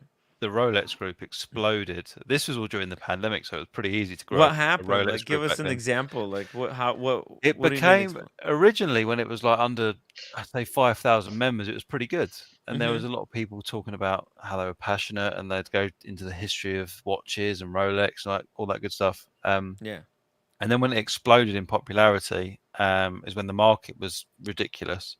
And most of the posts became, just got this from my AD. And they're just a picture of probably some sports steel watch, no doubt. And all the comments would just be retail ? This is like the most deplorable, boring thing ever. It's just a load of guys going, I got this from an authorized dealer for retail, and now I've printed money. It's so boring. Strange ironic for someone who did people started going at each other? Did you get like complaints from some of these guys? There was that sort of stuff. It was just very boring for everyone involved, I think, apart from the people flexing. And then there'd be so many people that'd be in there, they're like the authenticity experts, and they'd message me saying, oh, this is definitely fake. I'm looking at it thinking, I don't see the problem here. Like, I don't know what the problem is. So they're saying, hey, this guy who showed the watch in the group, this is a fake watch. You should do something about this. And what they expect you to do something. Yeah, they expect me to be an expert. Gonna get my loop out. Hey, David, I know you got rid of your watches. Did you stay with at least one Rolex that you can just call your own for the rest of your life? No. Or do you have many watches now? All gone. Are you back in the game, or are you still out? I've got a Tissot PRX. What is going to get you back? Tissot, that's great. It's a great watch. That's what Tissot PRX is fantastic. That's Swatch Timmy, Group. That's got the Powermatic. That's got the Powermatic 80 hours of power reserve. That thing's awesome, bro. Congratulations.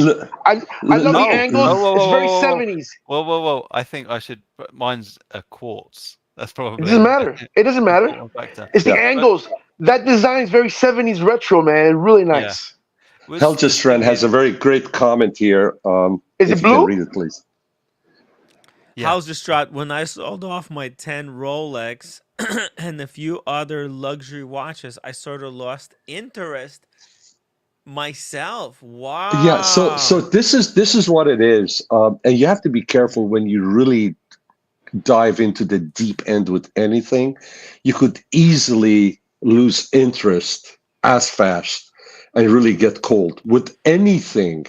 If you have hobbies with anything, it's just like a plant. It's just like a living thing. You have to give it water. You have to give it sun. And if you walk away from it, it becomes dead. It becomes cold, and accidentally somewhere down the line, it may pique your interest and you may jump back in it. So balance in life is necessary for you to maintain your interest in anything, be it hobby, be it sports, be it anything. You have to have balance. If you don't have balance, you go through these ups and downs, extreme ups and downs. If you have balance, then you can enjoy things that are enjoyable to you in a sustainable manner, and where your life is not out of whack. Just bring balance to your life. Yes, exactly. I mean, this is a really good advice. You shouldn't be like pushing if you push the hobby too fast, if you just like, if you get into something really quickly, you could get out of it just as quickly.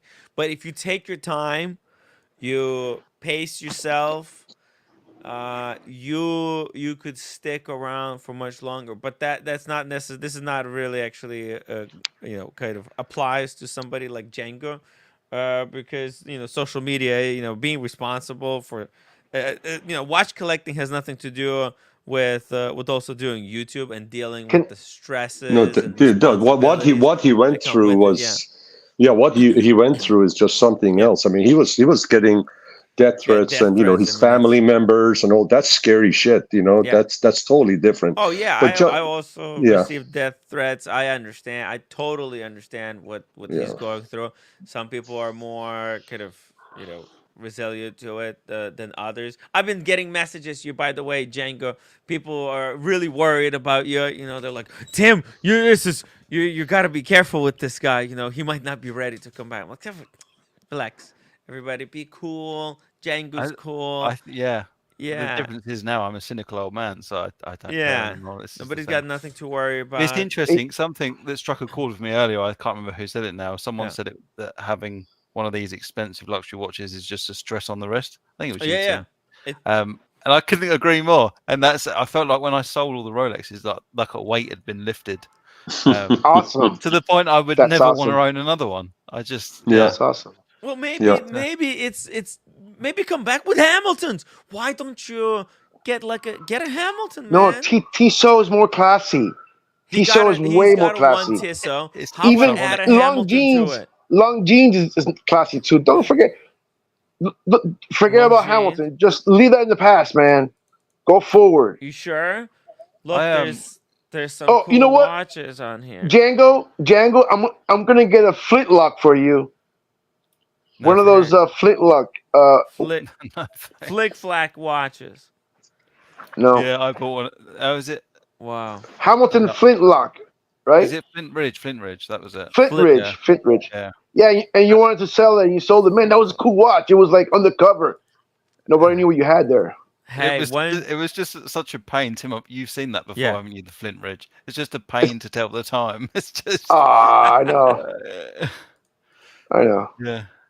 But it's a gadget. I love gadgets. That's why I love chronographs. I just love that I have something that I can use potentially in my day. There it goes. Such a There you crazy go. watch. Sean, by the way, Close I it. don't know Close it. if you see in this Go to watch, the other but this picture. is from Go to the other picture. Hamilton. Look If at you go this to the other thing. picture, you'll see it when Yeah. it's closed. Where's the? Oh my God! Hold on. Go to the other picture. Okay, one second. I think I have to. I'll try to find a video. The problem is as well is someone pointed out to me that it looks like a Nice. toilet. Classy. I can't unsee that. A really can't nice unsee one. it. Yes, but a really nice one. A really nice toilet. Yeah. A loo. Okay, here we go. I think maybe this one shows a little bit of it. There you go. That looks good. Watch this. Man, that's so cool. That looks good. Right? This is from an. The only person that owned it is saying no, and everyone else is like, yeah, that's awesome. Listen. This is a model that was copied from an earlier model that Hamilton did back in the day. They made great designs back in the day, and they're still relevant today. Look at that thing. So classy, bro. So when you close the clamshell, what do you see through those openings? Does it show you the date? It shows you the day and the date, yeah. Oh, that's what it is. So it doesn't show you the time, awesome, just bro. the day and date. Okay. It's like Iron Man. It's like Iron Man. It's really like a watch man. that, you know. And he sold that. He sold it. Oh my God. This watch drew people completely insane. Oh Like man. this was Look, not a watch I would put a little that was picture. favored. Why did you buy put a it, little Django? Did picture. you buy it to piss people off? Like, why did you? You know what? I was about to answer that question a second ago with I can't remember who it was now. Someone, Sean saying about rushing the hobby. I think Tim, you spoke on that as well. When I did the YouTube, that was like the main portion of me buying watches. I know we've spoken about this before, Tim. I think at one point I was up to like 8 watches, and I think I was 90,000 in the hole. With the watch I regret stuff. not buying it from you. This guy, just mental. But I think I rushed it, and I think looking back on it, no, I'd never really thought about it until now. But there wasn't. It sounds awful. I was just a young kid with a good job, too much money, and I was stupid. I think that was the problem. I remember one month you got it in over your head. Yeah, well, not in but it was like, hey, it was like printing money. The watches were growing up in value. Yeah, you had the access mostly. But like one month, I bought a Tudor Harrods. And I think that was about 3,000. I bought the JLC. I can't remember the name of that watch now. What was that called? Diver's watch. Oh my God. Sean, you spoke about this watch. I can't remember what it's called now. The IWC Diver. No, the you're JLC. talking about JLC Diver. Oh, JLC. The diver. The diver. Yeah. Bark and Jack did a review on that diver. I can't remember what it's called. But anyway, regardless, JLC I spent like Diver. $7,500 on that. So that's what, 10,500 in 1 month. And then after that, I bought. Oh my God, the diver watch from. Oh, dude, I bought the Cartier Santos all in the same month for content. All not cash, for content. No credit or anything. Like, just spending all of my money on watches. That's what we tell ourselves, right? Dave, that's the challenge. That's the challenge. I mean, here I was sharing with the guys earlier. I'm fighting the urge to pull the trigger on that Universal Geneve. That's Universal Geneve. And what's dangerous for me is because if I put my arms down, my guards down, I can easily justify getting it. It's the 1940s. Where am I going to get another one? Sean, that clean and all that, and it's that just watch silly. I understand why you want that watch. I do want to tell you that. I want to give you like permission. I want to like tell you like you should do it because it would add another dimension to your collection. You know, your collection is very, you know, it's got, you know, all these watches from these different brands, and they're icons, and they represent these special times in history. And this watch would perfectly fit your collection. It's just slightly too expensive. It drives me insane that, you know, how it's been priced because, you know, the Universal Geneve is on the comeback. Yeah. But I'm telling you, that's why when you even with somebody that's been collecting watches for 40 years, it's you have to be careful because at some point you're gonna burn yourself out. Is there something that you could let go of, Sean? Have you? I don't want to let go of anything. You don't want I don't want to know. let go of anything. Everything is good. So that's why it's almost like there's a reason. Resistance is good. If there was no resistance, you wouldn't have energy. If there was no resistance, nobody the gymnasiums, people, you wouldn't have bodybuilders. You wouldn't have people in good shape. Resistance is good. So and this is my exercise in resistance. And yeah. So, but no, I totally get it. And then if you just jump into it too early, too deep, you could burn yourself. Then you burn yourself. Just like but you Django also burned himself. Yeah. It's just like like you go to a French restaurant, you go to a nice Italian restaurant, any restaurant, and you order a fine meal. You don't swallow it. You take your time to chew it and enjoy it, because it cannot become just about consumption. It has to become about appreciation and enjoyment. And if you acquire too fast, it's just like you and I going for a scenic tour and you driving 200 miles an hour and you pass everything. It's not just about getting there.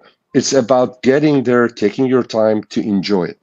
And it's the same thing with anything. And watch hobby is as such. And that's why, especially when you get to an age or you get to a economic status that you can acquire, you have to be very careful, because then the true enjoyment goes away and it all becomes about consumption.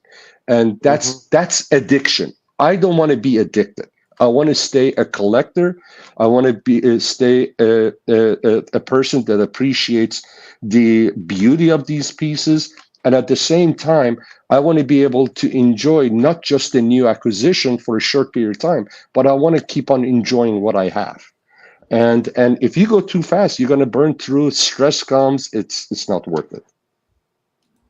Yes. Amen, brother. Amen.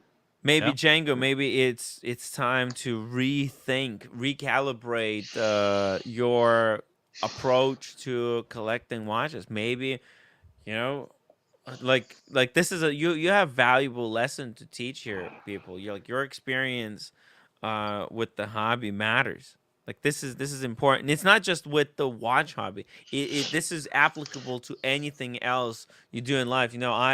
I started so many different things in my life until I kind of, I always wanted to do the streams. It was just that I never could have, found the right kind of way to get into it, and there's other things that I also want to try, and I'm gonna try to bring those things into the live streaming more and combine them. But dude, it's like, what do you think? Would you wanna maybe try to experience other stuff? Like you're liking like your PRX, right? That's a really comfortable watch. Can you? Yeah. Like think about I it. feel like that's all I need. I seldom wear that. To be honest with you, I don't really wear a watch very often. You don't even wear it that often. No, I think Sean's advice is really solid though. I feel like if you're watching this and you collect stamps or whatever it is people collect nowadays, I feel like the appreciation is better than it's not a race. It's not a sprint to the end, is it? Do you know what I mean? It's a lot of people do that, and I collect stuff. I still collect stuff, and I see, looking back on it now and seeing how people interact online, I see people doing exactly what Sean just describes from start to finish, like literally just speed running the entirety of everything. Yeah. Plonking it all on a shelf and going, right, okay, cool. What do I do now? I don't know. Nothing. And then that's where it fizzles out. It's now that someone said it, the behavior trait is definitely front and center for a lot of hobbies. Yeah.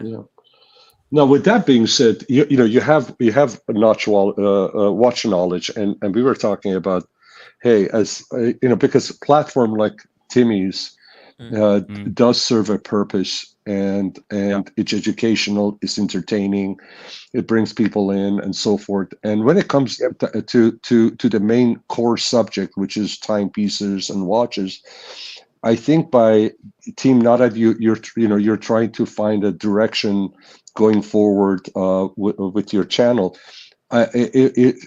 somebody like yourself, we were talking about, enthusiast, real true enthusiast of a brand, bring that person in. And even though you may be down to a PRX, but if you know Hamilton's very well, come and educate people. Let us know what they're about. And if you can put that kind of a content together, Timmy, and you bring the panelists on, and I think it would be really, really cool. And it doesn't have to be Rolexes. It doesn't have to be Pateks. I mean, you could be, you could be somebody that has a multi-million-dollar collection, but once you start talking about a watch that an everyday guy can aspire to, and he can realistically afford to purchase immediately. That's me, buddy. In a short, or short distance down the road. Even somebody with a multi-million-dollar collection can enjoy listening to it, because what it does is it reminds him of why in the first place he got into it, and it's really cool. So I think it serves a purpose across the board. Yes. It's some really good advice tonight. It's really, really good stuff. And look, if they're not interested in those subjects, I would. If they're not interested in those subjects, then I would question what their interest is. Yeah. Right. Right. Exactly. Dollar symbol. Look, I mean, I don't think this stuff has been covered as much as we like to think that it is. Hey, speaking of coverage, Danny, you made it back home. Yes. Wow, that was a long. You got rid of the car. You sold the car. You walked all the way home from the other house. Yeah, something like that. Like you going from. How many miles was that? Jeez. It's like from you going from Baffin Island to Coney Island. No, I wasn't using the car. That's all. Oh, hi, Dango. Okay. Hello. Hi, everybody else. Hello, Daniel. I don't want to get off topic. I just thought I'd join in. I went out. Glad you're here. Yeah, thank you. So I'm just joining in, Tim. Yes. You mentioned something about a regular guy. That you talking about me? Exactly, regular guy, regular watches. Django was talking about that he thinks that he jumped into the hobby too fast. Like, how long have you been in the hobby, Django, before you kind of burnt out and got rid of everything? Like, do you remember, like, how many years? How did you discover watch hobby? And like you also almost immediately went into doing content on YouTube. That was so I told you this story, didn't stuff. I? Tim, you remember, it's terrible. It was there was when I worked in an office setting, and that's actually one of the good things to come out of this whole COVID thing is that I work permanently from home now. It's amazing. When I worked in an office setting years ago, at my last employer, there was guys there that would import en masse fake watches, and they would show me all of these watches and all that sort of stuff, and that is what originally got me into watches, ironically. Wow. Interesting. Yeah. So then they were like importing them and reselling them on some like they were reselling them within the business, and I heard rumbles years after I'd left that the people doing it, the company had received some sort of warning, because obviously customs had opened a package. They were like, if you keep doing this, there's going to be repercussions. So I think the people, and they were sending it onto the company's business address. Well, the company's business address, but it was under a certain person's name. So they were like, if you keep doing this, it's like cease and desist or something. I don't really remember. I think that person, I don't think he works for them any longer. That's crazy, man. Yeah, that's crazy. That was quite funny. Yeah, but you found out like, hey, watches is a thing. People still buy and use watches. You're like, let me check out a watch. It was interesting because even then, I had a pretty good job for someone as young as I was, and I got into it that way. How did you get so lucky? Did you get lucky with the job, or did you what is the field that opened up? I'm very good with computers. That's why my job. Okay. Nice. It makes sense, right? Yeah. But yeah, they were showing me all of this stuff. I did unfortunately own a couple, which I quickly sold on, and then I bought a Speedmaster. Most boring watch in the world. Now, when did you start doing YouTube? Did you start doing YouTube when you already had the fake one, or did you start when you got rid of the fakes and then you started? The groups came first. The groups came first. Uh-huh. And then it was a couple of years after I started all the groups that I then started the YouTube. So the fakes were long gone before I started the YouTube. You very quickly. Why did you get rid of the fakes? Like that. This is so you got the fakes, and then did you immediately learn very quickly about the heritage, and then immediately? Yeah, that spurred me on to go and research this stuff. Yeah. Quite obsessively, in fact, and read all the history and stuff like that. And I remember I've never been massively into cars, so I was quite literally leaving the office one day. It was summer, so we all had our windows down, and a guy started asking me about my watch, and I was driving. I don't know if you guys have got them over in the States. This old Skoda Fabia, a real what we'd call a shit box of a car over here. So I've got a bluesy on, a white gold Rolex Submariner, and I'm driving this old shit box of a car, and that was the point where I was like, this isn't good. This isn't what I should be doing. So yeah, I got rid of all of those. And then I bought a Speedmaster. But it was interesting because the people that were doing the fake watches, I thought they were just into watches. And I thought at the time maybe they just can't afford the real deal, right? And that's why I don't want to condemn someone entirely for having a fake. There's many reasons people buy them. But I bought the Speedmaster, and I remember I walked in because I was younger as well. I walked in all excited to show them the Speedmaster that I bought the night before. I went, got a make Speedmaster. Like, what, a real one? It's like, yeah. They were like, oh, and then just continued making their coffee and turned around. I was like, oh, okay. So you're not actually into watches, right? You're just just these fakes. That was a wake up. That's hilarious. Yeah, man. And then they never really spoke to me after that. So great story, man. That's a great story. Very, very interesting. Yeah, they were from the other side of the spectrum, of the watch spectrum. They were way out there. Yeah, I've had a few run-ins with people. I always find the fake stuff quite funny, especially there was a guy that I worked with in another company, and he was very bullshit. He was the type of guy that would have, he actually in fact did have, I can't remember what they're called now, the Louis Vuitton sunglasses, and the brim at the top sort of comes in like a little V and then goes along. It's like a bit of brass inlaid they're very, if you see them, heavy. They're Louis Vuitton. Oh, the millionaires. I'm not sure if they're the millionaires. Maybe they're still using that little denotation at the top. But he had a fake pair of those, and I knew they were fake because the brass piece was screwed in to the sunglasses. So as soon as you see that, you start to question the other things that they own. He had exactly. a Submariner, Submariner. He had LV bags, all the whole shebang. And I remember it was the funniest it's cringe content. I apologize. The funniest thing ever is that I was really into watches at this point. I hadn't quite started the YouTube, but I already had my Submariner and I was really into it. And he was talking to me about watches and stuff, and he gave me, you got to have a massive set of balls to hand a fake Rolex Submariner to someone who's literally wearing one. You've got to have a big set of balls to not think they're not going to notice. So I was looking at this no date sub, and the text, everything was wrong. Okay, everything was wrong. I was like, oh yeah, it's really nice. I didn't want to out him in front of everyone. I'm not an arse. Well, I'm an arsehole, but not that much of an arsehole. So I handed it back to him. I was like, oh, it's really cool. Yeah, nice. I prefer the date, but yeah, it's very, very clean. Right? Like, oh, okay, cool. Yeah.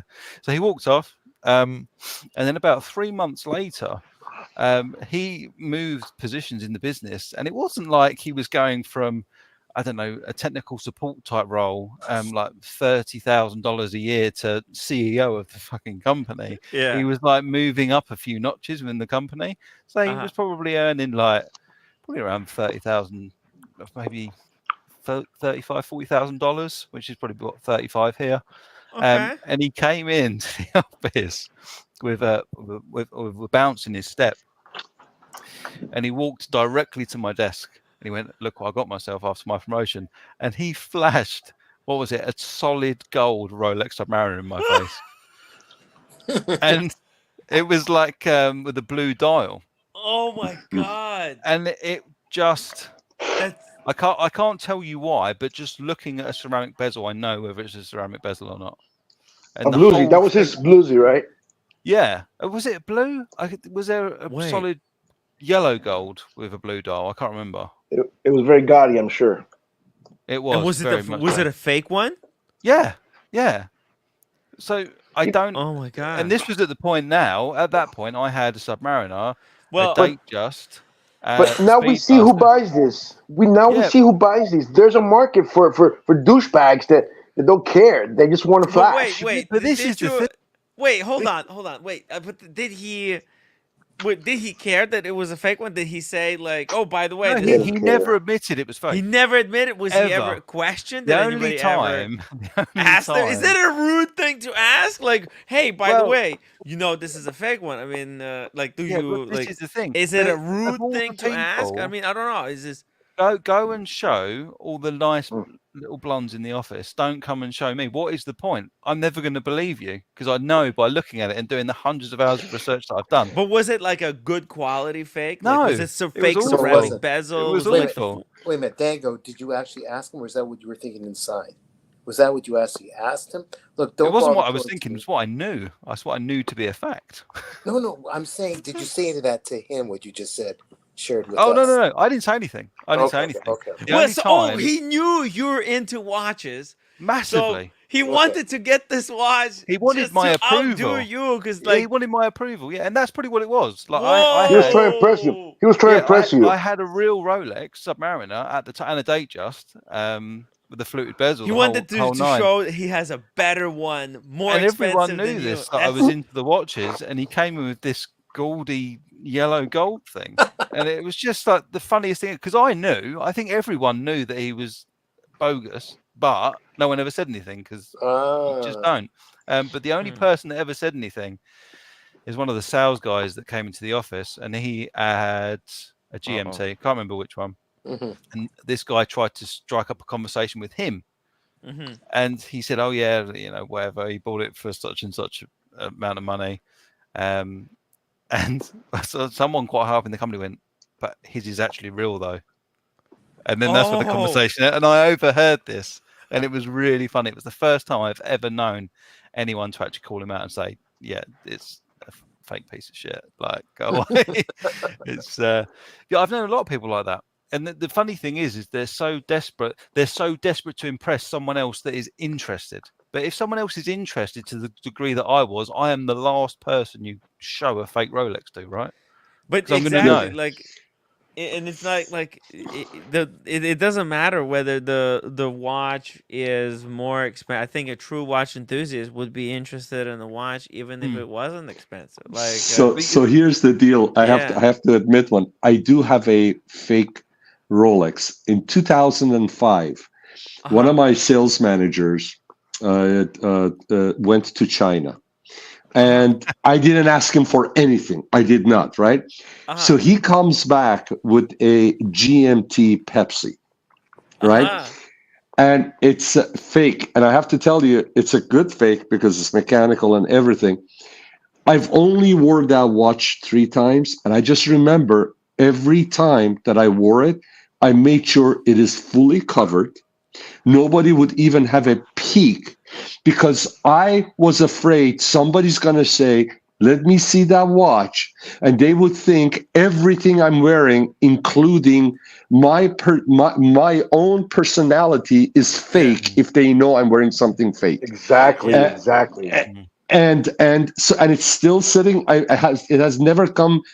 I've never, I should probably one day just take a sledgehammer and videotape it, but I've only worn it 3 times, and I probably haven't worn it since shortly after he got it for me. I remember one time, the third time I had it, I was in the line in the bank, waiting for the teller, and that watch showed through my sleeve, and the guy that was, if there's a line, you go and you crisscross, so you're facing somebody that's behind you, you're facing him, right? Yeah. So, and he was standing on my left side, and I guess he saw it, and he goes, "Oh, it's a Pepsi. I got one too." And I'm like, no. I said, "That's the last time I'm going to wear it."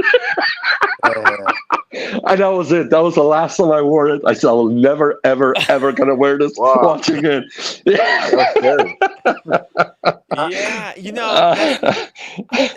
Sean, this is the thing with me. I don't understand the need even for fakes, because, like, to me, if I can't afford something, I would much rather get something of, like, that's real. A Hamilton. That a just Hamilton. as good. Yeah, you get a Hamilton. A Hamilton. It's same thing Yes, with, like, yes. Okay. And I would never be able to bring myself up to where I have this. Okay, this is where I disagree with the both of you just a little bit. Okay. That's okay. Tell us. I just want to be a bit spicy. Oh no! I there's a purpose for fakes. I understand. Like, for example, in the movie, if you want your character to wear like certain watch, you obviously, if it's a prop, you don't like a real watch as a prop. That's true. Okay, but I'm going a different direction. And Tim, you don't have to agree with me, because we had this fun disagreement before. Okay. Oh yeah. Like when people buy Sean, when people buy prints of a original painting, and they say this is a print, or this by another artist, it's not the real artist, and I love it, I want it in my room. And when someone says, "Oh, that's a whatever it is, like that's a Michelangelo or a Van Gogh," that's a Van Gogh. No, that's a painter that did the work, put his name on it. It's just a copy, but it was done so well, and I get to have it for a lot affordable, accessible price. Are we talking about excellent? It's different, though.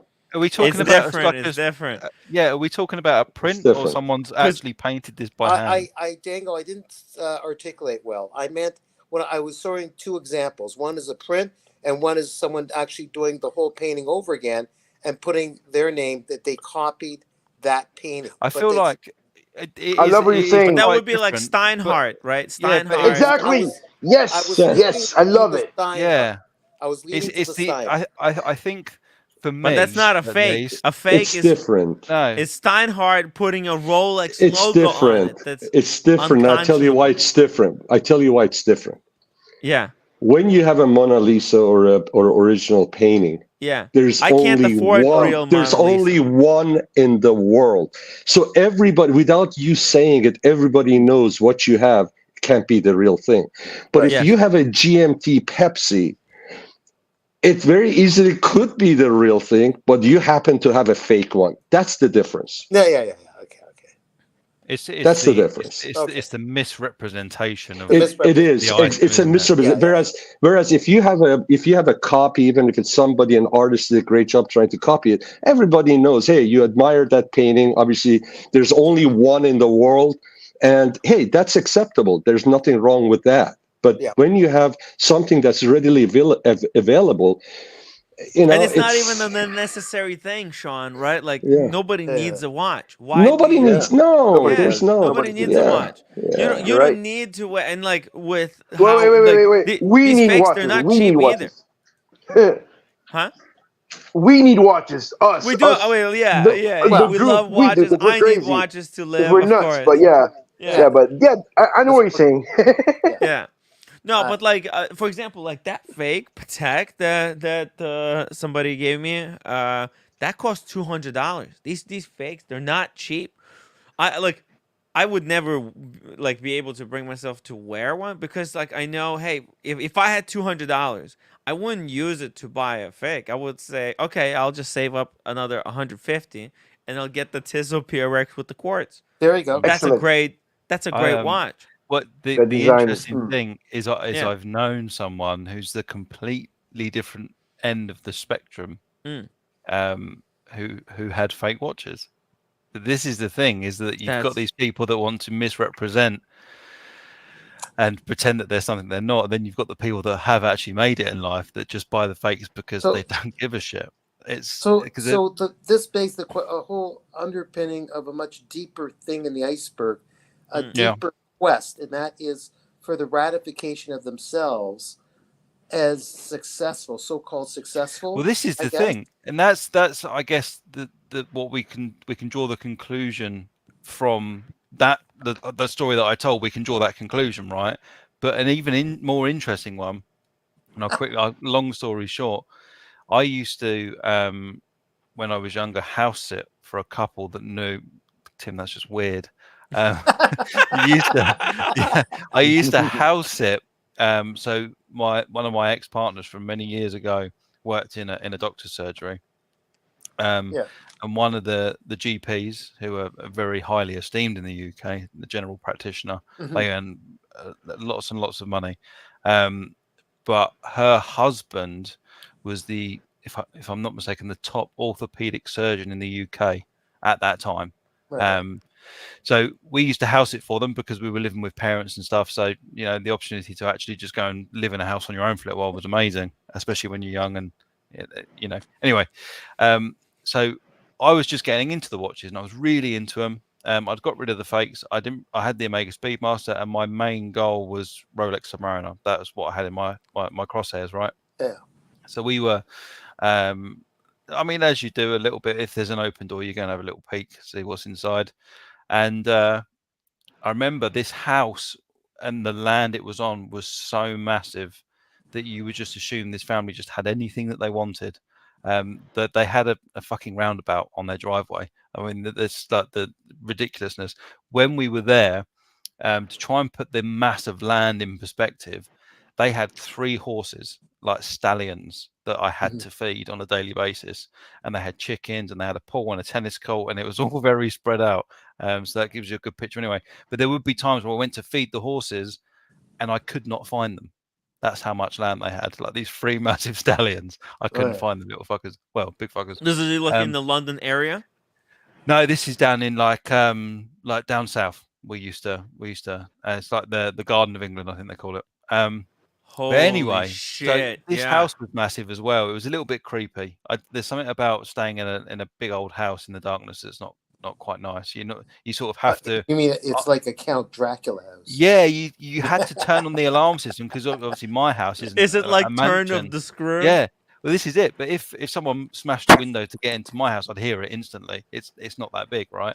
But this house, you had to arm an alarm system because if someone smashed, you know, a window the other side of the house, you would not hear it. Anyway, so they had a walk-in wardrobe naturally. Wow. And I walked in one day and I saw this study desk and it had all of this jewelry on and stuff. So I filled my pockets. No, I didn't. So I was looking at all of this stuff and I was like, wow, you know, these guys have really got some money. And I saw all these Rolexes lined up and someone just getting into it, I made a mess in my pants. So I was looking at all these watches very gingerly. And I must admit, not that they'll know me anymore, but I did walk around the house wearing some, and I felt like I was, you know, very much the bollocks at that point in time.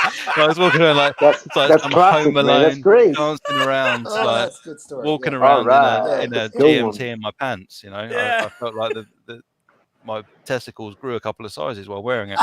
And it got to your head. Yeah, my partner at the time, when they got back from holiday, she said, "Oh, David saw the Rolex collection in the dresser by chance, and he was, you know, in awe of it. It's like he loves watches." She went, "Oh, they're all fake." So this guy who's got the masses of wealth. Kidding! Oh my god! Fantastic, because rich people don't care about this stuff. Well, this is it, and this is the conclusion I drew, that they just didn't give a shit. But you'd walk around the house, and like their daughters, they had 3 daughters. All the daughters had like a Louis Vuitton bag on the back of their door. They had all this designer stuff all around, and it turns out it's all fake. No, hey Django, you're gonna be surprised that first of all, among the women.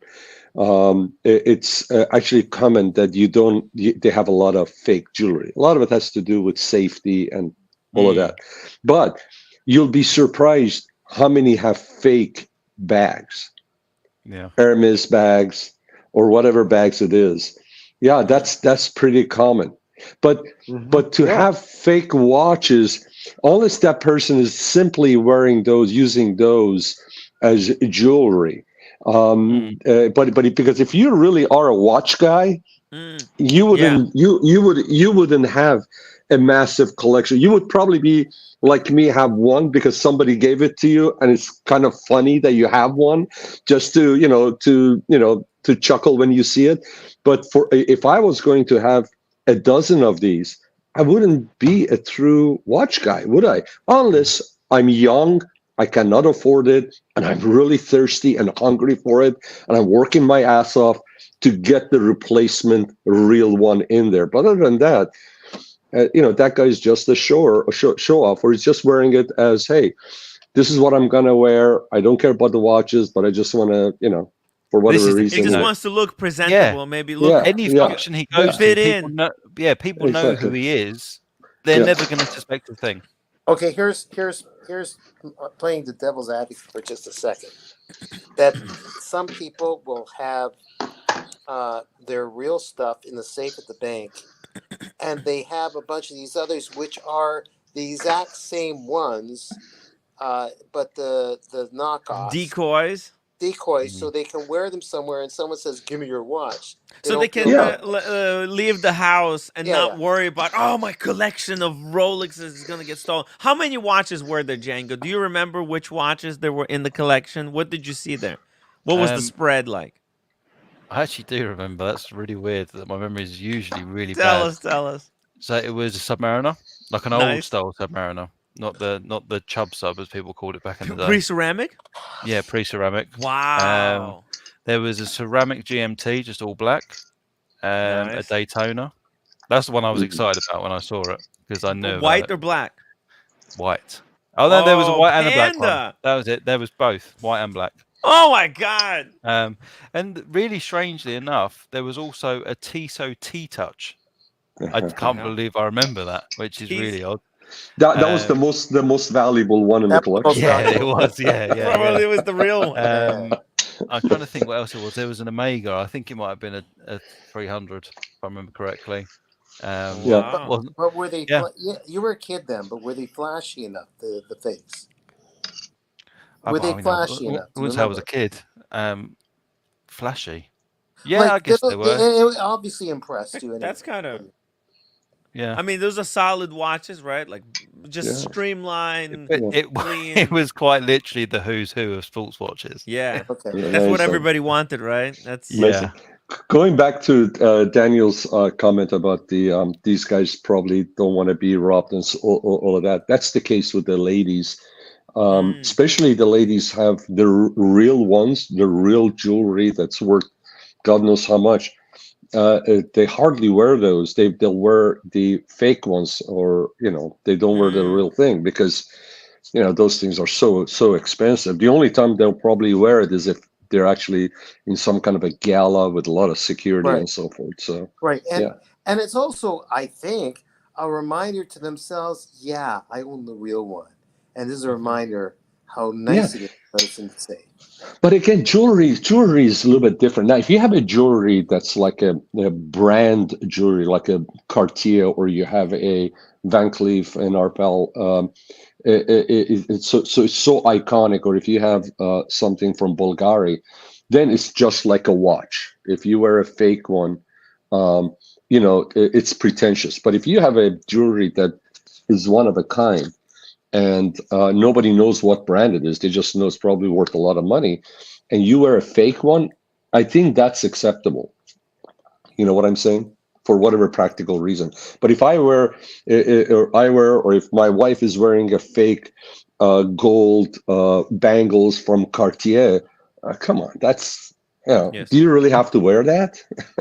Do you really need to tell everybody that, fake it to show off?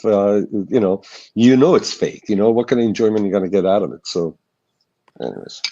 Yeah, exactly. I couldn't bring myself up to wear it. There's just some kind of a thing that I don't know. but I could see the purpose. There are some purposes. I love watching those videos where they compare the fake Rolex to the real one. The technology to be able to copy like these Swiss watches is getting so freaking good.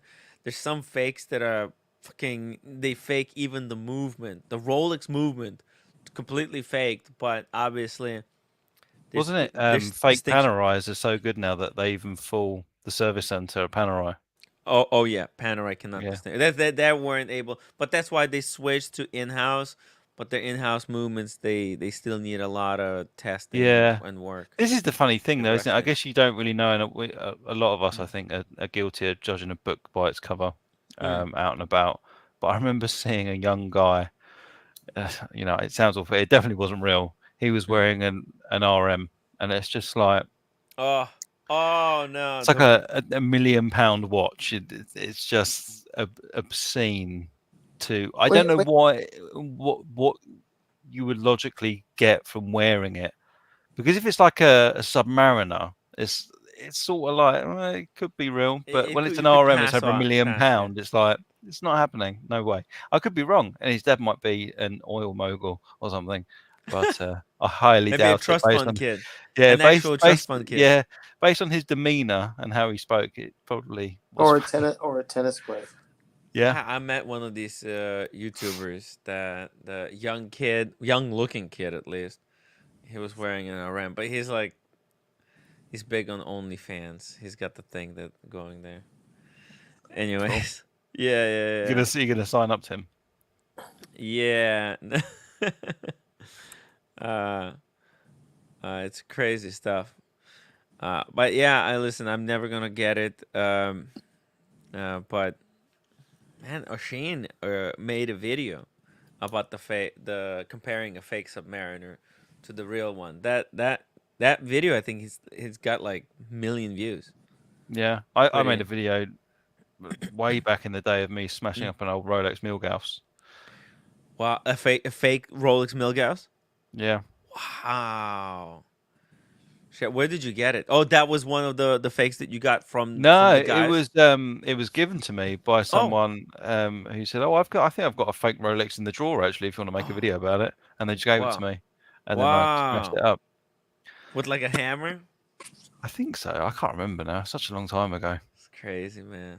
Did it hold up, or no, did it break? Not at all. Not at all. I quite literally yanked the head of the watch away from the bracelet by hand. It was very easy. Yeah. Guys, I love what's on the chat. So James Advisor says, I drive a fake Yugo. I can't afford the real thing. Dr. Bob's comes back. A Yugo is a real Fiat. It's built under license. Oh, man. I love it.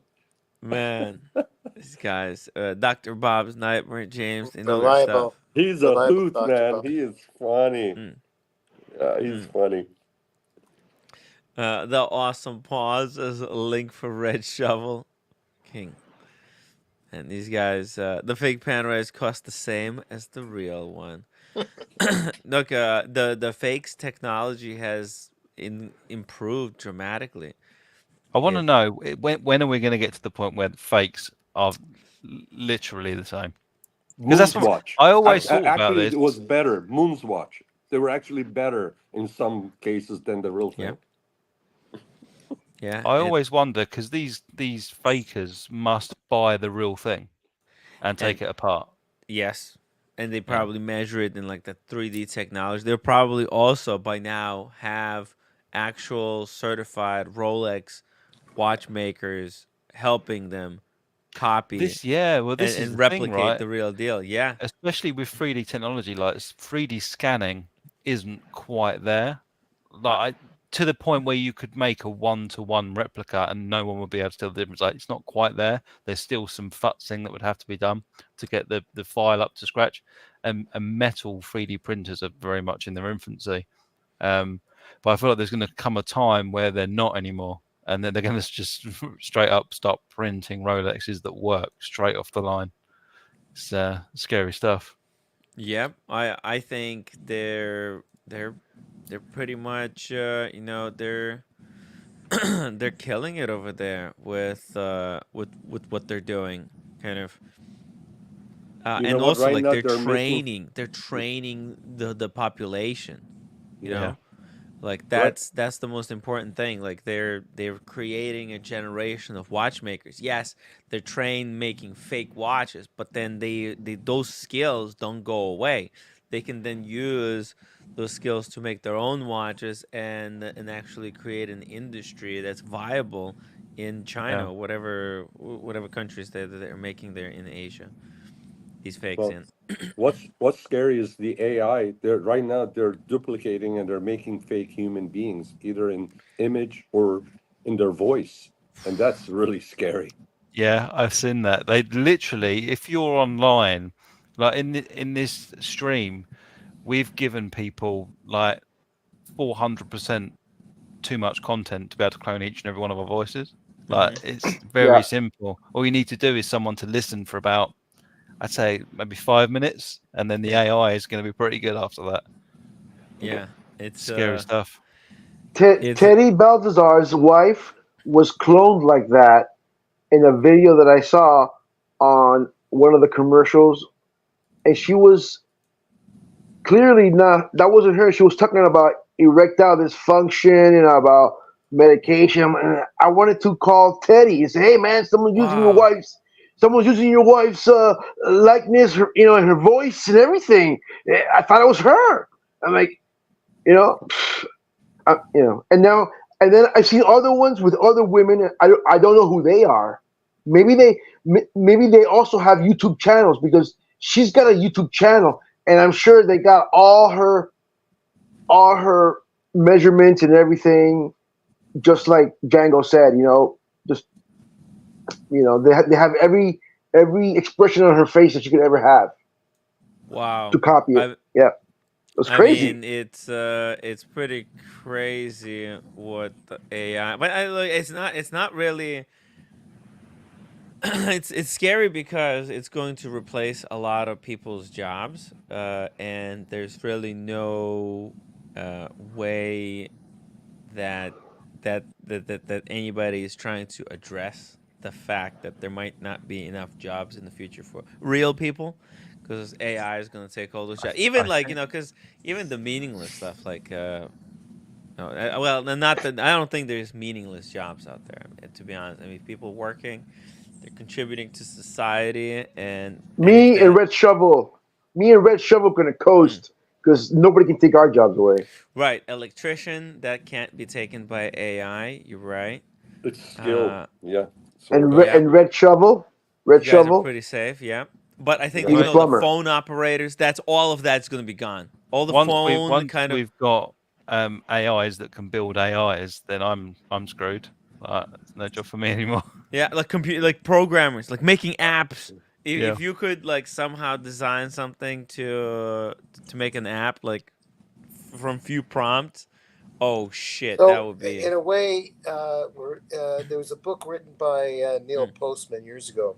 He mm, was a daycare person way back for kids, and he mm, went and got his PhD and started writing these books. One of them was Amusing Ourselves to Death and Technopoly, and in that he warns of what you guys are just talking about, where we move from a tool using society to a society being used by tools, Oh Ah, wow.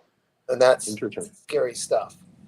Yeah. Hopefully, there yeah. will be a little bit of a balance Mm. in terms of, like, for example, remember, Tim, you told me, what's with this lab grown diamonds, Lab grown diamonds, yes. and people are still saying, oh, that's nice, but I want the original.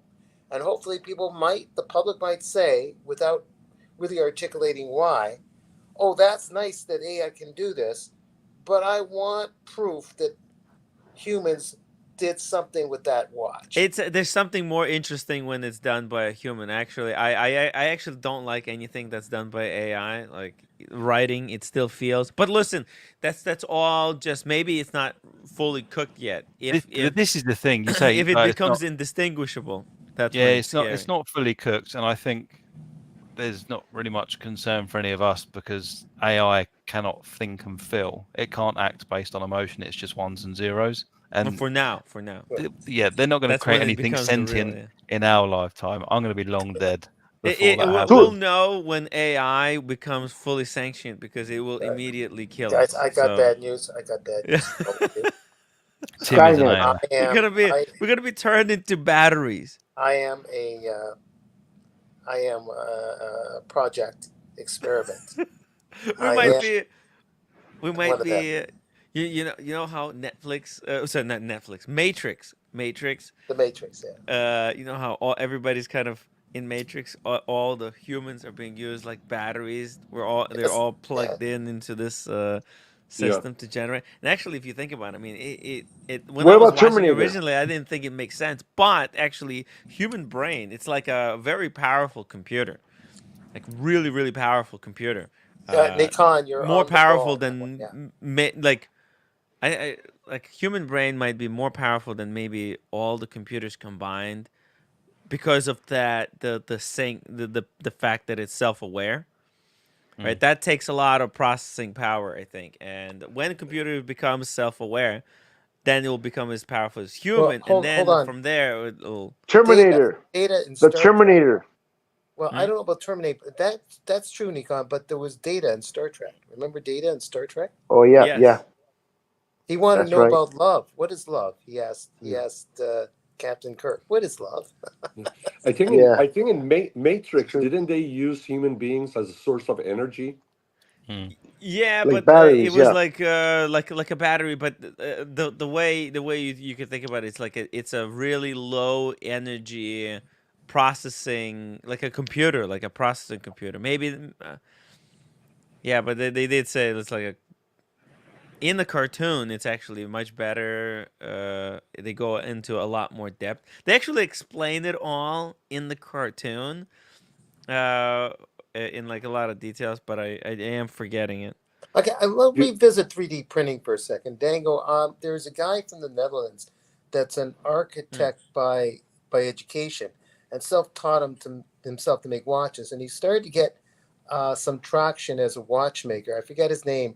Helden something, or from the Netherlands, and he was making watches using the ETA 7002 wind-up movement, but the cases were 3D printed, and it had an interesting aspect to it. I emailed Tim Mosso and asked him about it. He says, "I'm not impressed. It's not there yet." Like, he was charging too much for the watches, anyways. The whole 3D printing was interesting. And Carrie Vullalainen was interviewed about, and a few other big people, and they said no, it's not quite there. It's not quite. It's going to be a number of years before they get there. Interesting. That's interesting because I myself have a resin printer, nice. And that dimensionally is very, very accurate.